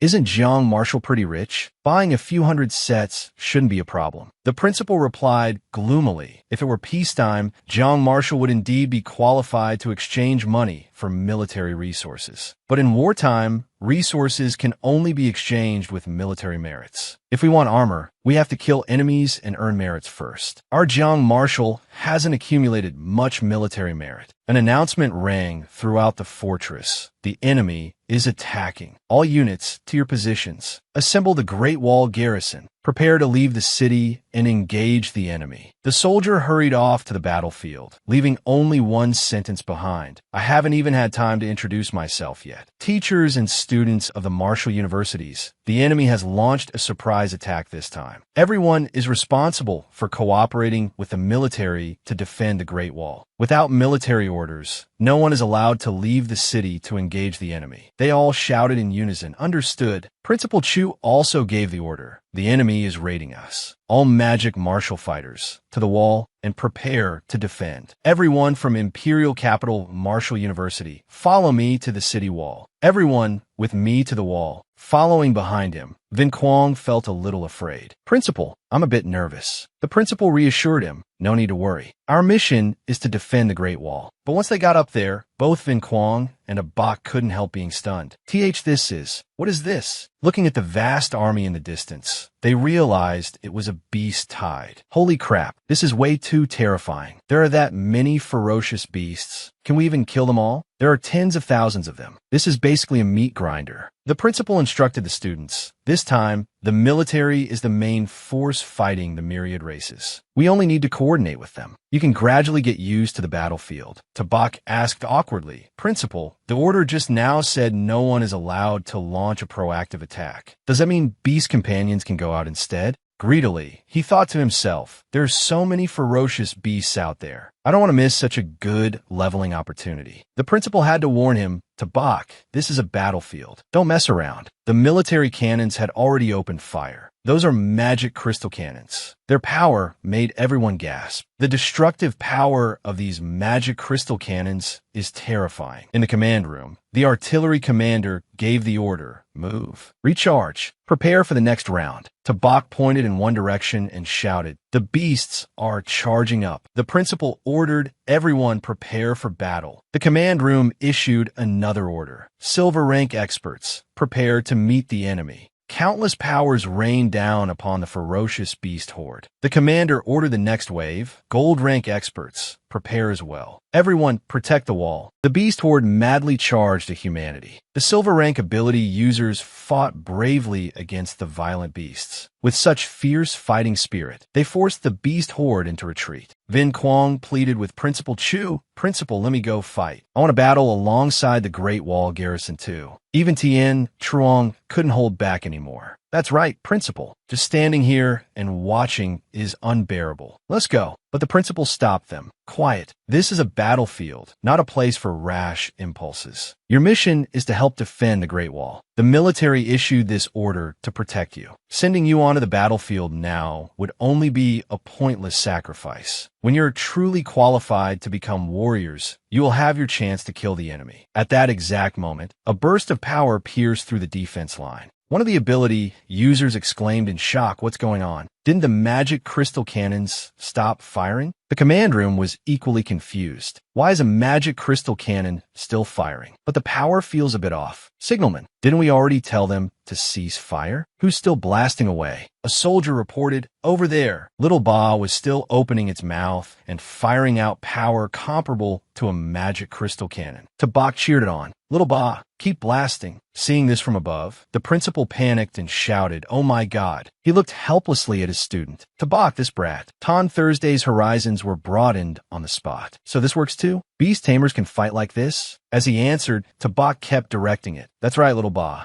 Aim at that bronze rank one. Blow it up for me." Little Ba obeyed and fired a beam of power that the beast horde couldn't dodge. He angrily cursed at it. "Little Ba, are you stupid? Can't you see that's a silver rank one? If one shot can't kill it, then when it dies later, we won't get any military merit." "That's right, blow that bronze rank one to pieces for me." "Hey, focus a little. Don't hit our own people." He then ordered Little Ba to join the fight. "Little Ba, help me out. Stop slacking off, or I'll feed all my beast cores to Little Ba." When the ability users saw Tabak's two beast companions rushing into the beast horde, they were all shocked. Where did those two beast companions come from? They're insanely strong. I heard they belonged to a student from Jiang Marshall. The others blurted out in disbelief. "No way. A student who hasn't even graduated yet can raise beast companions that terrifying?" When the dust and smoke finally cleared, the ground was littered with the corpses of ferocious beasts. Seeing this, the commander ordered all silver rank experts pursue the remaining beasts. Gold rank experts eliminate the enemy remnants still left on the battlefield. The principal looked at Tabak in a completely new light. "Tabak, you really do come up with every trick imaginable." Beside him, Tien Trong asked curiously, "By the way, Brother To, how did your two beast companions grow so much stronger in such a short time?" Tabak casually made up an excuse. "Well, that was all thanks to the resources and support of our principal." "Principal, look, does this count as meritorious service for me? Can I get a bit more military merit support?" Hearing the hint in his words, the principal inwardly grumbled, "This brat, why don't you just say outright that you extorted hundreds of millions from me?" He answered, "Kid, you killed so many ferocious beasts this time. You'll definitely earn quite a bit of military merit. All of us have just been stationed on the wall and haven't personally joined the battle." A report had already come in from higher command.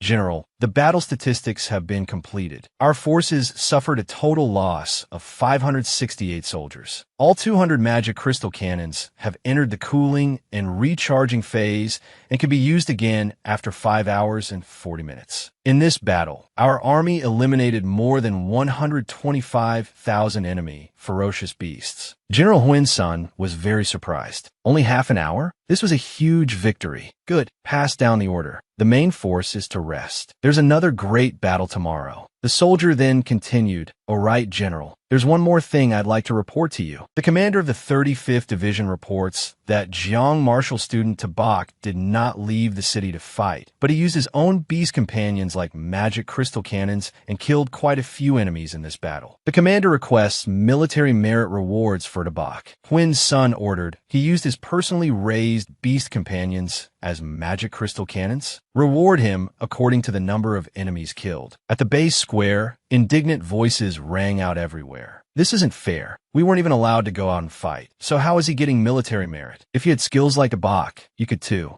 They pointed at the information board. "Look, hurry up and look. On the ranking board, first place is Jiangzhou Marshall University, Tabak. Military merit, 43,500 points. Someone reading the results of others got this far and immediately cursed. Damn it, Tabak is a student just like us. Were we all forbidden from leaving the city? Then how did he get so much military merit? There's definitely something shady going on." When Xiao Tu Hien saw Tabak's name, he let out a cold snort. "Tabak again. Why is it always him?" The two people beside him chimed in, damn, over 40,000 military merit points. That's more than 400 million. Even a gold rank expert might only earn that much. What exactly did Abak do? Furious, Tu Hien swore, Tabak, I will definitely surpass you. When Tabak ran into Chao, Tu Hien again in the base square, he casually walked over and patted him on the shoulder as if nothing had happened. Well, if it isn't old Chao, long time no see. All right, have you gotten used to using those twin swords yet? Speaking of which, the reason I got so much military merit this time is all thanks to Uncle Chao's strong support. Seeing that Tu Hien looked upset, Tabak tried to smooth things over. Come on, if you need anything today, just say the word. We're good brothers. Don't keep making that long face all the time. But Tu Hien's face stayed as wrinkled as a dried jujube. Who the hell is your friend? I, Chao Tu Hien, will never be friends with someone like you.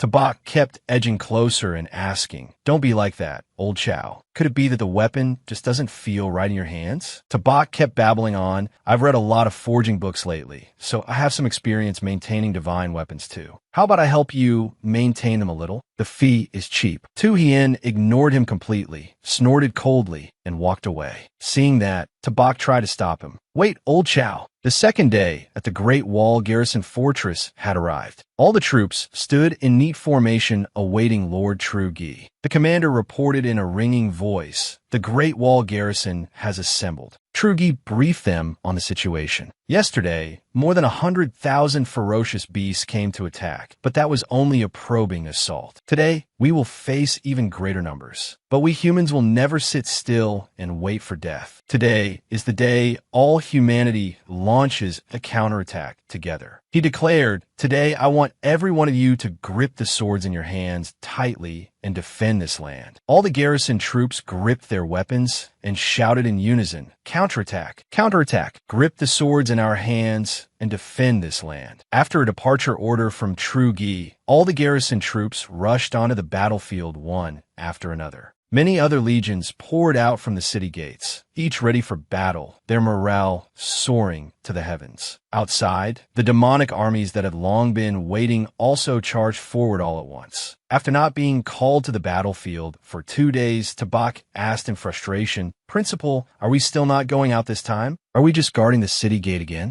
Vin Quang echoed him, exactly, Principal. We can't just hide like turtles forever. But the principal retorted, what are you panicking for? Military orders are absolute. You'll get your chance to be useful sooner or later. Holding a radio in his hand, the commander laid out the Vin Quang couldn't help exclaiming, this is way too terrifying. Tabak also stared fixedly at the clash and praised it. No wonder they say the battlefield of the myriad races is a living hell. No creature could survive an attack this devastating. The commander continued issuing orders. Careful, the enemy army is charging in full force. Heavy Armor Legion, move out. At the command, a legion clad in iron armor and carrying spiked shields took position. The captain instructed them, Heavy Armor Legion, you must withstand the first assault of the Diamond Bears. Make sure the mission is completed. Then he gave a forceful order, Heavy Armor Legion, charge with me. The two sides crashed in a battle. Faced with the Heavy Armor Legion's sturdy spiked shields, the Diamond Bears were halted. The captain continued directing them, Heavy Armor Legion, hold these beasts back for me. On a high tower on the demonic beast side, a Diamond Bear roared angrily, how can the human race stop the Diamond Bear clan? Smash them to pieces for me. Tabak was startled. Huh, why does the leader of the myriad races also look human? Principal Chu explained, platinum rank experts among the myriad races gain the ability to transform. Once they reach diamond rank, they're no different from humans. Even if you lived among them, you still wouldn't find anything unusual, as long as they didn't reveal any flaws. They made Tabak marvel once more. I never expected the myriad races to have that kind of ability too. Vin Quang, now out of patience, kept asking, Principal, when exactly are the higher-ups going to assign us a mission? Principal Chu reassured him. The battlefield is becoming more and more brutal. I'm sure our mission will arrive soon enough. At that moment, a military officer came out to assign mobilization orders. All reserve team members will coordinate with the main force to rescue the wounded and clean up the battlefield. All Marshall University members will be divided into small squads to carry out the mission in coordination. The squad assignments will now be announced. Tabak said excitedly, finally a mission. The man began reading. Squad 1, Tabak, Hutan Thursday, Han Chien. Captain, Tabak. Mission not mandatory. You may help clean the battlefield or head to the Misty Mountain Range to join up with the main army. The captain may decide at his own discretion. He kon tin, Squad Hai, Dung, Gao Tu Hain, Guantan, Dang Loi Hu. Captain, Wang Duong. Mission, head to the Misty Mountain Range and assist the army in scouting the terrain. He kept reading out Squad 3, all the way to the final squad. Squad Nam Mui Hai, Bek Nung Bang, Vung Tang Tang, La Ving Kung, Loi Van Du, and Jung Man Ni. Captain, Bakingung Bang. Mission, assist the Great Wall Reserves in cleaning the battlefield. All squads, assemble immediately and carry out your orders. A wave of noisy discussion instantly broke out. What the hell is this? Damn it, aren't these supposed to be students from the same school? The person next to him agreed. Yeah,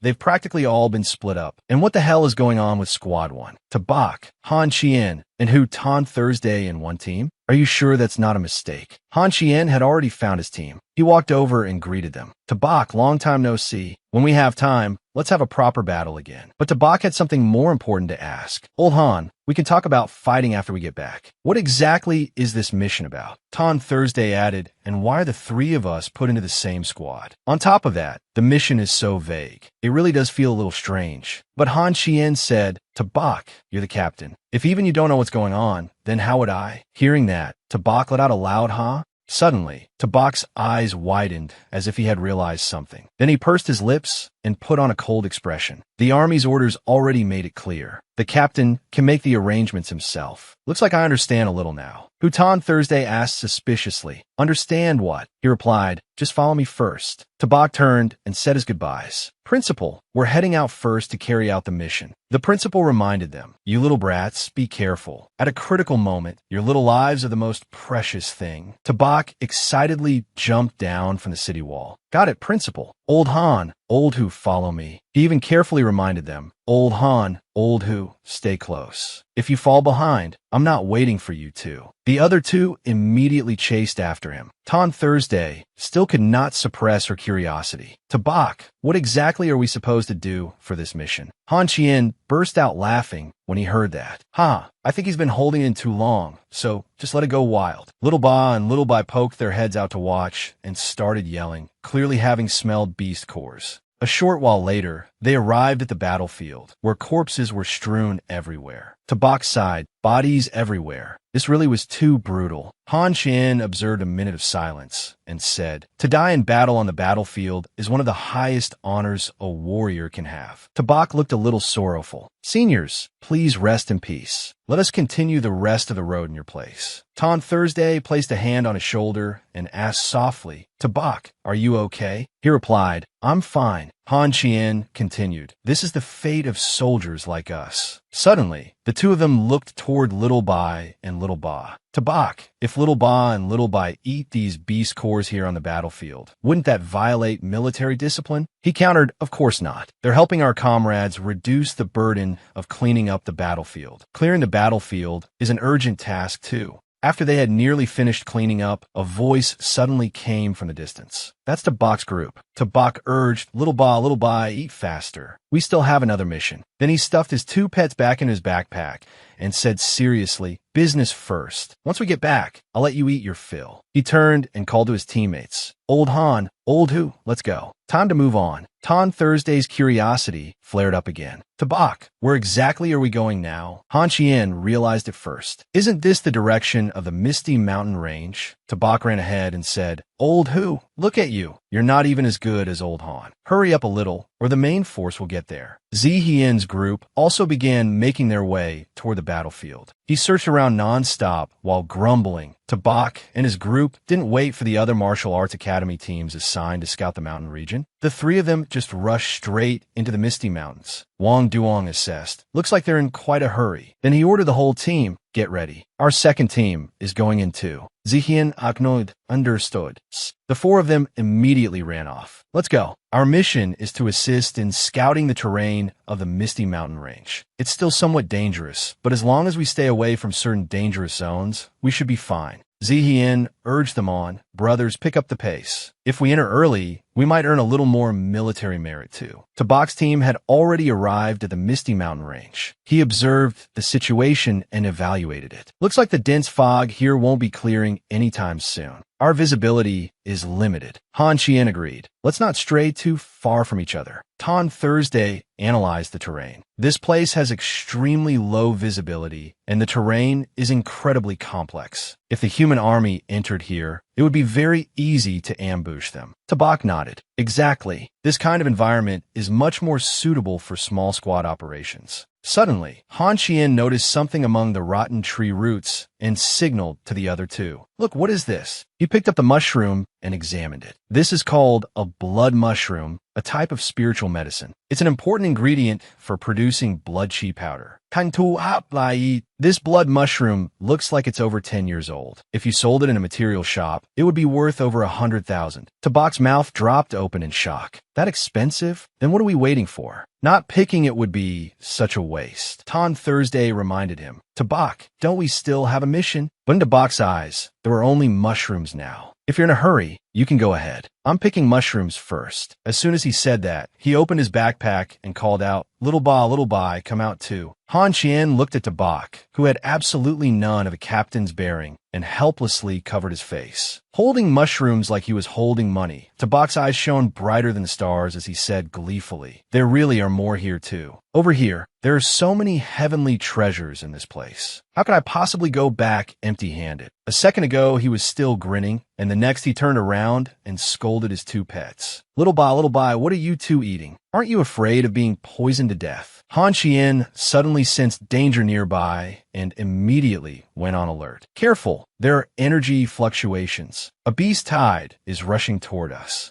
The moment he finished speaking, a beginner stage gold rank, golden two-headed giant lizard, and 3 silver rank demon wolves appeared. Tabak patted Han Qian on the shoulder and said confidently, It's just a beginner stage gold ranker. I'm enough on my own. You guys keep scouting. But Han Qian and Tan Thursday fiercely drew their weapons and charged at the monsters. Tabak, don't even think about hogging all the military merit this time. That's right. Even if you're the captain, don't keep all the good stuff to yourself. Let's do this together. Seeing how strangely in sync the two of them suddenly were, Tabak asked blankly, Are you two breathing through the same nostril now? The two of them rushed in and clashed with the monsters. The situation on their side did not look very good, since the enemy held the advantage in numbers. Right at that moment, Tabak also jumped into the fight. He raised his leg and kicked the two-headed giant lizard, then said, Old Han, take a break first. Give me 5 minutes to deal with this thing. Han Qian looked at Tabak in shock and asked, Hey Tabak,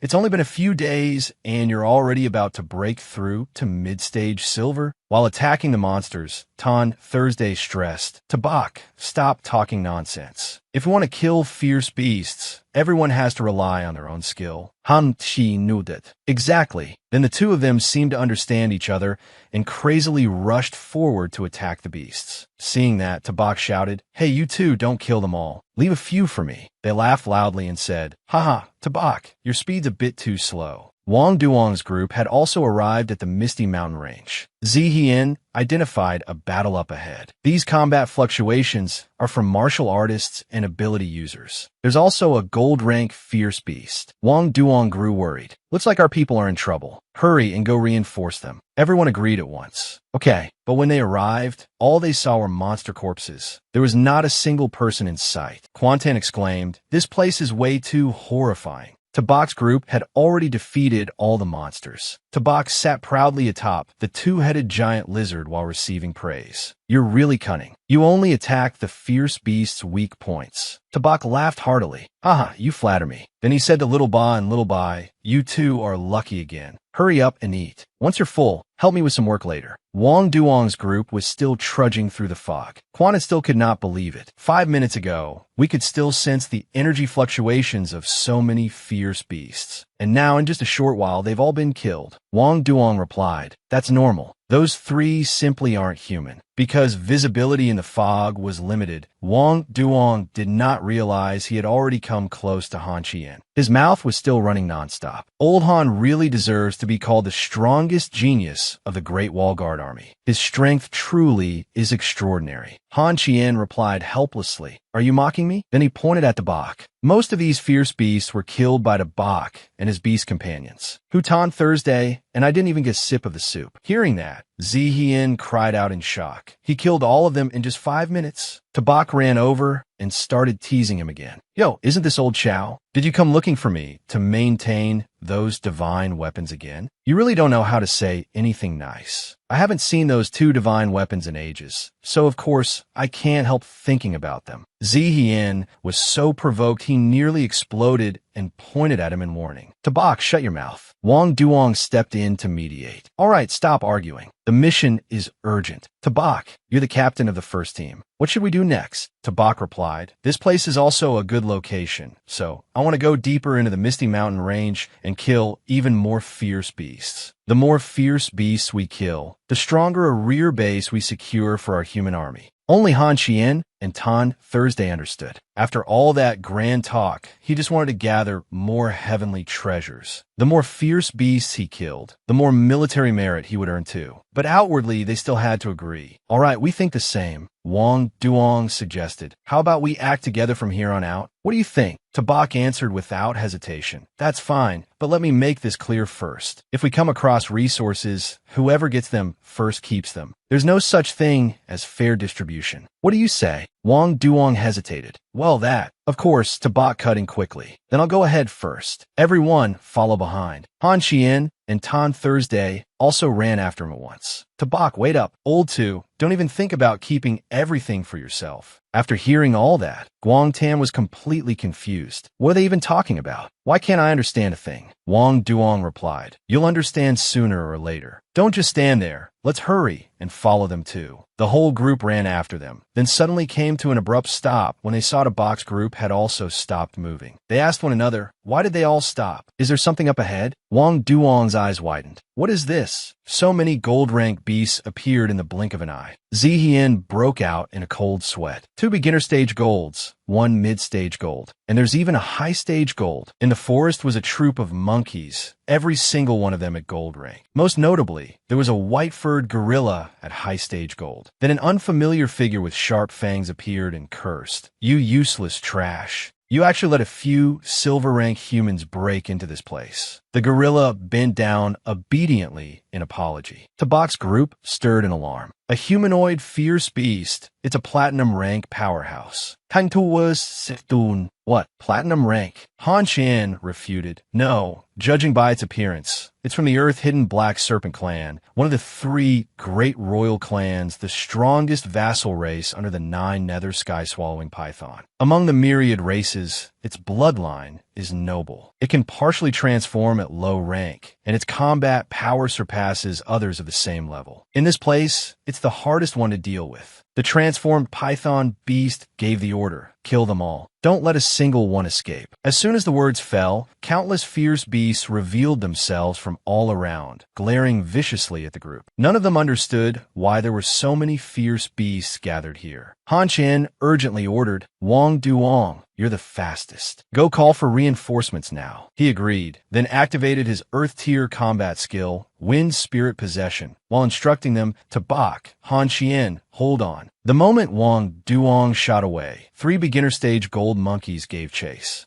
In a flash, they had blocked Wang Duong's path. He cried out in shock, what? Its speed actually surpasses mine. Then I can only fight for my life. Meanwhile, Tabak's group was also fighting all kinds of beasts. Han Qian asked worriedly, Tabak, can you hold off that black serpent by yourself? Zihian drew his sword and swore, I'm going to slaughter every last one of you beasts. Seeing that Tabak was still standing there without moving, the python became curious and asked, why aren't you making a move? Tabak sneered, looks like you really are a troublesome one. Then he released his 2 pets. Little Bai, come out and get to work. The moment the 2 came out, they instantly grew larger. Even the surrounding beasts were somewhat cowed by this form. Then they activated Black Tortoise Barrier, Black Tortoise Gravity, Metal 100 Claws, and Metal Eyes as they entered the fight. The python laughed savagely and provoked him. You want to fight me? Fine. Consider it a little warm-up. As he spoke, he sent out several giant horse snakes as sparring pieces. And so the matchups were set. Tabak's opponents were the python and his vicious serpents.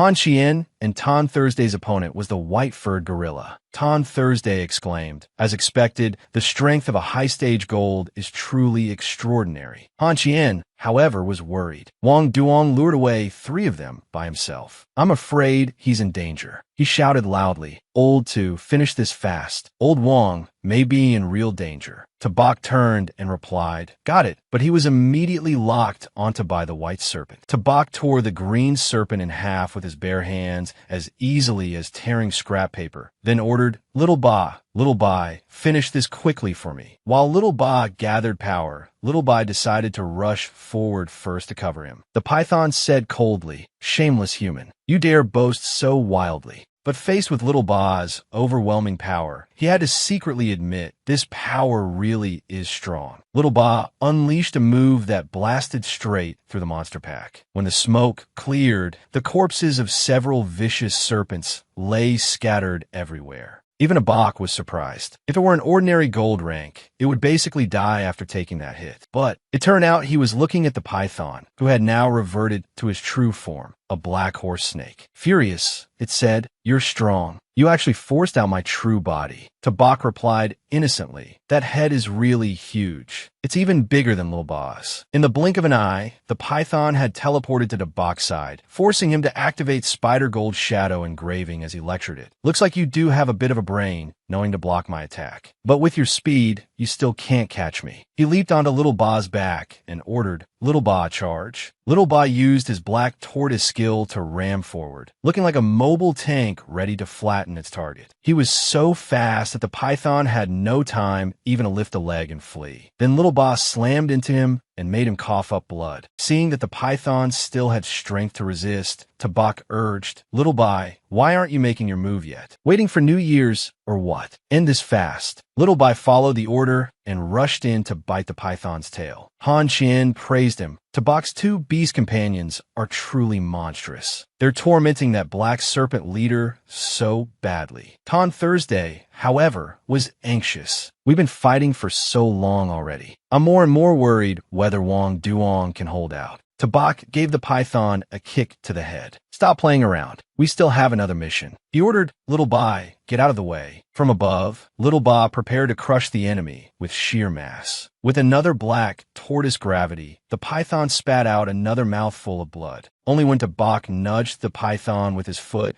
and saw that it was no longer moving did he let out a breath of relief. Finally done, he gave the order to the 2 of them. Let's go. We're going to save. Before he could finish, the python suddenly swelled up as if it had activated a self-destruct mode. By the time Han Qian and Tan Thursday noticed, a tremendous explosion was already roaring through the area. Fortunately, Tabak had summoned his protective aura in time and avoided the blow. He could not help grumbling, damn it, it even had a move like that. Seeing that the python still had enough strength left to escape, he cried out in shock. What? That beast still isn't dead. Han Qian advised, Tabak, don't chase after it. That black serpent is already crippled by you. Saving old Wang is more important. He agreed. Fina, I'll spare that snake's life today. Then Tabak shot off at top speed, only having time to say, Old Han, Tan Thursday, hold the line here. I'm going to save old Wang. Han Qian replied, go quickly. Leave this place to us. After battling the 3 monkeys for a while, Wang Duong's situation looked extremely grim. I still underestimated the speed of gold rank fierce beasts. Even though this white ape isn't a speed-type beast, its physical strength is just too overwhelming. Am I really going to die here? He raised his weapon and swore, but even if I die, I'm taking one of them down with me. The 3 monkeys charged at him at the same time. Wang Duong decided to use Void-Shattering Spear to break through the encirclement, but he was quickly met with a deadly punch from the mid-gold golden monkey. The other 2 took advantage of the opening in the human's defense and rushed in a pile-on. Their coordination was flawless, attacking one after another in perfect rhythm. Wang Duong's body was battered heavily, blood gushing out like a spring. Then they kicked him, sending him crashing into a large tree. He slumped where he sat, certain that this time he was truly going to die. Wang Duong taunted them, "Come on then, beasts. It's easy enough for you to kill me now, but one day, every last one of you will be slaughtered by our human race. On Qian, Toolbuck? Looks like I won't get the chance to compete with you two anymore." His whole body went limp before the monkeys. Suddenly, the spear in one monkey's hand was knocked flying.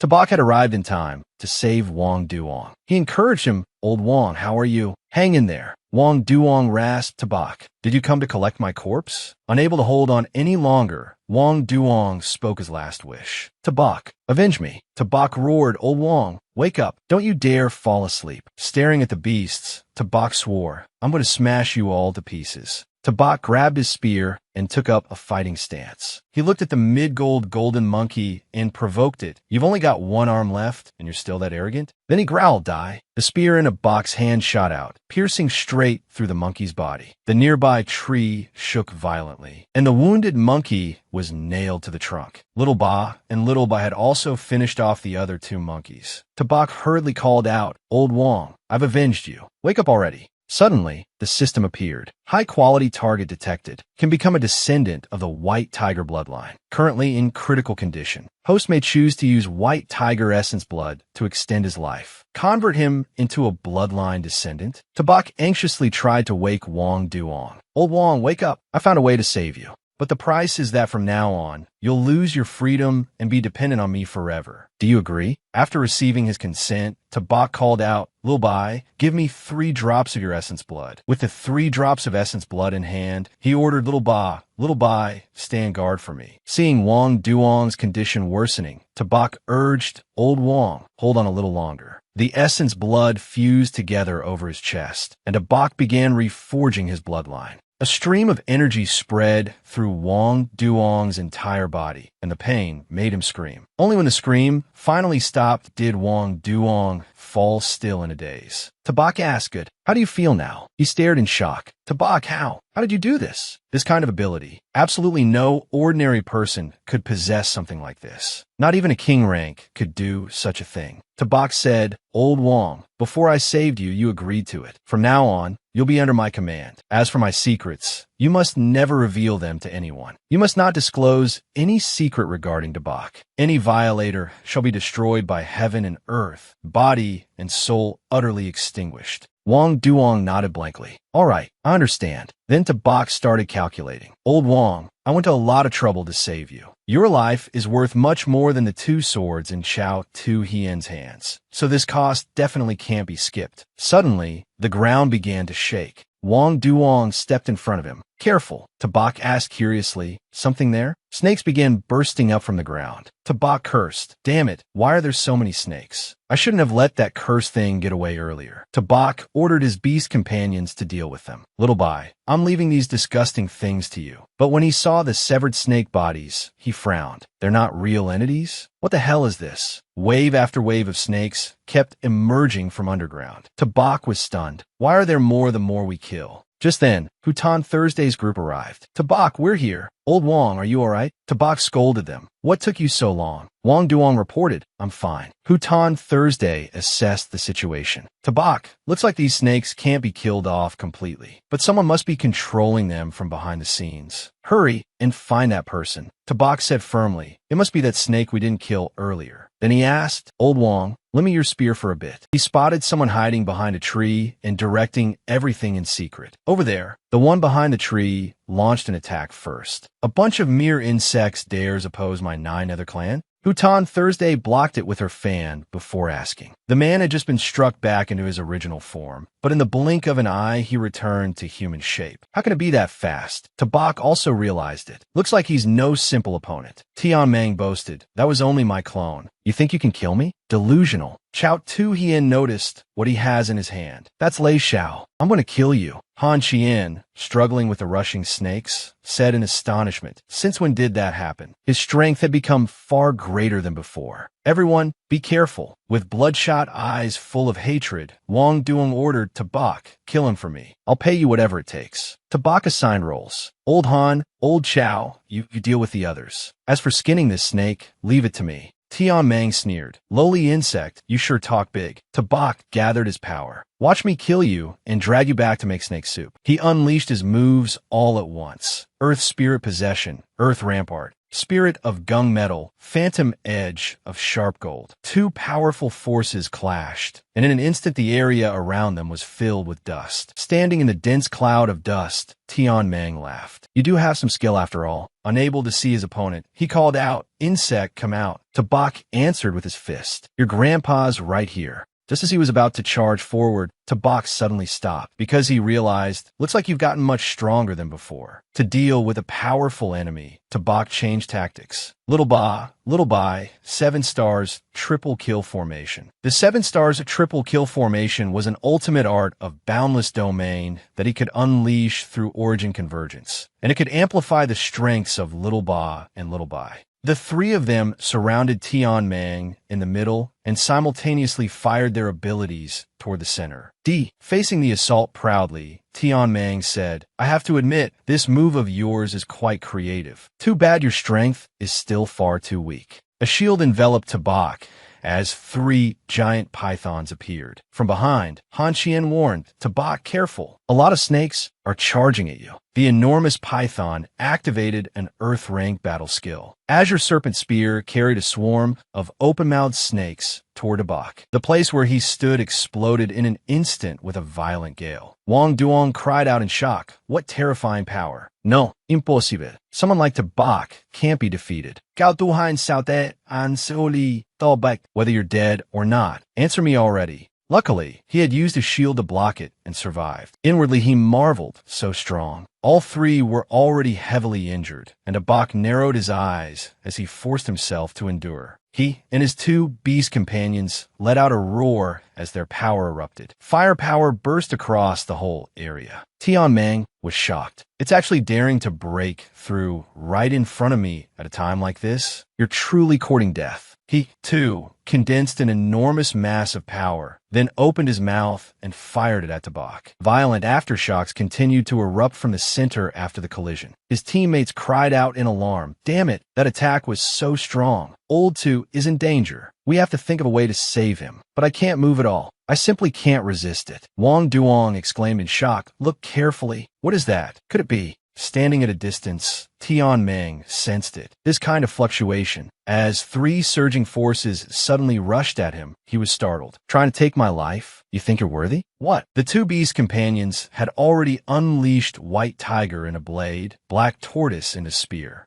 Tabak coldly gave the order, kill. No need to ask. Saint Beast armament descended once more upon the mortal world, wrapping around Tabak's body. The others stared in shock. Heaven and earth return, spirit unextinguished, divine weapons gather, Saint Beast armament, roots of grass and trees, origin convergence. Hutan Thursday could hardly believe it. Is this the legendary Saint Beast armament? Wang Duong excitedly confirmed, that's right. This is Lord Lac Fam's supreme battle power. Back then, after traveling 3,000 li, he faced 2 enemies alone before countless experts and tyrannically killed 2 great king-rank opponents with the Saint Beast armament. Tian Mang thought to himself, with these heavenly phenomena, could this really be the legendary Saint Beast armament? That supreme skill from 100 years ago? Impossible. The system announced, congratulations, host, for awakening Saint Beast armament. Host Tabak. Profession,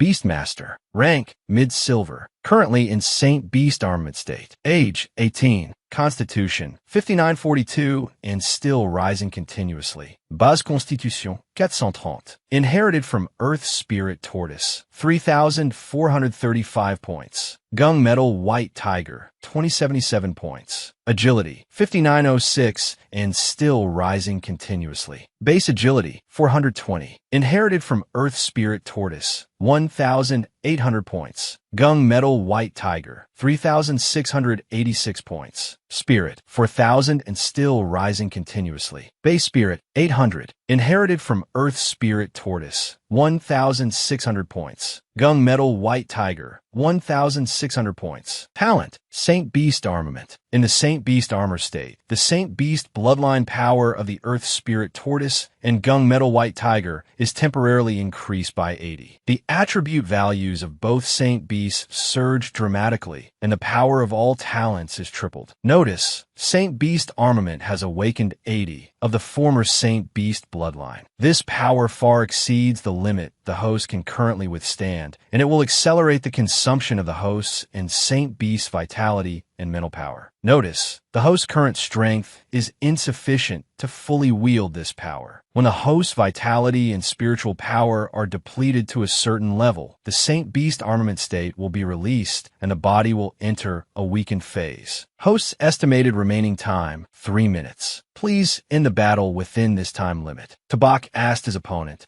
"Are you ready to die?" Tian Meng stubbornly launched another ability attack. Impossible. When it was blasted back at him, he despaired. How can this be possible? No. He looked down on the other side. You're the mighty lord of the Nine Nether, yet you stoop to attacking a child? Do you really think I'm already dead? Nipton slashed out with a single sword strike. In the sky, the two powers collided. The Lord of the Nine Nether said coldly, "Nipton, don't be arrogant." On a box side, he was still in the process of leveling up. When he landed, his teammates hurried over and asked, "Old Two, are you all right?" Tabak, you've given us another huge surprise. Hutan Thursday counted up their gains. This haul is incredible. 1 earth hidden black serpent, 1 high gold, 1 mid gold, 2 low gold, and more than 80 silver rank beasts. We actually killed them all. Wang Duong happily chimed in, "That's right. This was amazing. I can brag about this for a whole year." Han Qian added, "But this time was way too dangerous. If Tabak hadn't erupted with Saint Beast armament, we might have been wiped out." Chao Tu Hien was still grieving. "It's just a pity about Lei Xiao." Tabak reminded them, "The smell of blood here could attract ferocious beasts from elsewhere. We shouldn't stay long."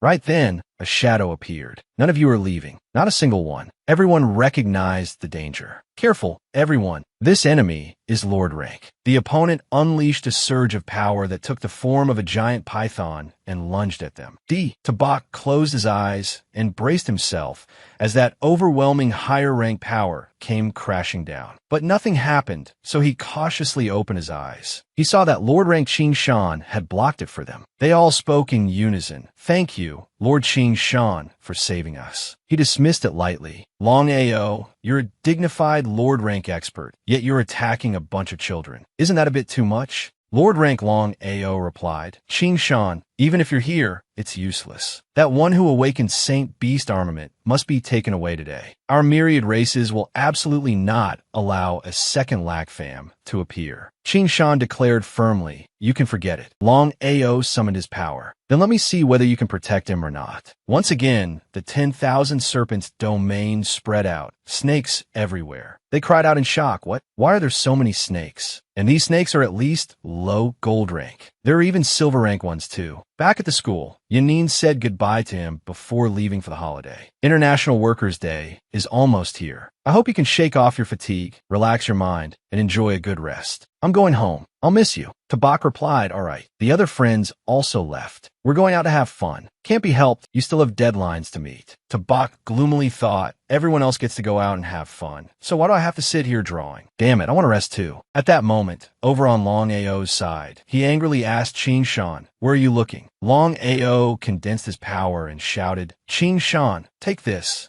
Qing Shan stood his ground calmly before the descending force. The students panicked. "Those snakes are rushing this way. Prepare for battle." Qing Shan said placidly, "Time to loosen up a bit." Moonlit Wudong blasted forward with surging firepower. Tabak exclaimed, "So powerful." Han Qian said admiringly, "This is Instructor Qing Shan's cultivation art." Long Ao was startled. "You actually comprehended the power of laws?" He thought to himself, "This weak law power is destroying the vitality inside my body. I can't defend against it at all." Longiao sumonid aspachiao hifichi. Qing Shan, today I'm not your match. But you may be able to protect this brat for now, not for life. Our myriad races will definitely kill this person. As long as he steps outside the Great Wall, our races will send experts to kill him at any time. Before long, Ao's lingering aura swept over them. Qing Shan ordered, disperse. Han Qian could only gasp, so strong. Is this what a duel between true experts looks like? In every move and every gesture, it was as if they wielded the power of heaven and earth with immeasurable might. Tabak added, when will I ever have strength like this? Qing Shan turned back and instructed them. Remember this well, no matter how strong you become, there will always be opponents you cannot defeat. That's why you must keep surpassing yourselves. Everyone answered in unison, we understand, senior. He set up a grand formation. All right, children, let's head back. The grand formation immediately pulled the whole group away. They were speechless. Damn, that was insanely fast. The power of a single person can actually activate a teleportation formation, as expected of a true master. I have to reach that level of strength someday. Nipton appeared and praised him. Student Tabak, you did very well. Congratulations on comprehending the Saint Beast armament. Tabak asked curiously, you are? Before he could get an answer, the man vanished after giving an instruction. Qing Shan, take Tabak to the conference room. Qing Shan replied, understood. Gone again? Tabak wondered, Senior Qing Shan, that person just now was. Qing Shan asked back, you didn't recognize him? He is one of our human race's heroes, a king-rank expert, Lord Nipton. Tabak was stunned. What? He's Lord Nipton. Qing Shan gestured ahead. Come on, we can talk while we walk. Lord Nipton and Lord Lakfam were figures of the same era. Back when spiritual energy first recovered and martial arts awakened, Lord Nipton was only 20 years old. He personally witnessed humanity's defeat on the battlefield of the myriad races and boldly proposed the idea of using martial arts to protect the nation. But everyone laughed at him. People at the time believed only technology could save the human race. Relying on martial arts to resist the myriad races was seen as nothing but fantasy. At that time, the only one who listened to Lord Nipton's theory was Lord Lakfam. The two became extremely close friends, nurturing the same ambition, to rise through martial arts and devote their lives to the prosperity of the human race. Truly admirable. Tabak's appearance drew everyone's attention. Look, everyone, this is Lakfam's successor, the one who awakened the Saint Beast armament. So that's Tabak. If Lord Lakfam hadn't died back then, our human race wouldn't have had to fight the myriad races for so long. That's right. Now that Tabak is here, humanity may finally witness victory in this war. It doesn't matter if our generation has to suffer a little as long as Tabak can rise. Then the next generation will be able to enjoy peace. Qing Shan asked, you feel an enormous amount of pressure now, don't you? But this isn't the time for you to shoulder the fate of the nation. For now, focus on increasing your own strength. Tabak obediently replied, I understand, Senior Qing Shan. The doors to the room slowly opened. Outside the meeting room, Qing Shan reported, I have brought Tabak here. Tabak was shocked. Why are there so many elders here? I'm actually getting a little nervous. He notit lam nam, Old Tiger Lam, the strongest in the diamond rank. That seems to be Yin Min's father, Lam Chan Nam. Why is he here too? Nip Tang spoke up. All right, since everyone is here, let's get to the point. The myriad races are in an uproar because Tabak has awakened the Saint Beast armament. They even sent a Lord rank expert to assassinate him. Let's discuss how we should handle this matter. One after another, people voiced their opinions. After 100 years, Lord Lakfam's Saint Beast army has finally reappeared in this world. As long as Tabak can grow, he will be able to lead humanity to glory. Right now, we must protect him at all costs. Exactly. I propose assigning Tabak the best mentor possible to help him break through his bottlenecks, and providing him with the resources needed to cultivate to Lord rank or even King rank. Tabak's life is now worth far more than the lives of us old men.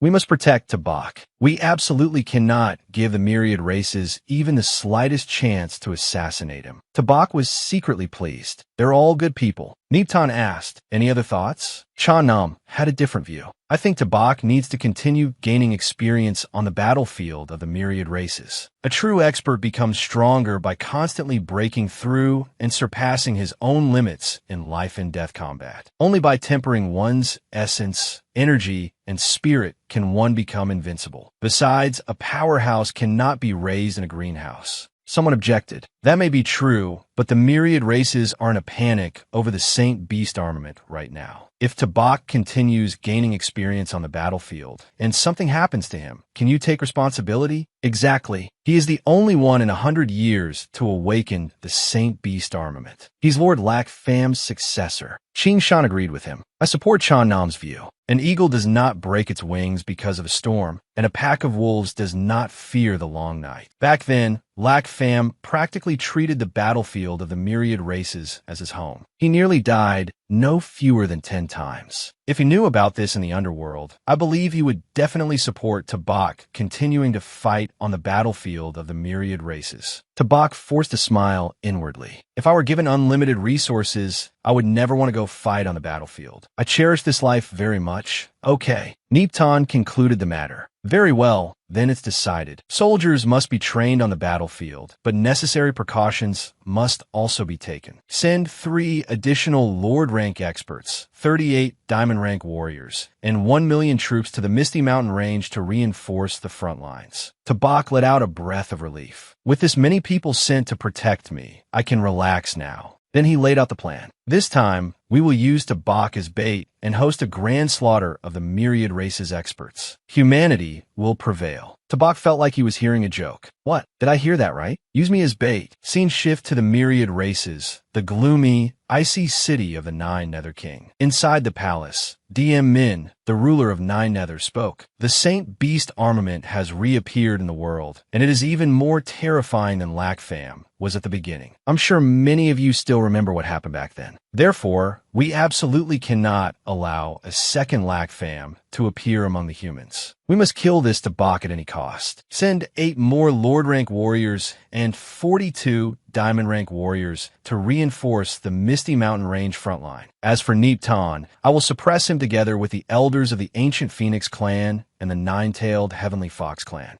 Hongmi, the great elder of the Ancient Demon Phoenix clan, said, "In this battle, my Ancient Demon Phoenix clan will not send a single soldier." Then Yinji, great elder of the Nine-Tailed Heavenly Fox clan, followed with, "My Nine-Tailed Heavenly Fox clan will not participate either." DM Min asked in a heavy voice, "Are you trying to rebel?" The 3 royal clans all received orders to come to the battlefield of the myriad races. Now that a great enemy is before us, you still dare to avoid battle. The 2 of them spoke at once. What? You want to make a move against our 2 clans? What do you mean, a great enemy stands before us? Your goal is to invade humanity, isn't it? We are here to explore the Forbidden Land. Hami chimed in. That's right. From what I see, your Nine Nether clan wants to wipe out humanity, while we are here to seek the endless resources in the Forbidden Land. Forgive me, but I cannot agree with your thinking. Yanzi turned to leave. Our Heavenly Fox clan doesn't care for all this killing and fighting either. We're leaving. He growled. You. DM Min declared, "Even if you do not participate, my Nine Nether clan will still complete this on our own. I only hope you won't regret it when the time comes." Hong Mi changed the subject. A great battle is about to break out. The experts of both the human race and the myriad races have all been dispatched. Has Her Highness the Saintess still not been found? Ling Yi revealed. That girl has always been stubborn by nature. I've already ordered my clan members to expand the search area. No matter the cost, we must find Her Highness the Saintess before the war begins. After the human race's meeting ended, Nipton handed Tabak an item. This is the Jade Sky Stone. As long as you wear it, it will block anyone's perception of you except mine. Even the King of Nine Nether wouldn't be able to sense you. Tabak, put it on, and it won't be easy for the myriad races experts to target you. Tabak happily accepted it. This really is a good item. Hangju meets the Niptang. Then he took the opportunity to ask for more. Just hiding my aura isn't really a complete solution. Wouldn't it be better to give me some equipment and materials to boost my strength too? Niptang Lauget, your principal was right about you. You really are good at taking advantage of the situation, kid. Then he took out a chest. What do you think of this? Tabak was stunned by the treasures inside. Diamond rank armor, 10,000-year dragon soul grass, 10,000-year ice heart. This is a lord rank core. And so many medicines too. Are all of these for me? Nipton answered, they are all yours. But if I give them to you right now, it would be like forcing fruit to ripen before its time. So I'll give them to you gradually. Tabak's joy instantly collapsed. What? It's still installments? Then at least give me the diamond rank armor. If I die, you'll regret it. Nipton decisively took it back. Keep dreaming, kid. It's not time for you to take that armor yet, Tabak said in disappointment. Isn't this a bit too cruel? Nyepton reminded him. Go train properly. Tabak nearly cried. Countless treasures once stood before me, but I hesitated for a single second, and now my heart is filled with regret. As soon as he stepped outside, Tabak saw someone waiting for him. It was Yin Nin's father. The man said, Tabak, come with me. I have something to say to you. Tabak groaned inwardly. Yin Nin and I really didn't do anything. It's completely innocent. Out loud, he answered, Yes, Uncle Lam. Chan Nam asked, Tabak, I suggested that you remain on the battlefield of the myriad races. You're not angry with me, are you? Tabak replied, Of course not. I know you did it to temper me into a true powerhouse. Chan Nam went straight to the point. I don't know what that girl sees in you. As for you and Yin Nin, Tabak cut him off. Uncle Lam, Yin Nin and I are close friends. We know what should and shouldn't be done. Chan Nam did not press further. Forget it. I can't control you young people's affairs anyway. This armor is a gift from me. On the battlefield, be careful during your training. Don't lose your life. Tabak's eyes lit up. Thank you, Uncle Lam. Chan Nam replied, All right, go train. Tabak said excitedly, Yes, Uncle Lam. Thank you so much. I'll definitely train hard and won't disappoint your expectations. Chan Nam sai hao ba. All right, off you go. The next day, the bodies of the students who had died in battle were carefully sealed in coffins. Chao Tu-hien offered a quiet farewell. Lei Q, have a safe journey. Tabak has already avenged you. Han Chien, meanwhile, was surprised when he saw something. Old Tu, where did you get that equipment from? Tabak replied, Don't worry about it. Nyepton announced, Warriors of the human race. The army of the myriad races is advancing toward our human Great Wall. Their numbers in this wave reach into the tens of millions. Though the enemy is many and we are few, humanity will surely prevail. A united roar answered him. Victory!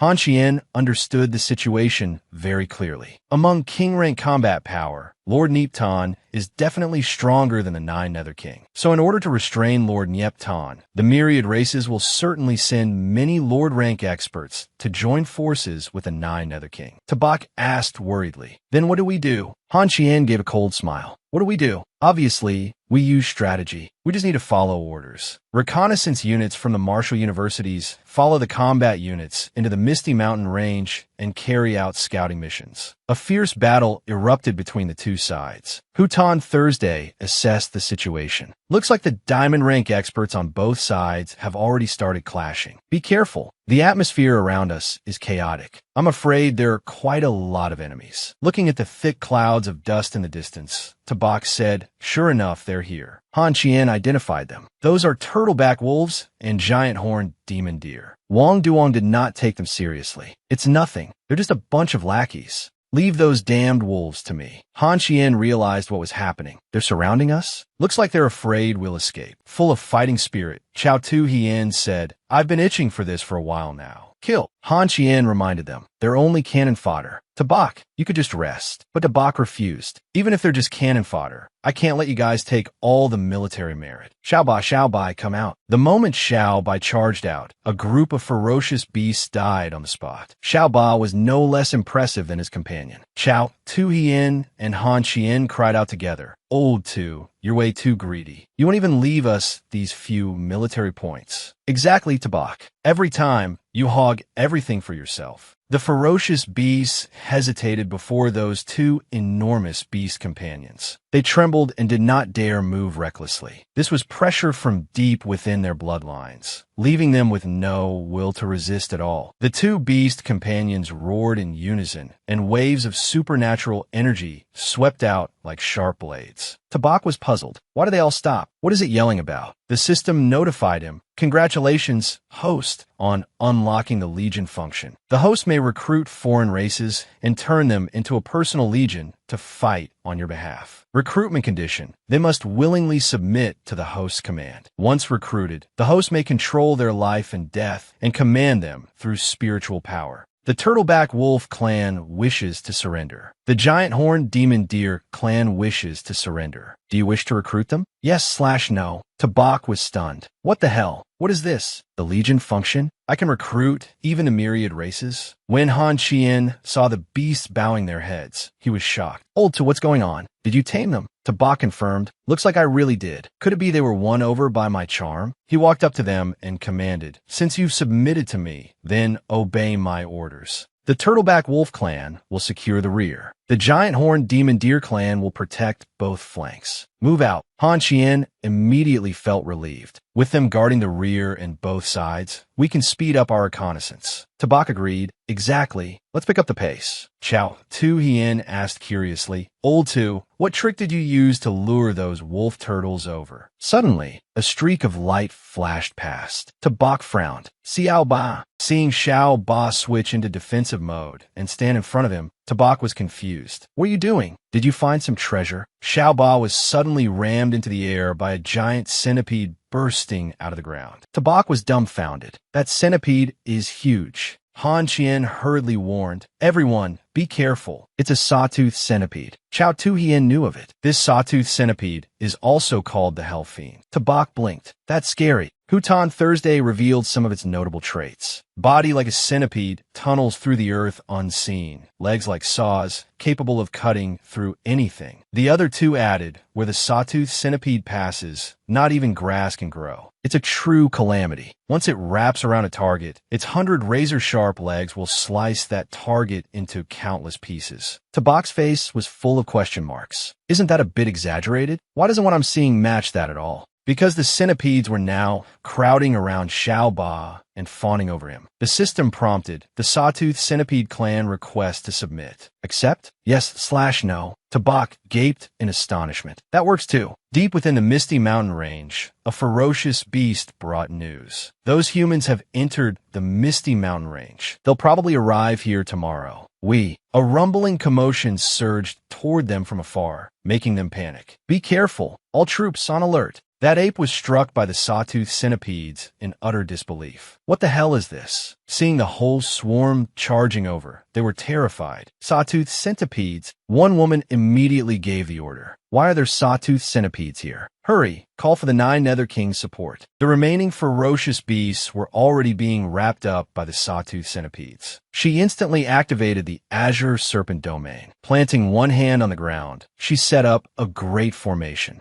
Along with her shout, "Open for me!" countless snakes burst up from underground. However, every last one of them became prey for the sawtooth centipedes. She found it hard to believe. How could this be possible? Ching Snake decided to unleash her killing move. Damn it, she reverted to her true serpent form, but the centipedes still bit down on her and refused to let go. Damn it, her outer skin was torn open by their bites. Ching Snake endured the pain with all her might. How could her scale armor be broken so easily? In the end, she still could not escape death. When the others arrived, they saw corpses strewn everywhere and judged the scene in shock. Something that could kill even Ching Snake of the Earth Treasury and slaughter everyone here. What kind of ferocious beast was it? Could it be a sawtooth centipede? Someone was stunned. What? A sawtooth centipede? That species, also known as the Hell Ghost, has appeared on the battlefield? How terrifying. The captain hurriedly gave the order. Report this to headquarters at once. Inform the entire army. Sawtooth centipedes have appeared in the Misty Mountain Range. If encountered, retreat immediately. Do not engage them under any circumstances. Tabak's group was scouting the terrain. Han Xian reported, Old 2, according to the map, the entire Misty Mountain Range is only a little over 300 kilometers. We've been running for half a day already, so why haven't we reached the Bitch Twee Marsh yet? Tabak replied, What? Are you doubting the route I picked? Hutan Thursday helplessly pressed a hand to her forehead. That's right. If nothing unexpected happened, then we've gotten lost. Tabak refused to accept it. How is that possible? The map must be the one with the problem. Han Qian denied it. This map can't be wrong. It's a military map. Tabak still did not want to admit the problem was with him. Could I really be the one at fault? I'm a little directionally challenged. Han Qian nearly exploded in anger. Damn you. If you have no sense of direction, why didn't you say so sooner?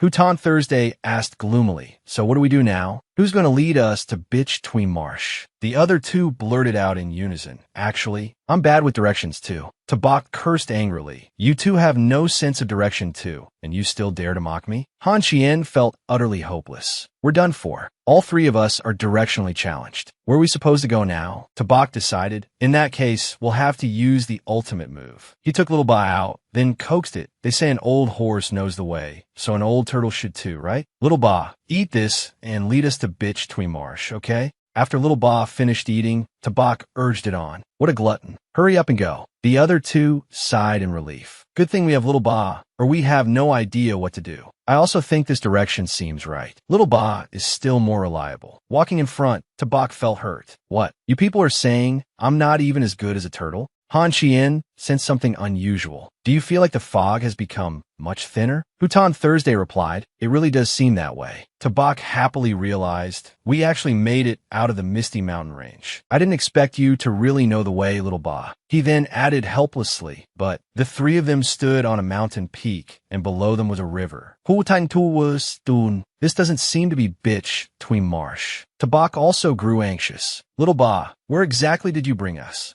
Han Qian studied the map. Based on our current position, we're already far away from bitch Tweemarsh. The three of them looked up at the same time. Huh. Right in front of them was a giant dragon roaring. They were shocked. What the hell is this? All three turned and ran. Run. Tabak shouted angrily, Little Ba, you idiot! Did you trick us into coming here? Have the three of us run out into some unknown land beyond the map? Someone was chasing from behind. Help! You three lowly creatures, wait for this saintess. Hutan Thursday said worriedly, it sounds like there's a voice behind us. Tabak could not care less. Forget it, just run. Then he looked back in surprise. That thing disappeared? Tabak cursed. What the hell is that thing? Why is it so terrifying? Can somebody tell me where this place actually is? Han Qian was suspicious. Didn't the map say the danger level outside bitch Tweemarsh wasn't high? Tabak said irritably, I already told you this map isn't reliable. This is definitely not the place marked on the map. Hutan Thursday added, there's nowhere this dangerous on the map. Han Qian guessed, could it be that even Little Ba led us the wrong way? Someone walked up from the opposite side and scolded them. You three lowly humans. At such a dangerous moment, you dared not protect this saintess and only thought of saving yourselves? Tabak was stunned. Why is there a little girl running around here? Han Qian echoed him. Yeah, I was too busy running just not to notice. A notification panel appeared. Congratulations, host. You have discovered a phoenix carrying the vermilion bird bloodline. The phoenix clan is arrogant by nature and difficult to subdue. Please find a way to tame her. Tabak was startled. What? Vermilion bird bloodline? More information appeared. Race, ancient phoenix. Attribute, fire. Life, unawakened. Rank, high silver. Possesses vermilion bird bloodline, but currently does not meet the conditions to be tamed. Physique, 1538. Defense, 862. Agility, 1420. Specialty Spirit, 2650. Talent 1, Phoenix Fire. Through spiritual power, converts the fire element of heaven and earth into Phoenix Fire, tripling the destructive power of the fire element. Talent 2, Fire Spirit Possession. Consumes a certain amount of stamina to cover the whole body with fire element energy, increasing fire element damage and fire element defense from 100 to 200. Talent 3, Sealed State. Nirvana, when life force and recovery ability are greatly enhanced.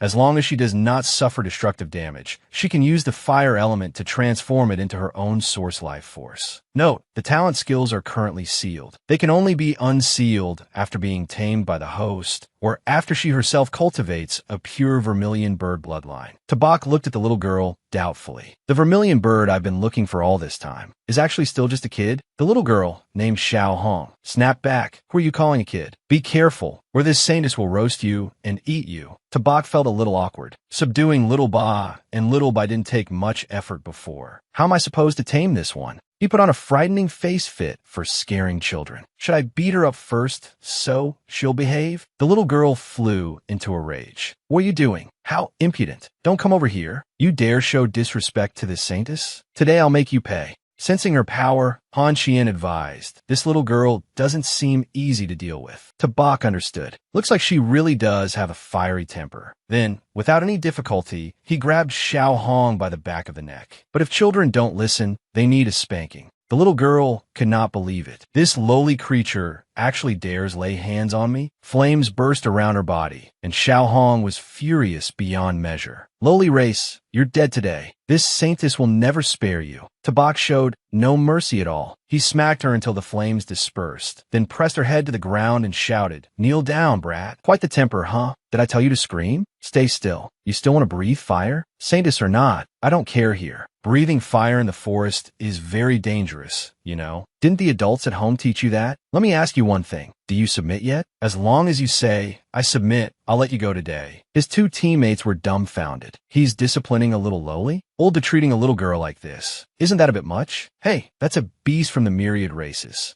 Xiao Hong burst into tears, 3 parts pain and 7 parts humiliation. You lowly creature, just you wait. Once I grow up, I'll definitely come settle the score with you. I'll spank you till you bloom too. Tabak raised his hand. You're still talking tough? This little girl's temperament is really stubborn. Still not begging for mercy? If you beg, I'll let you go. The little girl refused to yield. I won't. By the time night fell, the other two had already lit a fire and called out, "Old two, how about grilling another chicken leg? Let's replenish some stamina before you continue." Only then did Tabak let her off for the moment. That's enough beating for today. Let's eat first. Xiao Hong challenged him. This isn't over between us. If you have the guts, wait until the great elders of my clan arrive and see how they beat you up. Tabak grabbed her by the back of the neck and carried her over. If they come, I'll beat them too. Come here, eat first. Xiao Hong shouted, "Let go of me." Han Qian handed something over. Old to here. The little girl stammered, "It's just roast chicken. But why does it smell so good?" Hutan tu et lai, this is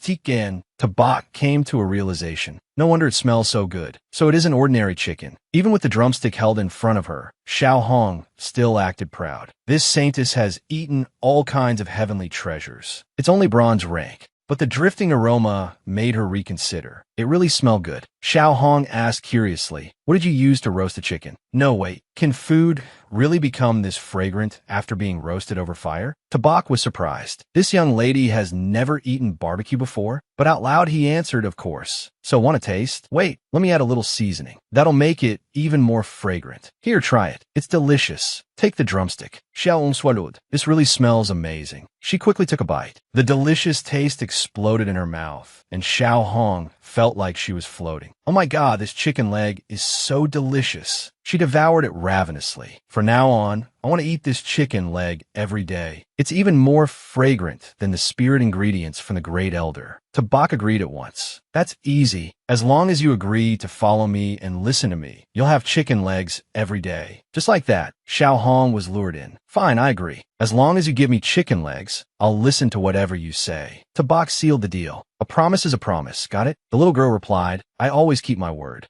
The system announced, "Congratulations, host. You have successfully tamed the ancient phoenix. The host's rank has advanced to high silver." Tabak was secretly delighted. He had not expected that just one chicken leg would be enough to subdue the vermilion bird. He called out, Little Bai, come out and get acquainted." He told his 2 beast companions, Little Bai, Xiao Hong is family now." The little girl became excited when she saw them. The turtle and the cat are so cute. The 2 of them sternly reminded her, "You little brat, I'm your big brother. I'm Brother Bai. You really don't know your place." Xiao Hong ignored them and hugged both of them in her arms. "It's clearly just a little turtle and a kitten, but they're so adorable." Tabak helplessly reminded her, "Xiao Hong, show some respect. They're your big brothers." Sitting across from him, Han Qian watched and asked, "Old who? Tell me, is Old to really going to raise that little girl the same way he raises his beast companions?" Hutan Thursday confirmed, "Looks that way." Han Qian voiced his suspicion. "Why do I feel like his intentions aren't exactly pure?" Hutan Thursday added, "I never expected a Bach to be a lowly fanatic." Han Qian chimed in again, "And on top of that, how did this guy advance without anyone noticing? There's definitely something fishy going on." Clearing his throat, he walked over and called out, "Old two, you've advanced to high silver already?" Tabak admitted it. "That's right. Wasn't it easy?"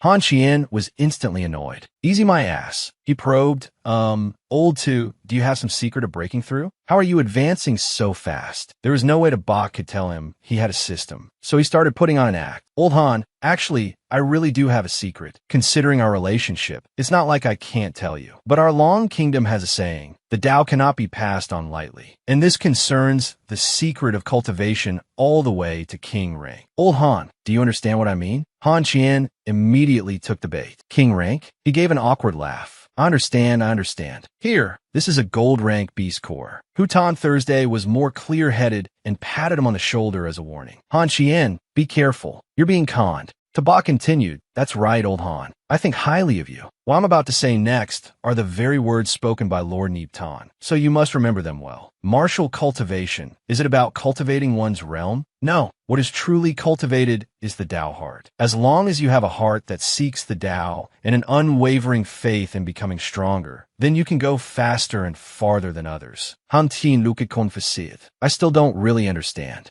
Tabak explained, Old Han, look at that great mountain. When you see it as a mountain, it becomes steep and difficult. But when you only look at the peak, then the path up the foothills and midway up the mountain won't feel difficult at all. You'll cut through it like splitting bamboo and reach the summit in one breath. Han Qian looked toward the distant mountain range, seeming to understand a little, yet also not really. It feels like you said something, but at the same time, like you said nothing at all. Hu Tang Tu Et Po Set Him. Old Han, he tricked you out of your gold rank beast core. Tabak retorted, nonsense. What I'm talking about are all king rank secrets. Han Qian suddenly had an epiphany. I understand now. Thank you, old two. I finally get it. Tabak was baffled. What exactly did you understand? Han Qian revealed what he had comprehended. As long as you wake up every day and tell yourself that you will definitely become king rank, then there will be no more obstacles. Having said that, Han Qian leaped straight toward the mountaintop. Filled with enthusiasm, he declared, today, I have finally understood the simplest truth of the great Tao. I will use every moment of my time to improve myself. Hu Tang Tu Sai In Wa Li. Oh no, he's gone crazy. Tabak shamelessly boasted. Who would have thought old Han's comprehension would really be this high? He turned back and reminded her, Xiao Hong, stop playing around. Help Little Ba and Little Bai awaken a bit of their second source talent. The little girl did not understand. How am I supposed to do that? I don't know how. Tabak confidently guided her. You didn't know before, but now you do. Use your spiritual power and sense the changes inside your body. You'll find an ability there that can help others awaken their second source talent. Xiao Hong decided to try it. All right then, I'll give it a try.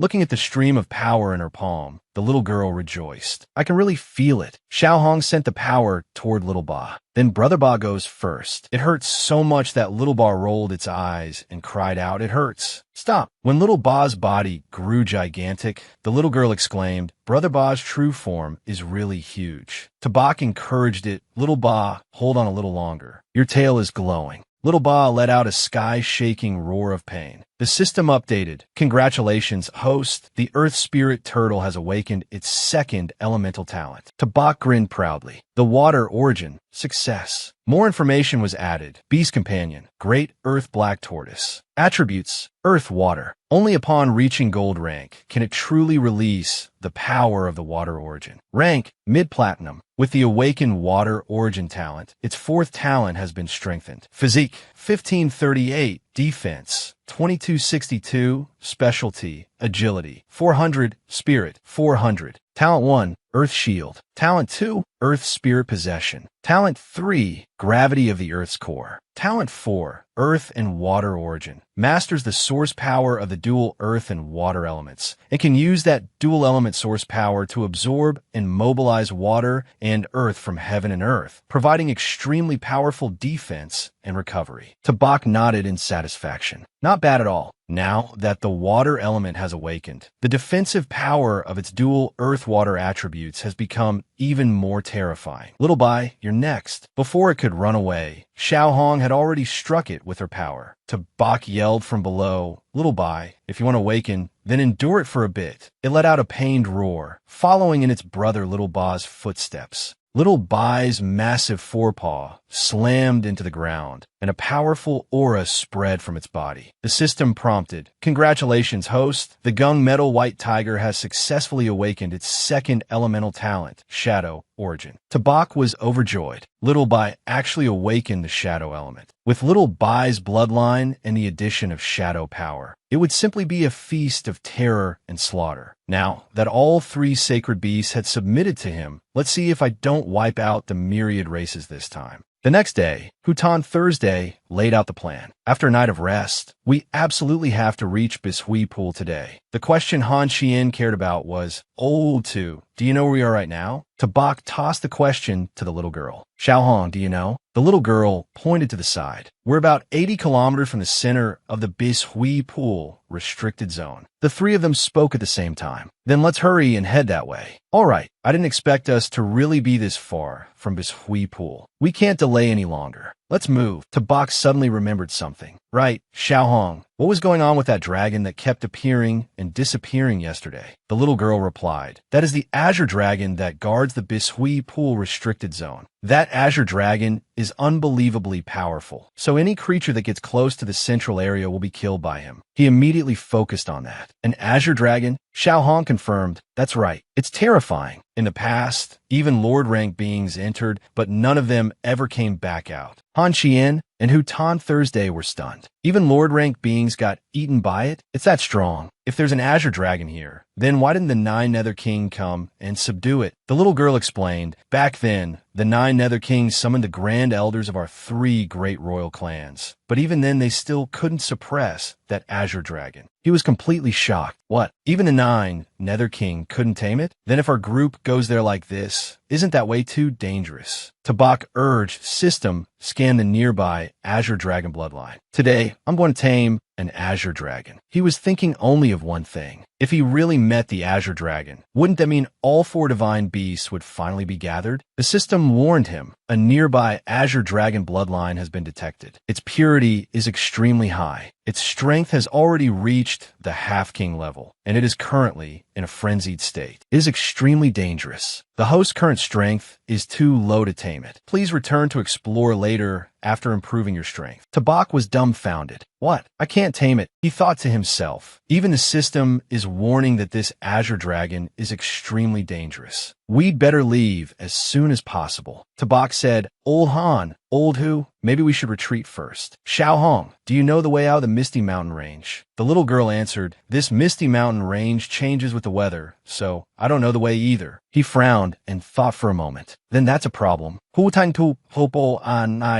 If the Misty Mountain Range is west of Bishui Pool, then as long as we keep moving east, we should be able to get back to the Misty Mountain Range, right?" Han Xian pointed out the key issue. "The logic is simple enough, but the important thing is that we have no way of knowing which direction is east." Tabak suggested, "How about following the sun?" Han Xian rejected it. The sun on the myriad races battlefield is the least reliable thing there is. And besides, the fog inside the mountain range is so dense you can't see clearly at all. Xiaohong suddenly remembered something. "Master, I know there's a small tribe nearby. Why don't we go there and ask for directions?" He instantly relaxed. "Xiaohong, if you had an idea like that, why didn't you say so earlier?" Hutan Thursday added, "Looks like the little phoenix really is the most reliable one. Let's go." The little girl introduced it. That small tribe is called the Spirit Serpent Clan. It's the closest tribe within 1,000 li of Bishui Pool. The group agreed at once. "All right, Xiaohong, lead the way. Let's go find the Spirit Serpent Clan. Move out." As she walked, the little girl added more information. The Spirit Serpent Clan originally had a platinum rank powerhouse stationed there, but that platinum rank expert led all the family's elites out to war. Right now, only a handful of old, weak, and sickly ones remain to guard the tribe. The strongest among them is only a high gold rank elder. That's the Spirit Serpent Clan's tribe. Tabak was surprised. It really does look like a snake nest. In front of them stood a building constructed on a stretch of barren rocky hills. Han Qian said, "The Spirit Serpent Clan maybe a small tribe, but judging from a number of auras and their snake pits, the whole tribe probably has more than 10,000 ferocious beasts. Hutan Thursday wondered, I wonder how many ferocious beasts are still left guarding this place now. Han Qian proposed, let's split up and infiltrate from 4 directions, lure them out of the snake pits, and once they divide their forces, we can eliminate them one by one. Tabak rejected the idea. Too dangerous. First we should capture a gold rank 1 and force it to show us the way. Then Tabak,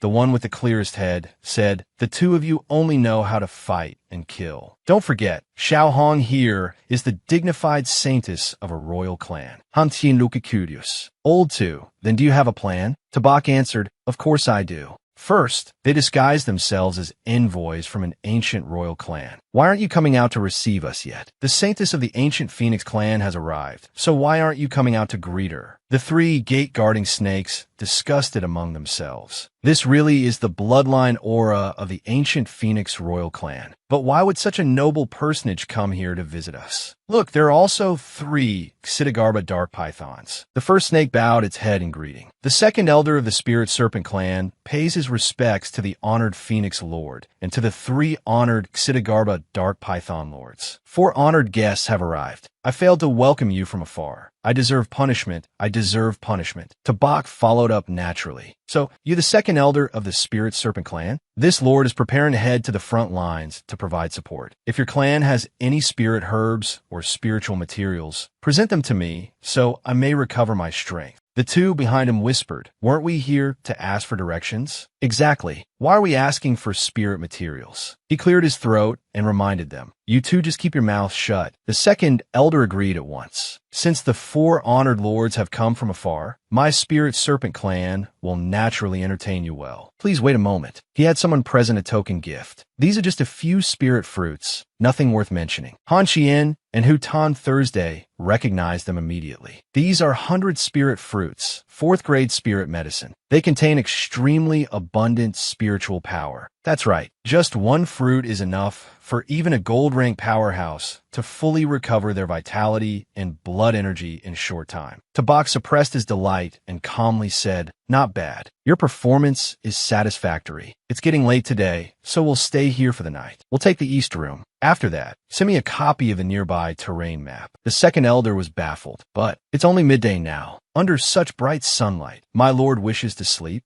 My lord, the east room is the clan chief's bedchamber. Without the chief's permission, no one may enter it casually. I will immediately send people to build a larger residence for you to stay in. Would that be acceptable? Tabak scolded him, impudent. Even if your clan chief were here right now, he still wouldn't dare refuse this lord's request. Are you saying that the saintess of the ancient Phoenix clan is inferior to the chief of your tiny tribe? How could the second elder bear such an accusation? I wouldn't dare. Xiao Hong condensed flames in her hand. Well then, struck by the flames, the snakes panicked. That really is the flame aura of the ancient Phoenix clan. Tabak said coldly, second elder, don't worry. We're only staying 1 night. He could only accept it. Understood. Before heading for the east room, Tabak did not forget to remind him, bring me that map later, understand? The second elder quickly replied, yes, my lord. After stepping inside, the 3 of them looked around. This place definitely hides a lot of the Spirit Serpent clan's treasures. No ruse. Let's wait until he brings the map first. I'm dying of thirst. Let me get some water before anything else. The second elder quickly brought the item in. My lord, this is the map you requested. He sensed that there didn't seem to be any sign of rummaging around. Looks like I was overthinking it. Those Xidagarba Dark Python lords are of such noble status. They probably wouldn't care about the tiny wealth of my little Spirit Serpent clan anyway. He prepared to leave. If there is nothing else, then this humble one will take his leave. Tabak ordered, we're about to rest too, so don't disturb us. The door shut, finally giving their group some private space. Tabak directed them. Old Han, Old Hu, search the first floor. Clean out every valuable thing you can find. Xiao Hong, come with me to search the second floor. Remember this. Under the bed, on top of the wardrobe, check every box and chest carefully. All 3 answered excitedly in unison. Got it. Hutan Thursday was shocked by the first thing she found. Damn, this is 5th grade jade nectar. Tabak reminded them painfully. Old Han, be a little gentler, will you? If you make that much noise, it'll be trouble if the people outside hear it. Xiao Xiao Hong made a discovery. Master, there are 4th grade 100 spirit fruits in this box. Tabak praised her generously. Good, very good. Keep looking. There might even be hidden compartments. The little girl obeyed. All right, I understand. In only a short while, the group had gathered a small mountain of treasures. Tabak asked them, ready? Naturally, they were more than ready.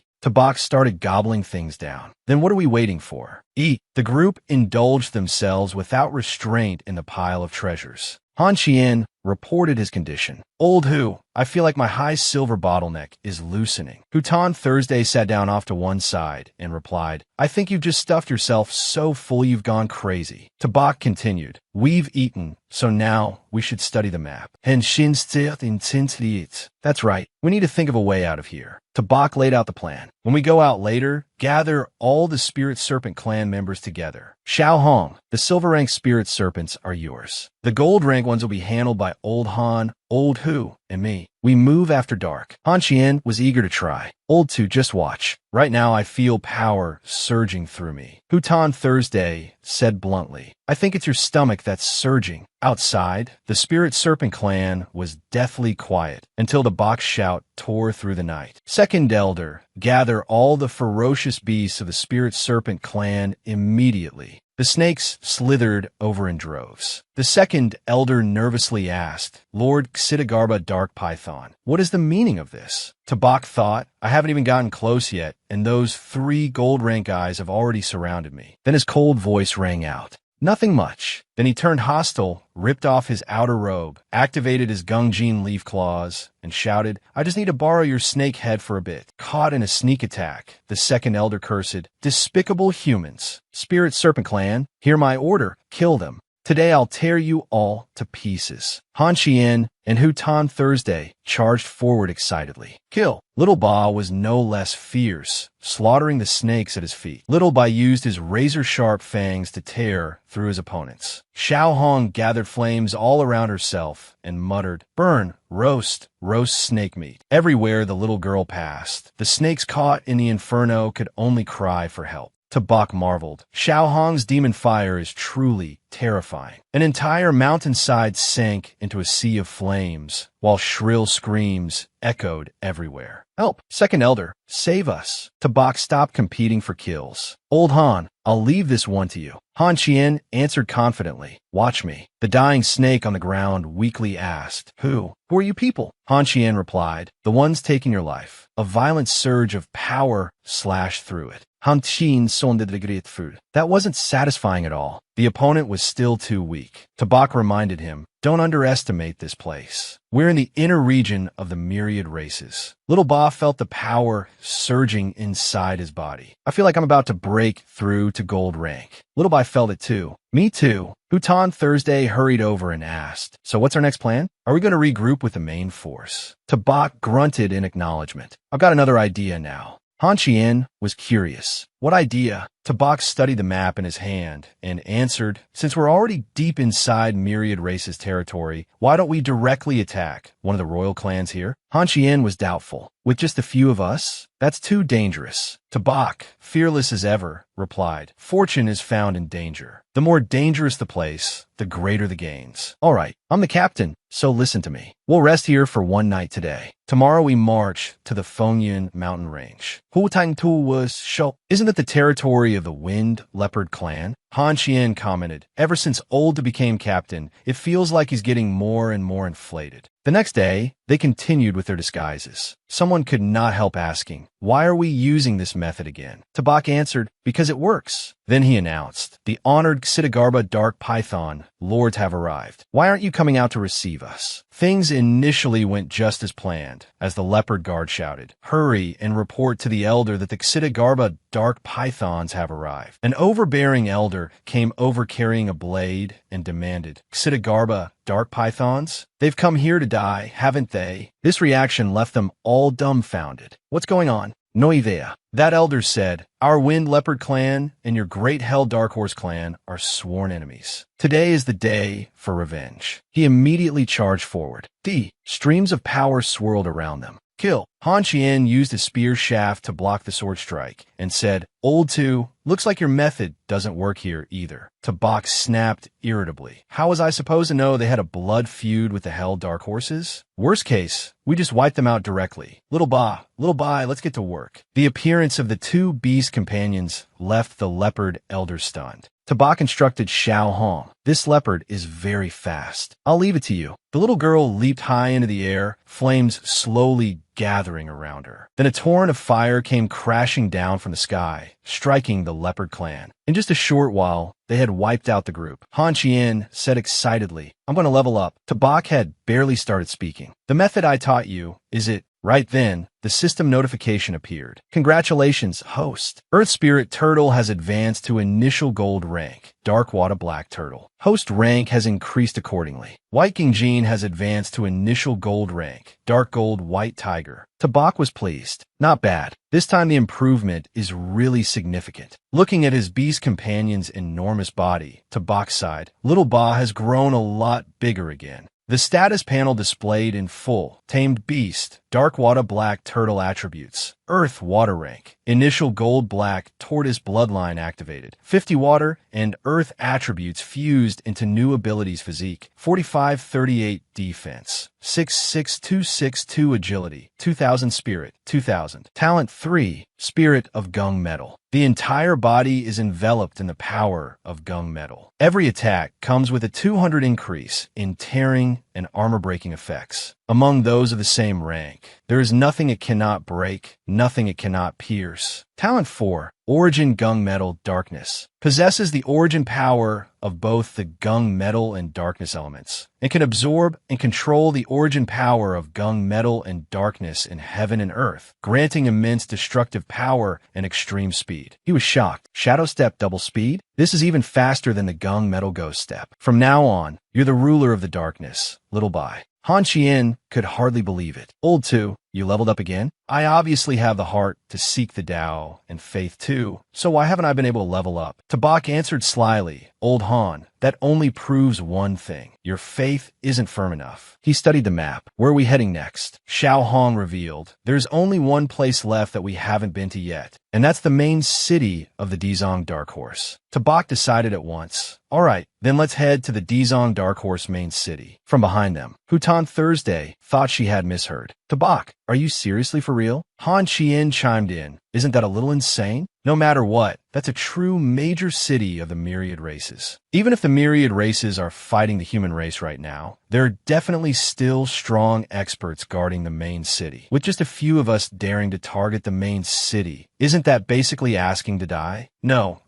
Go to the main city is way too dangerous. If our identities as humans are exposed, we won't even have a chance to escape. Hutan Thursday earnestly tried to persuade him. Han Qian is right. With just the strength of the three of us, entering the main city is still far too reckless. Tabak said gravely, Old Han, old who? Have you forgotten your faith and your heart to seek the Tao? If we want more resources to improve our strength, then we have to go to the main city. Just think about it. One day, when you reach king rank, standing atop the Great Wall and looking down upon the myriad races like ants beneath your feet, how many people would revere you then? And how many great contributions could you make for the human race? Besides, this is for the greater cause of the human race. What glory! Even if we can't return this time, it would still be an incredibly great deed. Do you understand? After only a few words, Han Qian was completely fired up and shouted, that's right, for the greater cause of the human race. I, Han Qian, if I live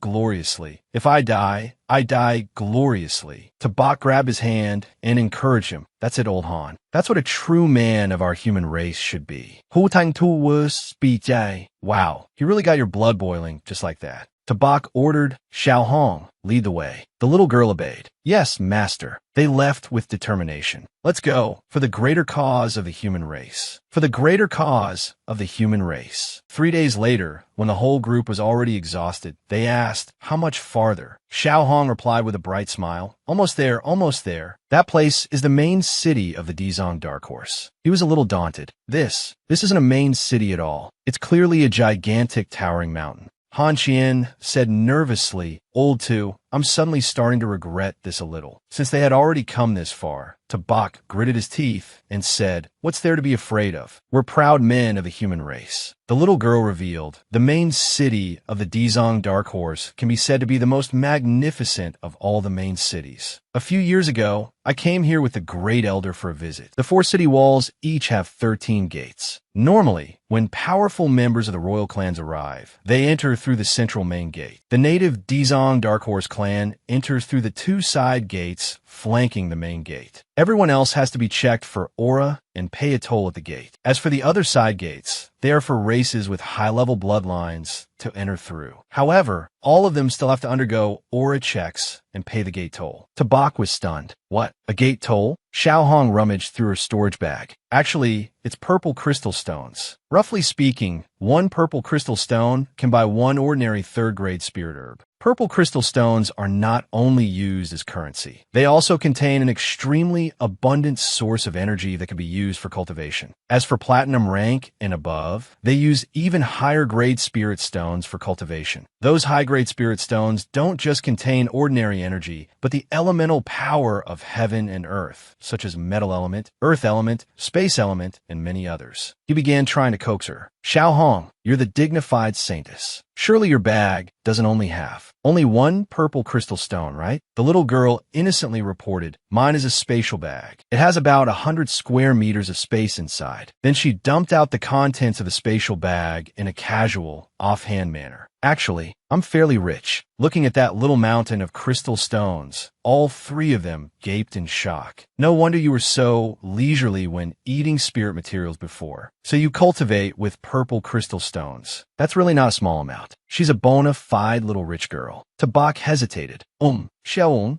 it's very unsafe for a child like you to be carrying so much money around. As your master, I'll keep it for you." "All right, settled." Inwardly, he was overjoyed. This time I really struck it rich. Han Qian reminded him, "Old too, shouldn't we be entering the city now?" He made preparations carefully. "I'll pass a bit more of the Dizong Dark Horse aura onto you. This aura can last for 7 days. If we use the side gate, we can also save some gate fees." Tabak smugly continued his disguise and watched the ferocious beasts bow their heads. "I've told you many times, this method always works. Just look at their reaction. The city gate opened. Welcome back to the main city for honored lords." He was still basking in the afterglow of that lofty status. "Look how imposing and majestic we are." Hutan Thursday asked about the next step. "Are we going straight into the main city?" Tabak confirmed that's right. They looked around. There really are ferocious beasts everywhere. "This main city is kind of strange, isn't it?" The place was bustling and noisy with ferocious beasts.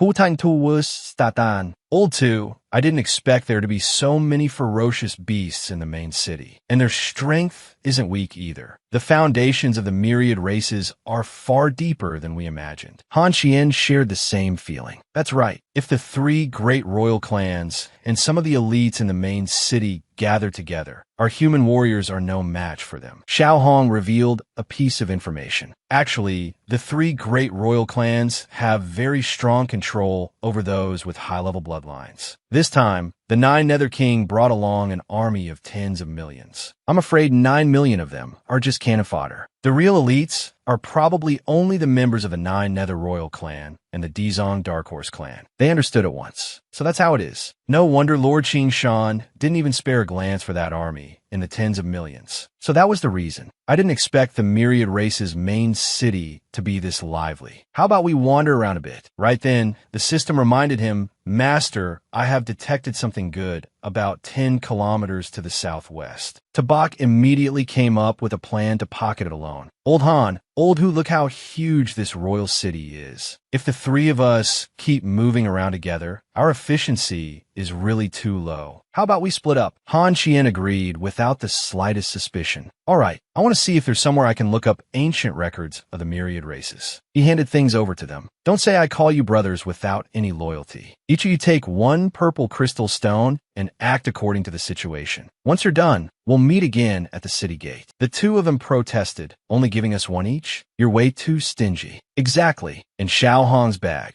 Tabak ignored their complaints and turned away immediately. "No need to thank me. Just remember to pay me back. Xiao Hong, let's go." He left behind their helpless curses. "Tabak, you stingy bastard." The 2 of them split up as well. I'm going to find a place to look up ancient records. Want to come with me? No thanks. I'll go check out the armor and weapon shops in the city. He stopped at a certain place. According to the directions, this should be it. I wonder what good stuff is here. Tabak sized the place up. Could this be the city lord's main treasury? The wall isn't that high. I could climb over it too. Xiao Hong pointed in one direction. Master, look, there was a runic mark in the shape of a ferocious beast standing guard there. He let out a breath. Good thing I didn't act rashly. This rune looks familiar. I think I've seen it before in an ancient book. I remember now. So it's a no-fly barrier. The Dizong Dark Horse clan really is ruthless. With this barrier here, even a diamond rank expert shouldn't dream of crossing the wall without making a sound. Just what exactly is this barrier protecting inside? The little girl warned, Master, someone's coming. Hide first. They hid by a corner of the wall and eavesdropped on the conversation of those ferocious beasts. My lord has come to inspect again. Anything unusual? No, everything is normal. Tabak instructed, Xiao Hong, stay here and wait for me. He used Shadow Step to turn invisible. Let me test little Bai's new talent. The little girl watched admiringly as Tabak's figure faded away. He really turned invisible. He swaggered along behind that lord. It reminded the guards after I go in, shut the doors tight. Once inside, it was killed by Tabak. He revealed himself and said with satisfaction, this shadow step move is pretty useful. I need to see what treasure this place is hiding. When he entered the room and saw box after box of crystal cores, Tabak ran over in delight. Nice. They're all purple crystal stones. I'm rich. This time, even if I don't want to get rich, I can't help it. Suddenly, a shadow flashed past. He was startled. There's actually someone here? Could there still be members of the Dizong Dark Horse clan here? Tabak shouted, who's there? Come out right now. The other two recognized the voice at once. That voice. So it turned out to be familiar faces. They exclaimed in shock, Tabak, it's you? The three of them spoke at the same time, without prior agreement. What the hell? So it's you two? One said he was going to read books. One said he was going shopping. One said he was going to the weapon shops. What a coincidence. You're here too? Tabak questioned them. Weren't you two always pretending to be upright and honorable? So why are you wearing night clothes now? Impressive. You two are even more professional than I am. How did you get in here? You didn't alert the guards, did you? Han Xian explained, isn't there a tunnel here? I just happened to wander in, and somehow I ended up here. Tabak stopped arguing. All right, enough talk. Take as much as your ability allows. Just don't make any noise. And don't follow me. Han Xian replied, Old two, don't be so stingy. Only when both of their bags were full did they stop. That should be enough. I really can't carry any more. Same here. Tabak was disappointed. You two really have no ambition at all. Suddenly, a bell fell to the floor and made a sound, drawing the attention of the guards. What was that? There was movement in the ancient temple. Tabak cursed angrily. Old Han, you caused trouble again. The guards discovered the corpse. My lord, quick, send the warning signal. The ancient temple has been robbed. Raise the energy of the no-fly barrier to maximum. Don't let the thieves escape. Tabak used earth core gravity. Run. If we don't run now, it'll be too late. The guards were all temporarily sealed in place after being hit. By the time the three escaped, they were shouting, the thieves have run off. Hurry and chase them. That lord gave the order. Pass down the command. Lock down the entire city and search every house for me. We must find those thieves. Hidden behind a high wall as they watched, Xiao Hong reported, Master, all the soldiers in the city have mobilized. Han Qian worriedly said, Old two, looks like we really made a huge mess this time. Hutan Thursday sought and no hope ahead. That's right. Now the entire city has been sealed off. No one will be coming to help us. Tabak, however, was extremely confident. Isn't there a saying, the most dangerous place is the safest place? Han Qian didn't understand. Huh? What do you mean? Xiao Hong pointed in one direction. Umans, there are humans over there. The soldiers were confused. Umans, what? They were immediately lured toward the direction the little girl pointed. Where? Over there, really? Using all his strength, he launched a surprise attack on those three guards. Tabak ordered, Old Han, you two deal with the bodies. Xiao Hong, let's go first. When she saw the two of them run into the ancient temple, the little girl asked curiously, Master, what are you looking for? He answered, I feel like there's definitely still a treasure here. Logically speaking, if they were only storing a few heavenly treasures, there'd be no need to set up such a tightly sealed barrier. Xiao Hong continued guiding him. Master, there's a hidden passage there. Tabak was startled. Aiden passage? Why can't I see it? The little girl explained, the secret door is covered with a special spell. Humans can't see it. Then she immediately touched the mechanism on the hidden door. The chamber door opened, and he exclaimed, "Elite Dizong Dark Horse. No wonder I didn't notice this place when I came in earlier." Xiao Hong warned him, "Master, the energy below is very strong." He hurried down impatiently. "Come on, let's go take a look." After only a few steps, Tabak stopped tensely. In front of him was a tree exuding a strange aura, and beneath it was a snake nest. The little girl was shocked. "This is a heavenly wish tree." He asked in confusion, "What kind of vicious tree is that?" Xiao Hong replied, "This is a forbidden art. How could the Dizong Dark Horse clan dare to raise this kind of tree? Could it be that they want to become the fourth royal clan?" Tabak tried to search his memory. "Heavenly Wish Tree. I feel like I've seen it somewhere before." The system reminded him, "A divine branch from the great ruins has been detected. It contains countless incomplete powers of law. This tree is closely connected to the cause and effect of the primordial great calamity. Host, you must not let it go." Xiao Hong looked at the scene and could not suppress her anger. The Dizong Dark Horse clan actually did something this evil. To cultivate a single heavenly wish tree, I'm afraid it would take the lives of no fewer than 10 million snakes. Tabak leaped onto the top of the tree and pointed at the single fruit. "What's this?" The little girl recognized it immediately. "That's an 8th grade spirit fruit. The Dizong Dark Horse clan buried countless lives for the sake of these spirit fruits." He picked it and was surprised by what he felt. It's only the size of a fist, but it weighs hundreds of pounds. "This is the first time in my life I've seen a spirit fruit like this. What exactly does this heavenly wish fruit do?" Xiao Hong explained, "Every heavenly wish fruit contains terrifyingly vast energy. It can help a Lord rank expert strengthen the purity of their bloodline. Once the purity of a bloodline reaches a certain level, it then becomes necessary to slaughter countless members of the same kind. That is why the method of cultivating heavenly wish trees has been jointly classified as a forbidden art by the 3 great royal clans." Tabak immediately jumped down. "That powerful? Then we really can't leave it here. System, what should I do to dig up and take this ancient divine tree away?" It immediately responded, "To transplant the divine tree, its divinity must first be activated. Host need only place your hand on the divine tree. Reminder, during the transplantation process, the divinity will cause a slight disturbance to the mortal world. Please be mentally prepared." He noticed that reminder.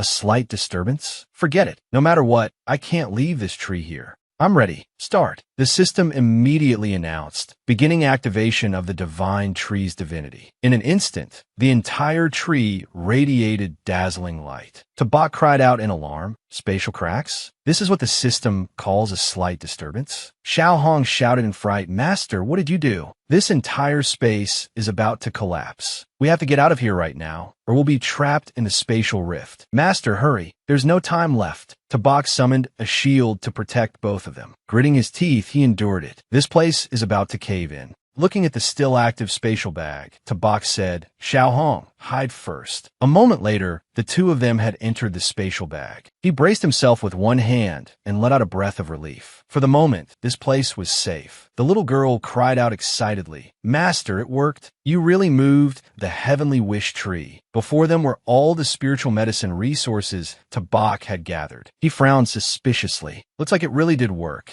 but why is the ground still shaking? Don't tell me this tree is absorbing my spiritual medicine. Damn it, all my spiritual medicine got stolen by this damn tree. Spit it back out." Just then, Xiao Hong called out in alarm, "Master, be careful. It looks like the heavenly wish tree is about to collapse." Meanwhile, outside the Great Wall Defense Legion base, the tremors had also drawn the soldiers' attention. "Lord I Ching, this energy source the energy is far too strong. It seems to surpass even the laws themselves." He fell into thought and guessed, could it be that inside the myriad races, something even stronger than the 9 Nether King is awakening? His subordinate was horrified. "What? My lord, are you talking about an existence above king rank?" I Ching ordered, "Contact the scout team immediately and investigate the situation." The young man hurriedly replied, "Yes, sir." At the 9-tailed Heavenly Fox Royal City, Yenji was also observing the situation. Could this be divine power? How is that possible? The Forbidden Land hasn't been opened yet, so how could divinity be leaking out? Why has such terrifying power appeared in the main city of the Dizong Dark Horse clan? Send people to investigate at once. Her subordinate obeyed. Understood. At the same time, in the Nine Nether Royal City, Yiming also sensed that something was wrong. What is this frightening energy, and why is it appearing in the main city of the Dizong Dark Horse clan?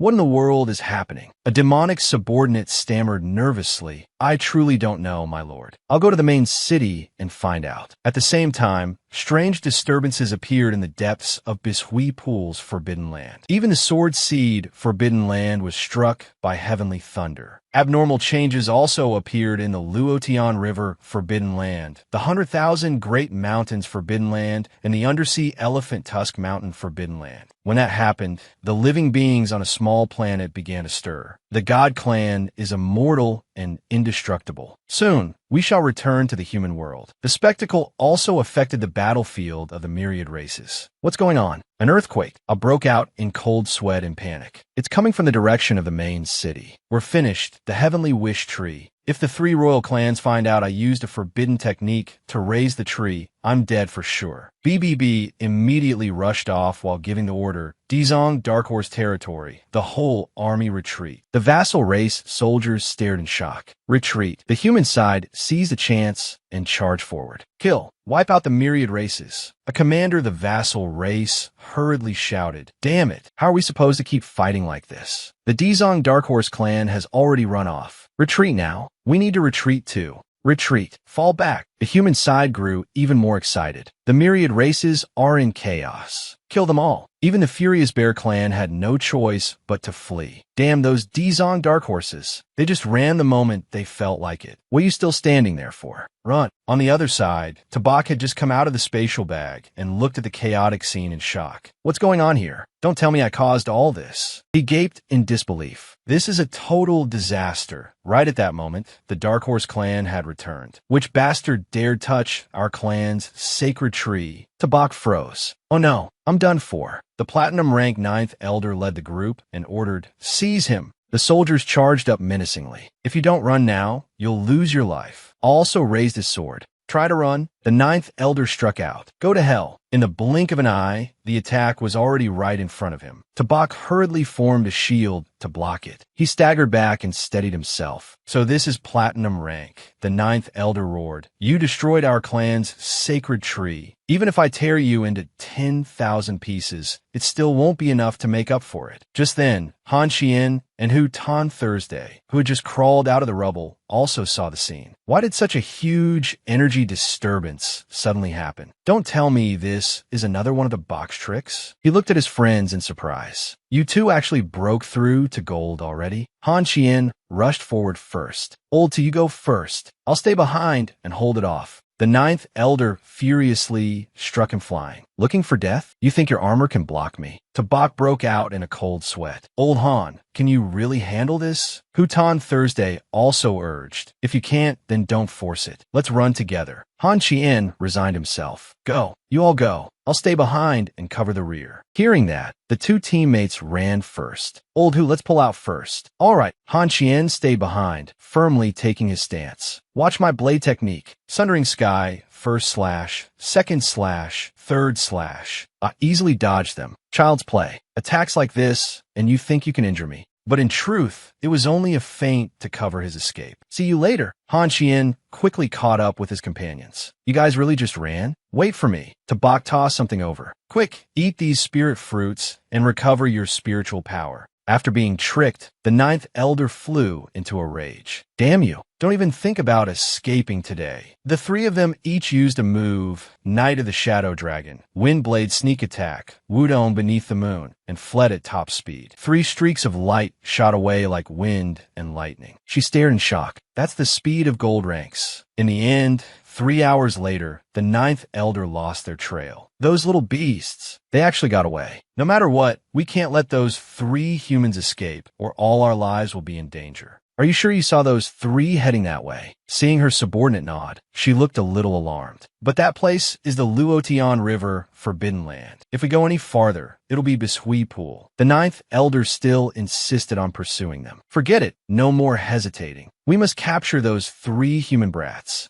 At this point, Tabak's group had stopped. Hutan Thursday reminded them, drink a little. They probably can't catch up that quickly. Han Qian asked curiously. They chased us like mad and kept saying something about a sacred tree. What exactly is that? Tabak hesitated and didn't intend to explain right away. It's a long story. Let's recover our strength first, then leave this place as fast as possible. Just then, the platinum-ranked 10th elder caught up with them. You lot, none of you are going anywhere. A bunch of useless trash. You couldn't even catch 3 human brats. I have to do everything myself. Han Qian stepped up to block him again. Old 2, you all go first. The 10th elder furiously transformed. Hand over our clan's sacred tree, and I'll let you die painlessly. Han Qian was blasted away, making Tabak call out anxiously, Old Han. Tabak angrily shouted back, you still dare call that wish tree your sacred tree? That evil thing? Fine, I'll be taking it off your hands for you. The 10th elder flicked out his serpent tongue. Let's see how long you can hold on. Han Qian sprang up, recovering some spiritual power. Old 2, take Old Hu and go. Leave this place to me. Tabak didn't want to agree. Old Han, but Han Qian was extremely firm. I'm not joking. Hurry up and go. It's better to leave one person behind than for all of us to stay. Humanity's victory is what matters. Hutan Thursday cried out, moved. Old Han. Han Qian rose to his feet after recovering and shouted, go now. The 2 of them had no choice but to run ahead. We'll wait for you up front. The 10th elder swung his serpent body as he pursued them. Still trying to run?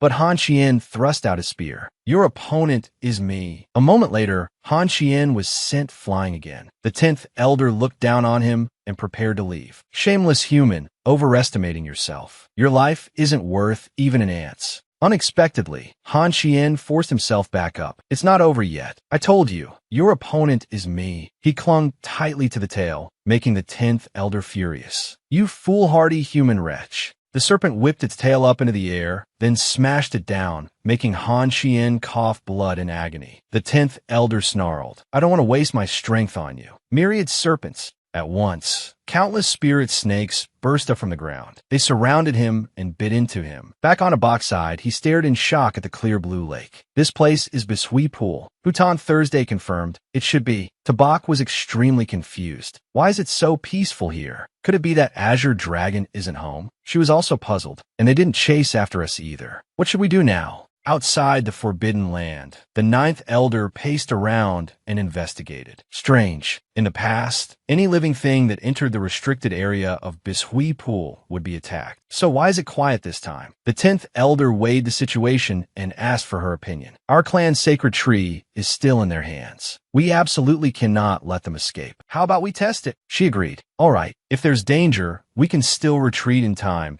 as long as we stay near the outside. So they entered the barrier. Let's go. But the moment they stepped in, they were met with the pressure of the dragon. This is the 9th elder panicked. It's the Azure Dragon. Retreat now. The 10th elder obeyed at once. Retreat. At the same time, inside Bishui Pool, Tabak was leisurely snacking. Come on, eat. Eat a little more. Hutan Thursday asked worriedly. How can you still sit there eating so calmly? They could catch up to us at any moment. Holding a spirit fruit, he explained. You still haven't figured it out? This is their forbidden land, so they don't dare come in. Otherwise, those 2 black serpent elders would have caught up long ago. But we really can't stay here forever. We need to think about where to go next. She began planning. If they don't dare chase us here, then why don't we head back to the Misty Mountains and find reinforcements? Tabak stood up and shook his head. No, we caused too much commotion in their territory, so they'll definitely go back and strengthen their defenses. If we leave like that, we'll definitely run into the Black Serpent Clan. Hu Tang Tu not that? That makes sense. Suddenly, Tabak thought of something, smiled faintly, and raised an eyebrow. How about we go back into the inner territory of the myriad races and kill a few more on the way? She asked in alarm, what? Are you crazy? If we go back into the myriad races' inner territory now,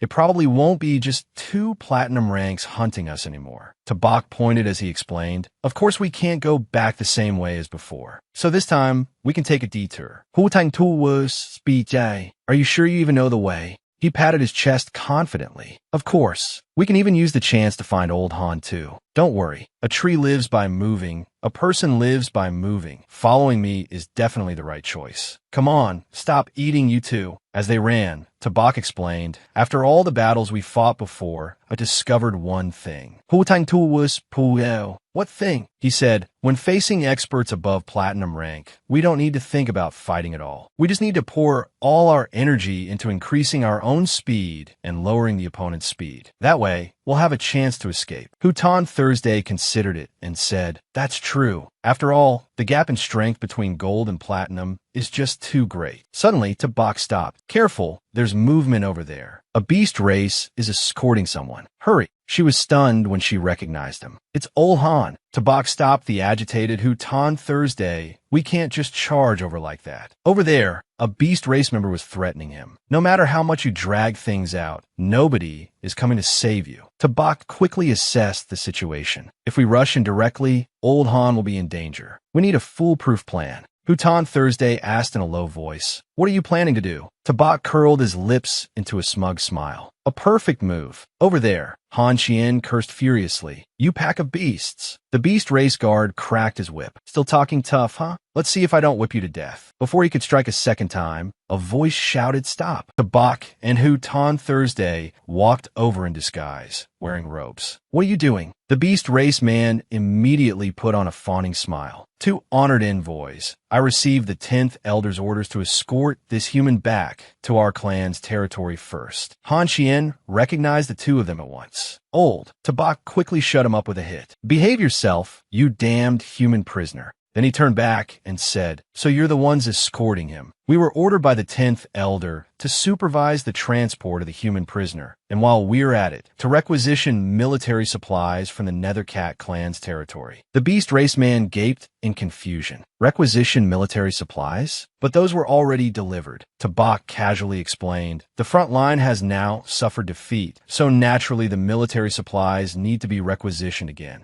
Don't tell me you have objections, even to our clan's orders? The beast race man shrank back in fear. And no, of course not. Then I'll be troubling the two honored envoys. Tabak urged him, lead the way. The man immediately obeyed. As you command, honored envoys. They entered the territory of the Nethercat clan, and only then did Tabak say, I will personally interrogate this human prisoner. Go summon your clan elders to meet me. The beast race man immediately ordered another subordinate. Go notify the Grand Elder. The honored envoys of the Black Serpent clan have come to requisition military supplies. The subordinate replied, understood. Soon after, the Grand Elder came out to receive them. We did not know the envoys would descend upon us, and thus failed to greet you properly. Please forgive us, honored envoys. Tabak put on an arrogant air. Enough small talk. We came here to requisition military supplies and various spirit materials. The old man froze. But the last batch of spirit materials was already handed over 10 days ago. Why are you collecting more again today? Tabak made up a story and shouted, the battle situation on the front line is extremely urgent. Our myriad races have suffered great losses, so naturally we need even more spirit materials to provide support. The war never stops. What clan among the myriad races is not gritting its teeth and enduring? As long as the Nine Nether King gives the order, every member of our Dizong Dark Horse clan, from peak Elder Lords down to bronze ranks with barely enough strength to fight, will bravely charge in a battle and die killing the enemy. And when we ask your cat clan to gather a little spirit material, you start making excuses. What? Are you unwilling? The Grand Elder bowed, awkwardly. Ashamed. Hearing your words, my lord, this old one has suddenly awakened to his folly. Since you put it that way, then our cat clan is willing to empty our stores and provide 10,000 low-grade spirit materials for the army. Only then did Tabak look satisfied. I will report this back to the Nine Nether King and give your clan a share of the merit. Hutan Thursday silently broke out in sweat. This Tabak, he was basically a master manipulator. Even Han Qian was stunned. Olda had scored another fortune this time. A moment later, the old man led the way. Honored envoys, please follow me. Tabak nodded in satisfaction. Good. Once they entered the storehouse, the Grand Elder said, honored sirs, aside from the 10,000 low-grade spirit materials for the army, our clan has also specially prepared some spirit stones for the two of you. Tabak smiled faintly and nodded. I will remember your cat clan's contribution. When the time comes, I will present your clan's merits before the great king. The old man thanked him joyfully. Many thanks, honored envoy. Tabak then ordered, all right, go outside first and prepare the rations. We need to interrogate this prisoner here for a while. The Grand Elder cupped his hands respectfully. Very well, honored envoy. If you need anything, just give the order. After he left, Han Qian immediately spoke up. He's gone far enough now. Hurry and untie me. Nicely done. Old too, but there were just a few cat demons. So why didn't you just kill them and be done with it? Tabak laughed loudly. If we killed them directly, will we get enough spirit fruits to help you recover from your injuries? Hutan Thursday was the one untying him. Old Han, don't move. Let me get you loose first. Then Tabak suddenly asked, do you guys feel it? There seems to be something wrong with this cave. Han Tin luked konfessiert. Wrong how? Tabak sensed the disturbance in spiritual power. I feel like the energy in my body is draining away as if something is sucking it out. The two who had just eaten spirit fruits also felt their energy dissipating. They nodded. There really is something wrong. My energy is dispersing too. Tabak pointed in one direction. It's coming from right here. No wonder the first elder left so confidently. There must be something strange in this cave. Tan Thursday urged, go, let's go take a look. Upon entering, Tabak was stunned. Are these nethercat statues? Why are they kneeling and worshipping without moving at all? Let's see what the barrier here is. They quickly discovered the bones of a giant creature. So big, these are the bones of the cat clan. But why is there a human statue standing on the skeleton? Tabak looked around. It seems this is an important place for the cat clan. Suddenly, the guarding cat beast attacked, forcing him to create a shield. Old Han, be careful. Don't let it escape. Han Qian was still surprised. What's going on? This nether cat suddenly came to life. Look, all these nether cats have come to life. Tan Thursday was also startled. What should we do? A bunch of cat beasts rushed up. The three hurriedly defended themselves. The speed of these beasts is so fast. Be careful. He took a defensive stance. Let me block them. Instantly, Tan Thursday used Moonlit Parasol Tree to knock away all the spirit cats. Han Qian also joined in. Your speed is still slow. Watch me. Earthring combat skill. He swung his attack. Endless blade gleam. Unexpectedly, the spirit cat withstood the attack. Even a high-tier gold rank couldn't slash it to death. Tabak quickly made a plan. Old Han, old who, think of a way to break through the encirclement. This cave is too narrow. It's not convenient for me to attack. They agreed without knowing there was an anomaly behind them. All right. Suddenly, the weapon stuck in the Cat King's bone flew out in front of Han Qian, a giant sword. He excitedly urged, Old Han, this weapon is not bad. It suits you very well. He did not hesitate to grab it, all right? Let me try this giant sword. As soon as the spirit cat rushed up again, Han Qian swung a sharp slash, directly cleaving the beast in half. Tabak gaped, looking at the sword mark that even cut through the rock. Oh my god, what a powerful force. You picked up a treasure, Old Han. Han Qian laughed joyfully. This trip is really worth it. Excitedly slashing a path out. Quick, let's fight our way out. He ran ahead, making the other two almost unable to catch up to Bach. Wait for us. But as soon as he reached the door, he stopped dead. The first elder led his people to surround them. Audacious thieves. Not only did you dare to impersonate the envoy of the Dizong Dark Horse to deceive me, but you also ruined our clan's sacred ground. I must kill you all. The whole clan. Hear my order. Kill these 3 humans. Don't let a single one escape. Absolutely cannot let them escape. Kill these humans. I will chew their bones to pieces and dye these mountains red with their blood. Han Qian was on alert. There are too many of them. We can't charge out. Tan Thursday was also panicked. What should we do? Tabak calmly spoke up. What to do? Leave it to me. He summoned little by, Xiao Hong, come out and work. So they transformed and unleashed Phantom Dance, Earth's core gravity, Demon Phoenix Fire. He angrily ordered, deal with the summoner first. Shameless human, go to hell.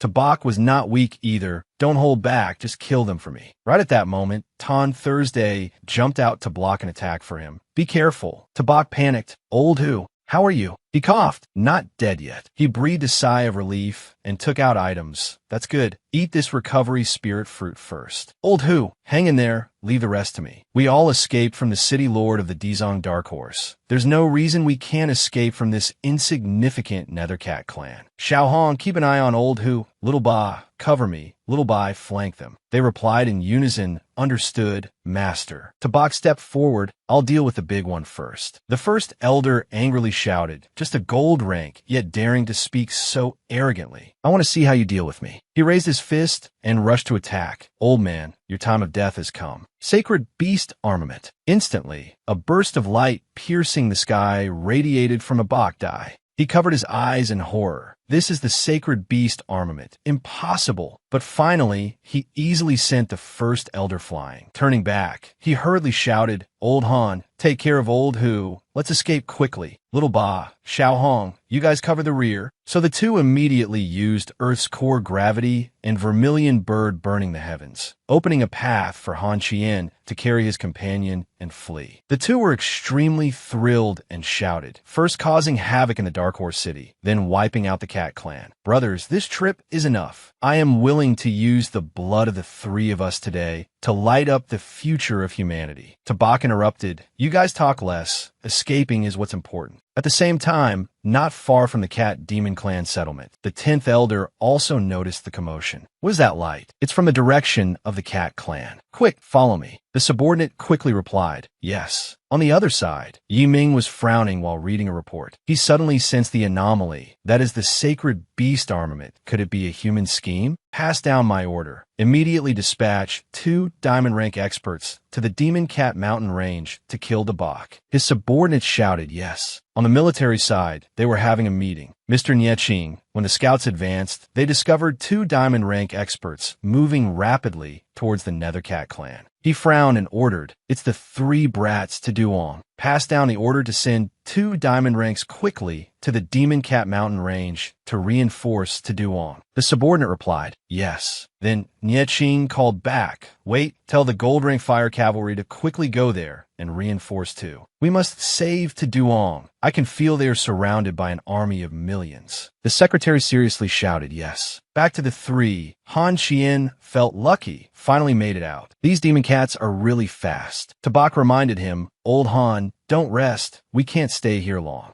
Just then, the 9th elder appeared. Little bitches, so you're here? Do you really think you can escape? The 3 panicked. What? She laughed wickedly. Let's see where else you can run. You 3 ants. Today I must definitely skin you and burn your bones to ashes. Before they could react, they felt another tremor. It was the 10th elder in snake form, just gold ranks, yet you didn't die from taking 1 attack. It seems you guys know more than just running. Tabak looked at his companions in panic. Old Han, Old Who? The 9th elder ordered, Old 10th, release the poison smoke, seal, and block their path. If we let these 3 ants escape from our hands and word gets out, wouldn't it be a huge joke? He hurriedly helped the 2 up. How are you guys? Ton Thursday urged, no need to worry about us. You go quickly. Tabak disagreed and took a stance. Go? That's not my style. He summoned again. Little ones, get to work. He wore the sacred beast armament and pointed his sword at them. Old hag, do you really think I'm afraid of you? The 9th elder had also transformed into her beast form. To think that in such a short time, you managed to activate the sacred beast armament? But even so, it's just a futile struggle. What? You actually blocked my attack? She panicked while defending. Impossible. Ton Thursday frowned in astonishment. A gold rank suppressing 2 platinum ranks. Han Qian couldn't believe it either. If you had told me this before, I would definitely have thought you were crazy. Tabak slashed out a sharp attack. He coldly said, the power of gung metal is invincible. It can break all things. The 10th elder started to be wary. No wonder it's the sacred beast armament. It's the ultimate innate talent. The 9th elder tried to regenerate her body. Absolutely cannot let him grow up. Spare no cost. He frowned looking at their actions. What are you trying to do now? These 2 are actually using fusion. The 9th elder gained Old 10's power and rose up. I admit you are very strong, but you are merely a small mid-tier gold rank. You haven't even refined yourself to the extreme. So today you must die. Tabak couldn't hold back his disgust. Has anyone ever told you that you are a bit ugly? She furiously created an energy sphere Let's see how long you can be arrogant. D. Wall of size. The sphere crashed down from the sky like a bomb. Han Qian and Tan Thursday were almost blown away. The shockwave is so strong. Tabak looked back anxiously. How are you guys? Damn it. He immediately unleashed a move, gathering a fireball in his hand. In the blink of an eye, the demon phoenix fire flew out like a phoenix. The ninth elder disdainfully swallowed it. The demon phoenix fire can't do anything to us. Absorb.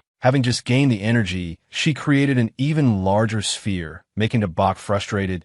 These two platinum rank old hags are really tough. Then he showed disdain. So what if you're platinum rank? I don't believe I can't kill you. Old hag, I'll risk my life against you. The ninth elder was furious, seeing him attack back and forth. This thing can't hurt me at all. Suddenly, she noticed something unusual. Oh no, there are diamond rank experts heading this way. The ninth elder was unwilling. If I just had a little more time, I could have killed him. You destroyed our clan's sacred tree. Even if I fall today, I will make you die. He looked at the giant mouth, wanting to swallow him, and was terrified. What? She roared loudly, wanting to digest Tabak. Damned ant, be buried along with our clan's sacred tree. Han Qian was terrified. This old hag plans to swallow old too. Tan Thursday sharply realized, oh crap, she seems to want to perish together with Tabak. He shuddered upon hearing that. What? A golden light struck down from the sky, directly causing the ninth elder's body to explode. Only when the dust settled did it reveal a protective barrier at the bottom of the crater. Han Qian was startled. This is General Lam. He was also surprised. The person behind him is the king-rank king of Jinan. They came to save Tabak. He helped him up. How are you? Tabak said weakly, I'm fine. Uncle Lam, why are you here? Jinan paid more attention to the surroundings to actually force two platinum-rank Dizong Dark Horse elders to self-destruct. Could there be others? He lifted him up and asked, you kids did very well, actually forcing two platinum ranks to self-destruct. Now follow me back to the base quickly if we delay any further. But two dark figures appeared and interrupted them. It's too late. I finally found you. The two newly arrived Beast Clan members, a diamond rank giant bear and a diamond rank dark horse, acted arrogantly. Jinan, you're here too? On the myriad races battlefield, humanity has gained the upper hand for now. Kill. A sudden explosion panicked the Demon Clan, Demon Cat Mountain Range. A female Beast Clan general ordered, quickly send emergency reinforcements to the Demon Cat Mountain Range. Emergency reinforcements. On the other side, the two newly arrived enemies showed off their strength. Jinan, that day you killed our Bear Clan elder. Today, I will make you pay with your life. The other sneered, why talk so much with him? Today we must kill them all and present them to the Nine Nether King. They attacked, simultaneously die. He created a protective barrier for the group. Yet Tabak's trio still felt the pressure, so strong. This is the strength of a diamond rank. Jinan told them, leave this place to me. You three go first. He was terrified and disagreed. Uncle Lam, you plan to deal with two diamond ranks alone? But he was extremely firm. Didn't you hear what I said? I told you kids to go first. This is an order. Han Qian urged, Old Two, let's retreat first and call for reinforcements. We cannot disobey General Lam's order. So the three ran ahead at the same time. Go. Right at that moment, a large boulder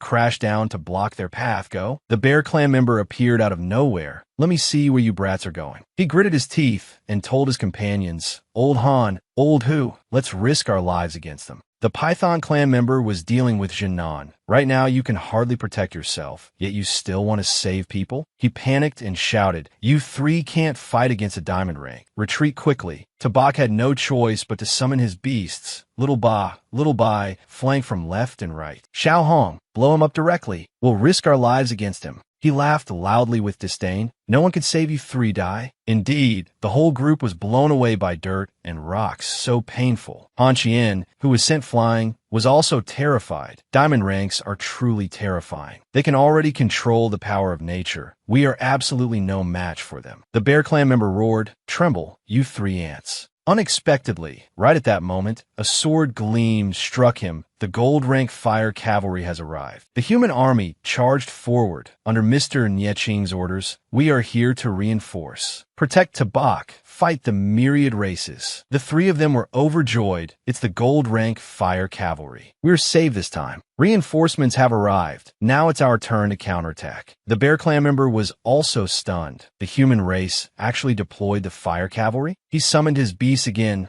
Little Ba, let's counterattack. The soldiers also raised their spears and charged. Blazing charge. He hurriedly created a shield. Rock shield. You can't hurt me. Tabak charged at the forefront. Don't be so smug. Little Bai dodged quickly. Right after Little Ba and Xiao Hong combined, Black Tortoise Earth Breath, Vermilion Bird Fire Rain, directly breaking the rock defense. The Bear Clan member roared, "My Bear Clan is invincible." The other side was also fighting intensely. The Python Clan member jumped back warily. "No wonder you're a king rank. Jinnan, you indeed have some strength." He stood in the air, looking down like an ant. "Today is your deadline." Jinnan launched an attack. Sword Chi Rainbow. He hurriedly called to his teammate, "Old Bear, they have the advantage in numbers. What should we do?" He observed the surrounding situation, then immediately transformed into a giant bear form. "I must crush these ants." Despite his huge size, the Bear Clan member found it hard to fend off the skills. Earth Rank Combat Skill. Formation Breaking. Black Rank Combat Skill. Thunder Strike. Earth Rank Combat Skill. Red Moon. Black Rank Combat Skill. Burning Heaven. On the other side, the Python Clan member wanted to give up. "Giant Bear, I'm no match for him alone. Our momentum is lost today. We might as well retreat first." He agreed. "You retreat first. I'll cover the rear."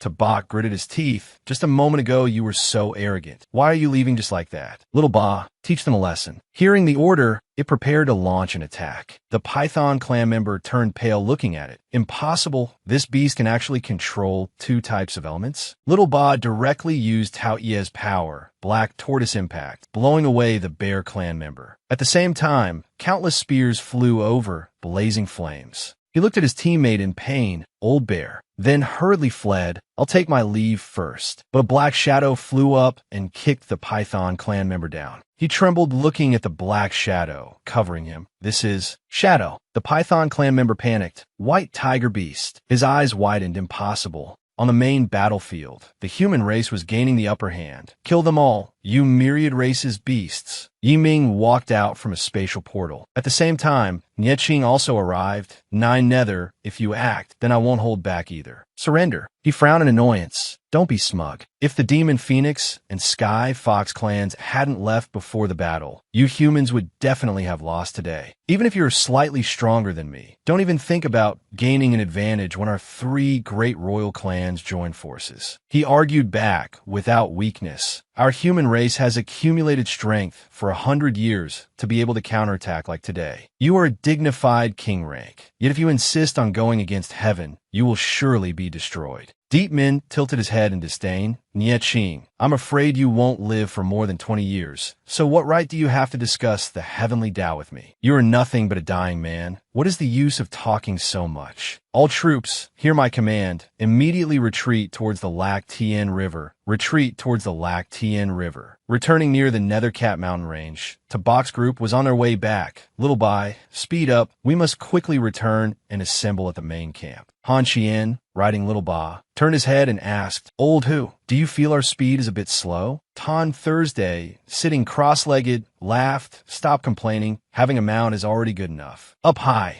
General Jinan observed the situation. "Don't advance any further. There is a battle ahead." He was startled and looked up what's going on. He speculated. Ahead is probably the Lac Tien River. Tabak was confused. Why did so many soldiers of the myriad races suddenly appear here? General Jinan immediately understood. Our human race's front line has won a great victory, so the myriad race's troops are retreating to the Lac Tien River. We must quickly bypass this place and return to the human race's main camp. Hearing this, Han Chien was overjoyed. The human race has won a great victory. It seems the myriad races won't be able to hold out for much longer. He was equally thrilled. "Old Han, how much military merit do you think we can receive when we go back this time?" Tan Thursday asked in surprise. "Military merit? Did we accomplish any merit?" They arrived in front of the human race's battlefield main camp. In the meeting room, Nie Qing was surprised. "Tabak, is it really you? Even the holy maiden of the ancient demon phoenix was taken away by you." He burst into laughter. "How can you say she was taken away by me? She willingly followed me. Isn't that right, Xiao Hong?" The little girl nodded while eating. "That's right. The chicken drumsticks the master roasts are very fragrant, so I want to follow the master." He became even more interested. "Not bad. Taming the demon phoenix holy maiden with just a chicken drumstick.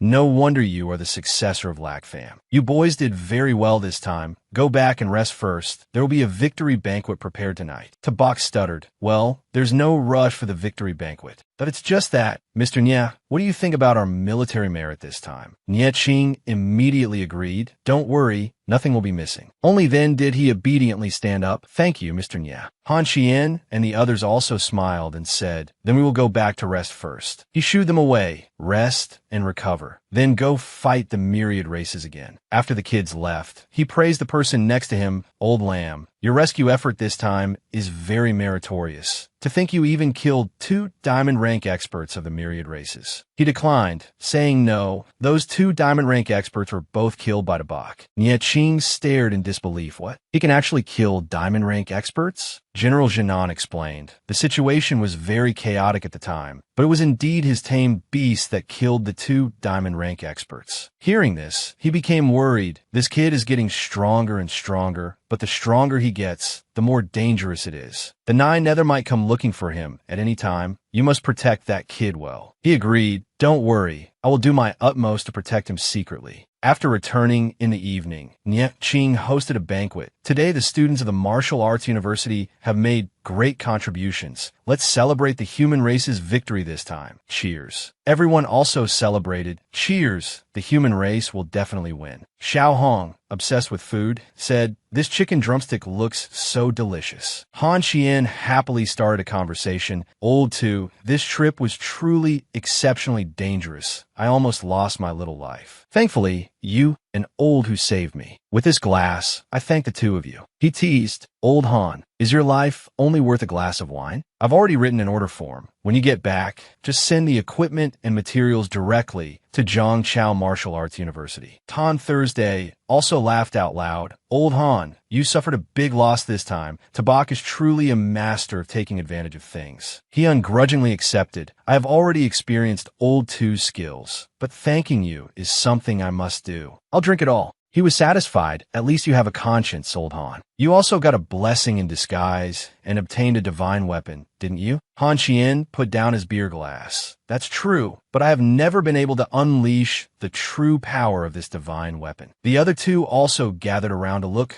Come to think of it, I haven't really looked at it carefully yet. It doesn't look like anything special, does it? Nye Qing observed it more closely. If I'm not mistaken, this must be an ancient divine weapon. It's just that its energy seems to be sealed. The 3 of them asked in bewilderment. Sealed? He explained, if you want to break the seal, the person who wants to use it needs to reach the king rank. Tabak was amazed. King rank, that's way too difficult. But Han Qian was excited. All right, in order to unseal this divine weapon, I will work hard to level up and reach the king rank as soon as possible. The group continued drinking. To reaching the king rank soon, cheers. All right, cheers. The next day at the Great Wall Garrison Base, Jietsong asked, Principal, you've been standing guard here for 3 days. He said sadly, the battlefield is different from the arena. Tabak and Tan Thursday, those 2 kids, have no battlefield experience at all. Right at that moment, soldiers ran back to report. The human race has won a great victory. The human race has won a great victory. We beheaded 800,000 enemies and pushed the myriad race's army all the way back to the Lac Tien River. Everyone in the academy cheered. We won. We won. The human race has won a great victory. We won. We really won. I knew you guys could definitely win. After returning this time, I can finally go back to take care of my parents with peace of mind. Open the city gates. Quickly open the city gates. You just turn around to share the good news. This is great. The human race has won a great victory. But the principal had already dashed down. Let me go ask if there is any news about Tabak and Tan Thursday first. Amidst the cheering crowd, a great victory is wonderful. He hurriedly asked, General, do you have any news about Tabak and Tan Thursday? The soldier immediately recounted, Old Principal, those 2 kids are not only doing very well, but they have also made great contributions. Those 2, along with Han Qian, are now beyond expectations. Before he could say anything, everyone rushed down. Brother, is the frontline battle over? Tell us quickly, is it true that the enemy army had more than 8 million troops? How is our division commander calm? Is there any news of him? Making the soldier flustered. Brothers, don't rush. Don't rush. Let me tell you slowly. This great decisive battle started from the Misty Mountain Range and fought all the way to the Nethercat Mountain Range and the Great Wall Garrison Base. After 1 month and 8 days, the fierce beast army was defeated and and pushed back to the banks of the Lac Tien River. In the Misty Mountain Range, the army of 1,000,000 is now less than 200,000. And in the Nethercat Mountain Range, the Lac Tien garrison base, Lord Nat Tan ordered the establishment of a new Lac Tien garrison base on the banks of the Lac Tien River, 20,000 miles away from the Great Wall garrison. Everyone was extremely excited. This is great. The human race will definitely win, definitely win, definitely win. Once the base is built, we can teleport directly to the front line. He continued narrating, in this battle, our human race's soldiers bravely killed the enemy. Among them were Tabak and Tan Thursday from Zhongchao Martial Arts University, as well as Han Chien. The three of them braved the danger and penetrated the enemy's formation. They eliminated more than 100,000 fierce beasts guarding the lairs and wiped out no less than 10 tribes. The three of them single-handedly charged into the Dizong Dark Horse main city, causing an earthquake and destroying the entire main city. In this battle, they inadvertently killed no less than 100,000 enemy troops. Tabak even relied on his own strength to fight above his rank and killed 2 diamond rank experts. The student stood frozen in shock. What? He actually killed diamond rank experts? Did I hear that right? The principal broke into a cold sweat. This is too heaven-defying. This kid can actually kill diamond ranks? The soldier boasted of their achievements. In this battle, Tabak's achievements were utterly supernatural and outstandingly brave. Tabak, Han Chien, and Tan Thursday will retain their martial arts student status. He was granted the rank of division commander and officially joined the Lac Tien garrison. Tabak was specially awarded the first-class individual honor and the Supreme Glory Medal of the Lac Tien garrison. Some students couldn't believe it. Brother, are you sure you didn't misspeak? When Tabak and the others left, they were only silver rank. To accomplish such a thing is too absurd. Even the principal thought he was dreaming. What exactly did Tabak and the other two go through in this great battle? He waved the report in his hand. Absolutely accurate. The battle report was personally ordered to be delivered by Lord Niefone. Everyone couldn't help but exclaim, killing hundreds of thousands of enemies, and even beating diamond ranks to death. This Tabak is too astonishing. Meanwhile, Tu Hien was breaking down, tearing his hair out nearby. Why? Just when will I ever be able to catch up to his footsteps? 3 days later, Deep Min welcomed a special guest. Lord Tatgon, I didn't expect you to personally come here this time. With you taking action, the human race will definitely be destroyed. He was 2-star King rank Tatgon. You piece of trash. I sent you out for so long, yet you couldn't take down this planet, and even lost troops and generals. He bowed his head in fear. The seal is getting weaker and weaker, so we don't have enough time. My lord, through this battle, I have probed the foundation of the human race very clearly. The target we are aiming to attack this time is the Sunhai Pass. Right, besides this, there's one more thing. Those humans have captured the Holy Maiden of the Demon Phoenix clan. I am preparing to make a trip to the ancient Demon Phoenix royal city. Hearing this, Tatgon paid attention. This is interesting. They even dare to touch the Holy Maiden of the Demon Phoenix clan? Go ahead. This time I have also brought the Blood God pill. This time, we must thoroughly annihilate the human race. Deep Min was excited to hear this. Then the Nine Nether here wishes you victory upon raising the flag, my lord. On the side of the human race's main camp, Nat Tan was in a meeting. The army of the myriad races is constantly gathering. Currently, we cannot clearly determine the enemy's intentions. What do you think, Tan-san? He frowned and analyzed. If I were the Nine Nether King, I would definitely dispatch troops to attack the Lac Tien River Fortress. Before our defense system is completely built, they must mobilize the elites of the entire human race, and then breach the Sunhai Pass at all costs. Hearing this, everyone was startled. Sunhai Pass? He pondered deeply. If the Sunhai Pass fortress is breached, then we will be in huge trouble. Mobilize 200,000 troops and deploy them to the military base in Zhongchao province to guard against any contingencies at any time. This will be commanded by General Lam as the supreme commander. General Jinan solemnly swore, I shall obey your orders, Lord Natan. Even if I fight to the death, I will not retreat. After the meeting, he summoned him privately. General, Tabak has arrived. General Jinan nodded. All right, you may leave first. The assistant replied briefly, understood. He awkwardly smiled and hesitated. General Lam. He astutely noticed, looking at your demeanor, Do you have something you want to tell me? Only then did Tabak honestly state, the platinum rank armor you gave me last time was accidentally broken by someone. Could you give me another one?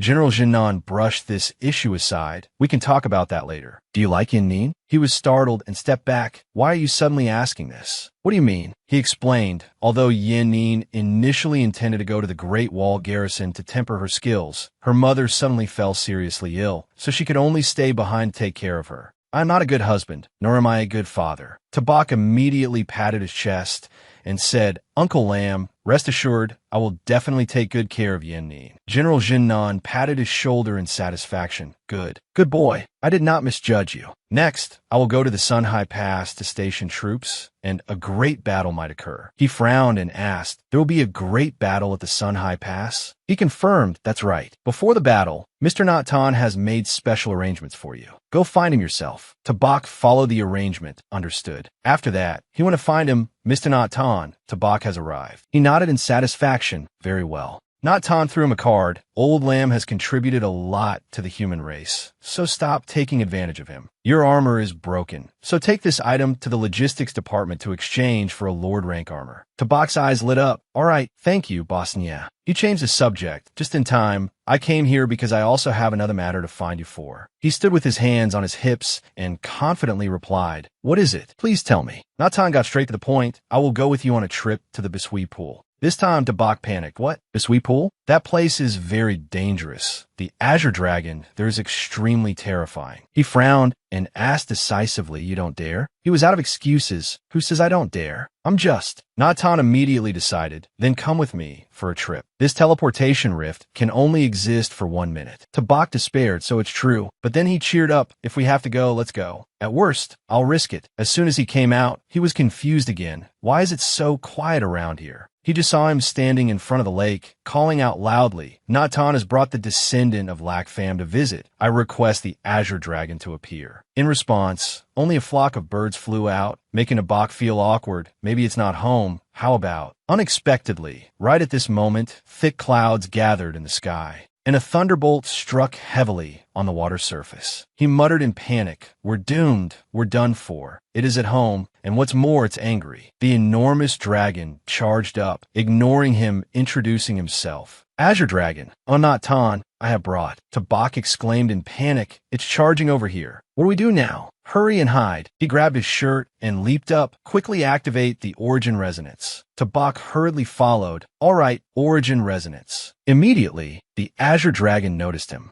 It recognized it, origin resonance. Speaking somewhat unsmoothly, Lakfam. Where is he? Natan hurriedly explained, Azure Dragon, Lakfam has passed away. He is the successor of Lakfam. He smiled awkwardly. Hello, my name is Tabak. Only then did it look at the person in front of it. So it's you, I have sensed your aura before. He asked politely, Are you the tamed beast of Boss Lakfam from before? Is there anything I can help you with? The Azure Dragon disagreed and said, Your strength is too weak. You are not worthy yet. Tabak immediately spoke up. While I am indeed still very weak compared to Boss Lakfam, I'm still far behind. It suddenly gave a condition, 3 drops of essence blood. At a critical moment, I can help you once. Natan was slightly surprised. Help him? Azure Dragon, is your condition still stable? It stared fixedly at him. His essence blood is different. With his essence blood protecting my primordial spirit, there shouldn't be any issues. Perhaps one day you can open the ancient tomb under the Bisui pool and fulfill my master's final wish. He immediately agreed. Tabak,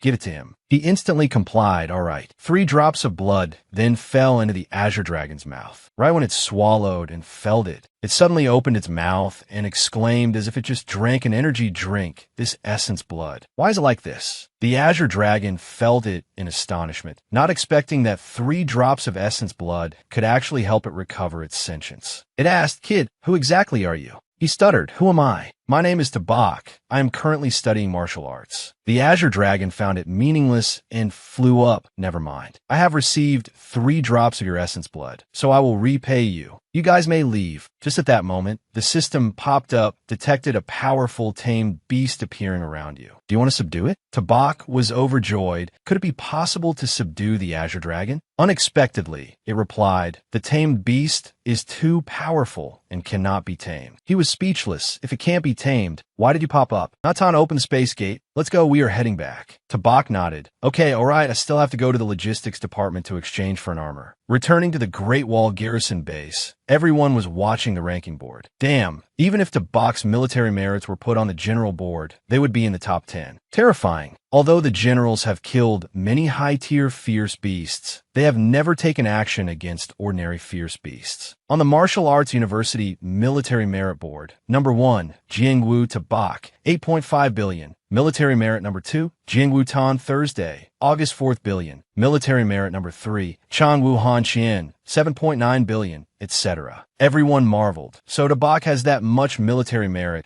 It's completely a quantitative change leading to a qualitative change. For Tabak to rely on his gold rank strength to survive and achieve lord rank military merits is truly too absurd. Han Qian sighed. Old to this kid has so much military merit, yet he can actually spend it all. Tan Thursday laughed. With his merchant-like nature, no matter how much he has, he'll spend it all. He nodded, that's true. Inside the logistics room, he had arrived. Hello, officer. I want to exchange for a lord rank armor. The female receptionist was startled. You are only at the gold rank, yet you want to wear a lord rank armor? The 12 lower ranked lords of our long kingdom are still wearing diamond rank armors, yet you want to wear a lord rank armor. Tabak directly took out a token. Officer, is this acceptable? She took it in astonishment. This is indeed Lord Nieching's token. He actually allows a gold rank person like you to wear a lord rank armor. However, even though you have His Excellency's token, a lord rank armor requires about 25 billion military merits to exchange. He immediately took out some documents. No problem. If my military merits are not enough, you can deduct from Han Qian and Tan Thursday's military merits. These are their IOUs, and they also have their fingerprints. You can verify them. In his heart, he smiled despicably. Good thing I asked them to write these IOUs at that time. The girl nodded. Having verified the IOUs with fingerprints, this can be done. All right, 25 billion military merit points have been consumed, and a lord rank armor will be delivered shortly. Tabak accepted it with satisfaction. Thank you for your hard work. Sure enough, on the military training ground, the data board changed. Tabak 13 million military merits. Tan Thursday 0 military merits. Han Qian 0 military merits. Everyone was startled. Everyone look,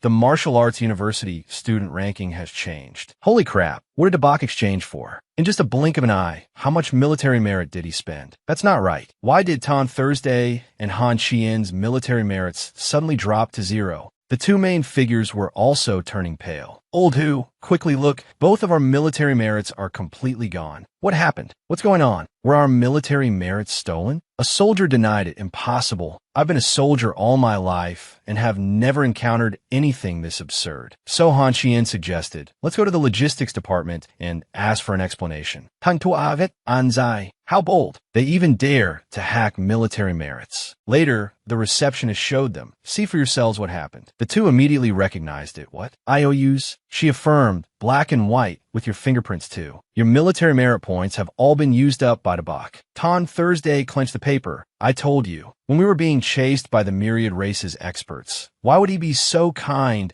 as to give us so many spiritual materials for healing? It turns out he had planned all of this. Han Qian said with hatred, old to this profiteer. He gave up and surrendered. Let's go. It seems that from now on, there's still many things we have to learn from Tabak. At this time, he was wearing his new armor, showing it off and dazzling everyone. Oh my god, everyone, look at what Tabak is wearing. Am I blind? This is a lord rank armor. Tabak is a gold rank guy, yet he's wearing a lord rank armor. Isn't that too much? I remember there are many generals who can't even wear it. I really have the thought of robbing him. Count me in. Seeing his companions, he ran over. Old Han, old who you two are here? I just exchanged for a set of armor. What do you guys think? I feel the size is a bit large. It's not very comfortable to wear. The two, whose military merits had just been fully deducted, painfully left. I'm not feeling well. I'm going back to rest. I'm also going back to rest. See you later. He was bewildered. Hey, why are you leaving just like that? Outside Sunhai Pass, Deep Min reported, Lord Tag gone. 300,000 members of the Demon Emperor clan are ready to join the battle at any time. He took off his hood in satisfaction.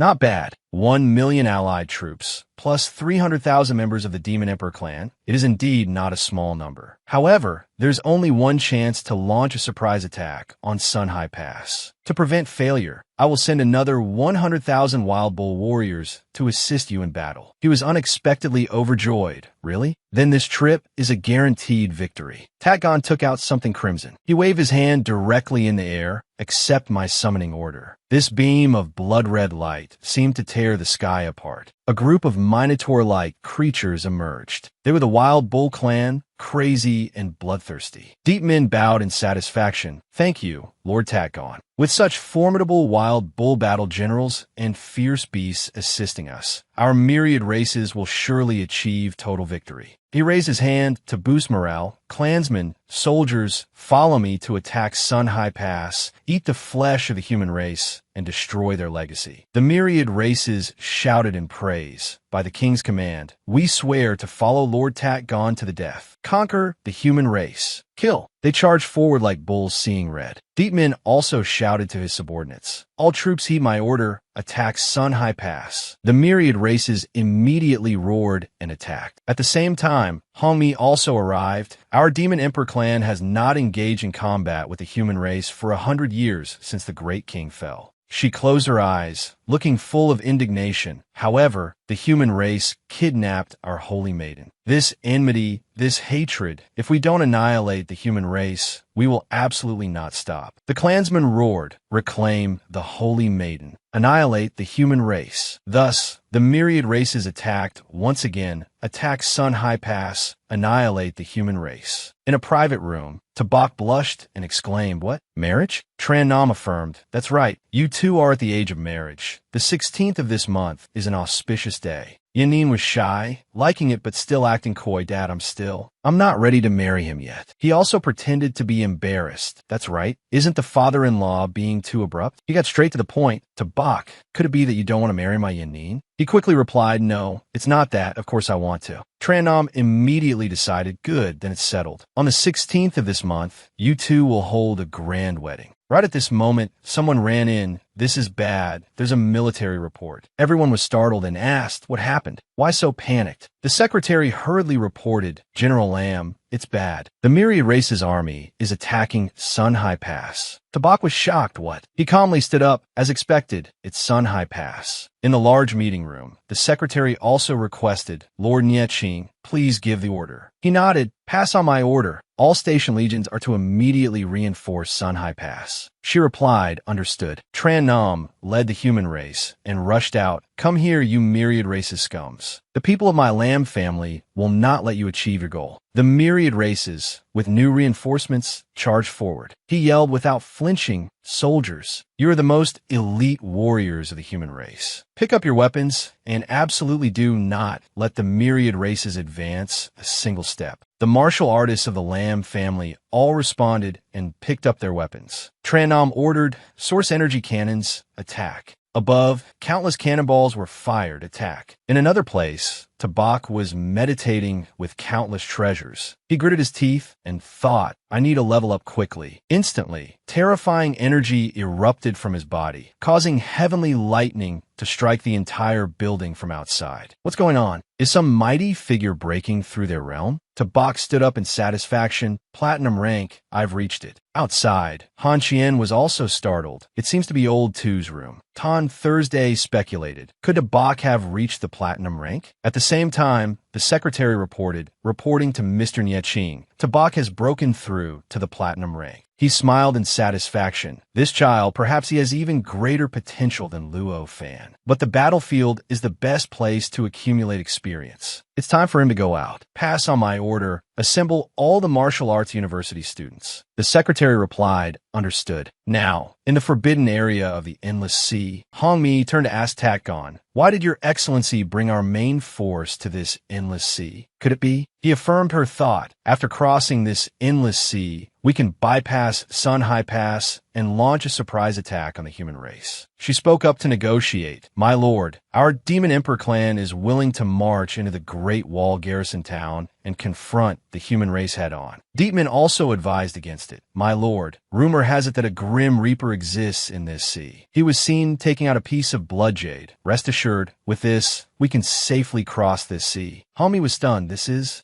Tatgon showed it to them. "No need to think too much. I will lead the way. Follow me. Do not scatter." Unexpectedly, as soon as he stepped in, the water automatically parted. He stared with secret terror. Damn it, if I had this treasure, I could also breach Sun High Pass. She was also dumbfounded. The seawater is parting. Tatgon urged, what are you staring blankly for? Follow me. Understood. Deep men called his subordinates. Everyone gather and move forward, do not scatter. They went deep into the sea, just like that. She looked around. I can't sense anything here, but there's a legend in our clan's records that says we must be wary of things in the deep sea and never, ever step into it. He discovered something again. Lord Tatgon quickly looked towards the deep sea. Hami followed his gaze and was also startled. What is that thing? These monsters are emitting extremely dangerous signals. Deep men frowned defensively. I can sense that they are targeting us. She nodded in affirmation. That's right. Could it be that a grim reaper really exists in the endless sea? He asked for instructions. Lord Tatgon, what should we do next? He decisively interrupted. There's no need to fear. Keep moving forward. Deep men immediately obeyed. Keep moving forward. Right at this moment, a sound wave erupted, blocking them. Tatgon frowned and raised his hand to signal stop. We can't go any further. Hami looked in terror. Could this be the divine forbidden area? He calculated, this energy is not something I can fight against. Let's detour around here. Deepman immediately replied, understood. Everyone detour around the maze ahead. Do not get close. A whole day later, they finally arrived. The myriad races went ashore and rested on the spot. Deepman said joyfully, Lord Tatgon, in 2 days, our main army can take down Sun High Pass. Hearing this, he laughed heartily. Good. Thanks to the 2 forbidden areas, the 100,000 mountains and the endless sea, Sun High Pass has never been breached. No matter how formidable Tran Nam is, he would never expect that we could bypass the inner pass and attack him from behind. However, after a great victory at the Battle of Sun High Pass, the human race will no longer have the strength to resist. He narrowed his eyes with excitement. By then, the human race will definitely rush reinforcements here. I will join Lord Tatgon to deal with Nieching. Great Elder, lead the platinum rank and above experts to wipe out the human race's defending troops. Hami didn't say much and obeyed. Since the 9 Nether King already has a plan, this old self will naturally comply. All that matters is reclaiming the Holy Maiden. Tatgon affirmed with full pride. 2 days from now will be the moment of the human race's annihilation. 2 days later, inside Sun High Pass, as night fell, the 3 of Tatgon's group had infiltrated inside. Deepman asked for instructions. This hour is the best time right before dawn, and also when humans are sleepiest. Hami agreed. That's right, it's the best attacking opportunity for us. He didn't hesitate anymore. Start the attack. Destroy Sun High Pass.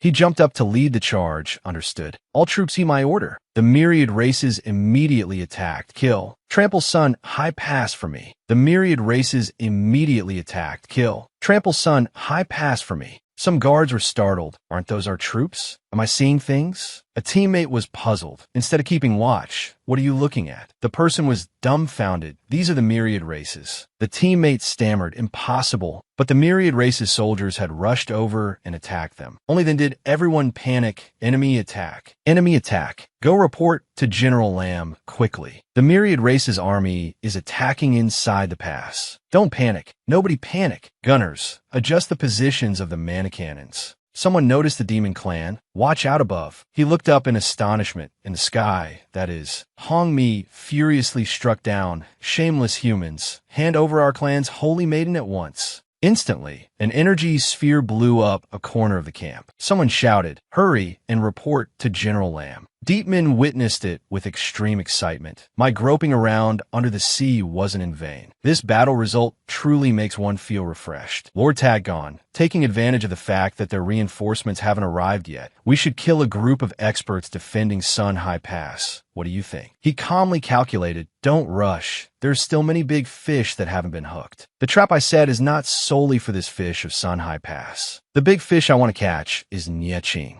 On the front lines outside Sun High Pass, Tran Nam was questioning his subordinates. Everyone be on guard. Where are the mana cannons? He panicked and reported General Lamb. The myriad races suddenly attacked the pass. All of our mana cannon ammunitions have been destroyed by those fierce beasts. He was startled, looking at those standing far away. Has 9 Nether come here personally? You myriad races rats. Do you dare to fight me in a match? 9 Nether, you don't dare to fight me head on. Yet you set up such a shameless trick like this? Deep Min smiled despicably. All is fair in war. Without a fortress to rely on, you are nothing. Instantly, he summoned a towering, giant sword. Tran Nam, the defeat of mankind is set today. Klapava to die. Then, he struck a blow straight down at him. Tran Nam gritted his teeth and forced himself to block this attack. Looking down at the disadvantageous battlefield below, he couldn't hold back his fury. Damn it. Tran Nam braced himself and refused to give up. The human race finally burst out their strength. We won't be defeated. His eyes turned blood red as he gathered energy in his hands. You myriad races beasts, get back to your territory. Unfortunately, this move was easily dodged by Deep Min. A chi and blood outburst. Tran Nam, do you want to perish together with me? The warriors below also didn't give up. General Lam will win. The human race will win. Brothers, General Lam is so brave. We cannot weaken the morale of the human race. Kill, and repel the myriad races. As long as the past remains, we remain. Our human race will not perish. Tatgon sneered disdainfully. Flies and mosquitoes are ultimately still flies and mosquitoes, not knowing their own limitations at all. Hearing this, he asked for his opinion, my lord. Tatgon raised his hand to prepare an attack. Since you don't want to live, I'll send you on your way now. With just one strike, he blew Tran Nam away, making everyone worried. General Lam. The soldiers ran over. General Lam is injured. He asked weakly, who are you? Deep Min hurriedly flattered. Lord Tatgon, sorry to trouble you to take action personally. This is my negligence. He didn't care and handed over all the work. I told you, I want to catch the big fish. I'll leave this rotten fish and spoiled shrimp for you to handle. He immediately replied, yes, sir. After speaking, Deep Min turned around with full arrogance. Tran Nam, you'll die here at Sun High Pass today. At this moment, he could only whisper to Bok, Yanin, you too must avenge your dad. In the nick of time, a sound of collision rang out. Tran Nam stared blankly at Chubat, who was standing in front of him. This was to Bok's tamed beast. It turned out the students had arrived. General Lam, we are here to reinforce you. He frantically ran over. Uncle Lam, are you all right? He sat up weakly. I'm not dead yet, but if you kids were a bit slower, you'd be collecting my corpse. Tabak couldn't contain his fury. Not only did you sneak attack my Sun High Pass, but you also injure my future father-in-law. He leaped into the air and charged toward them. Tabak's gaze sharpened. King of the Nine Nethers, today I will take your life. Chubat tried to persuade him. Old two, don't be impulsive. Chubat could sense that he was truly furious.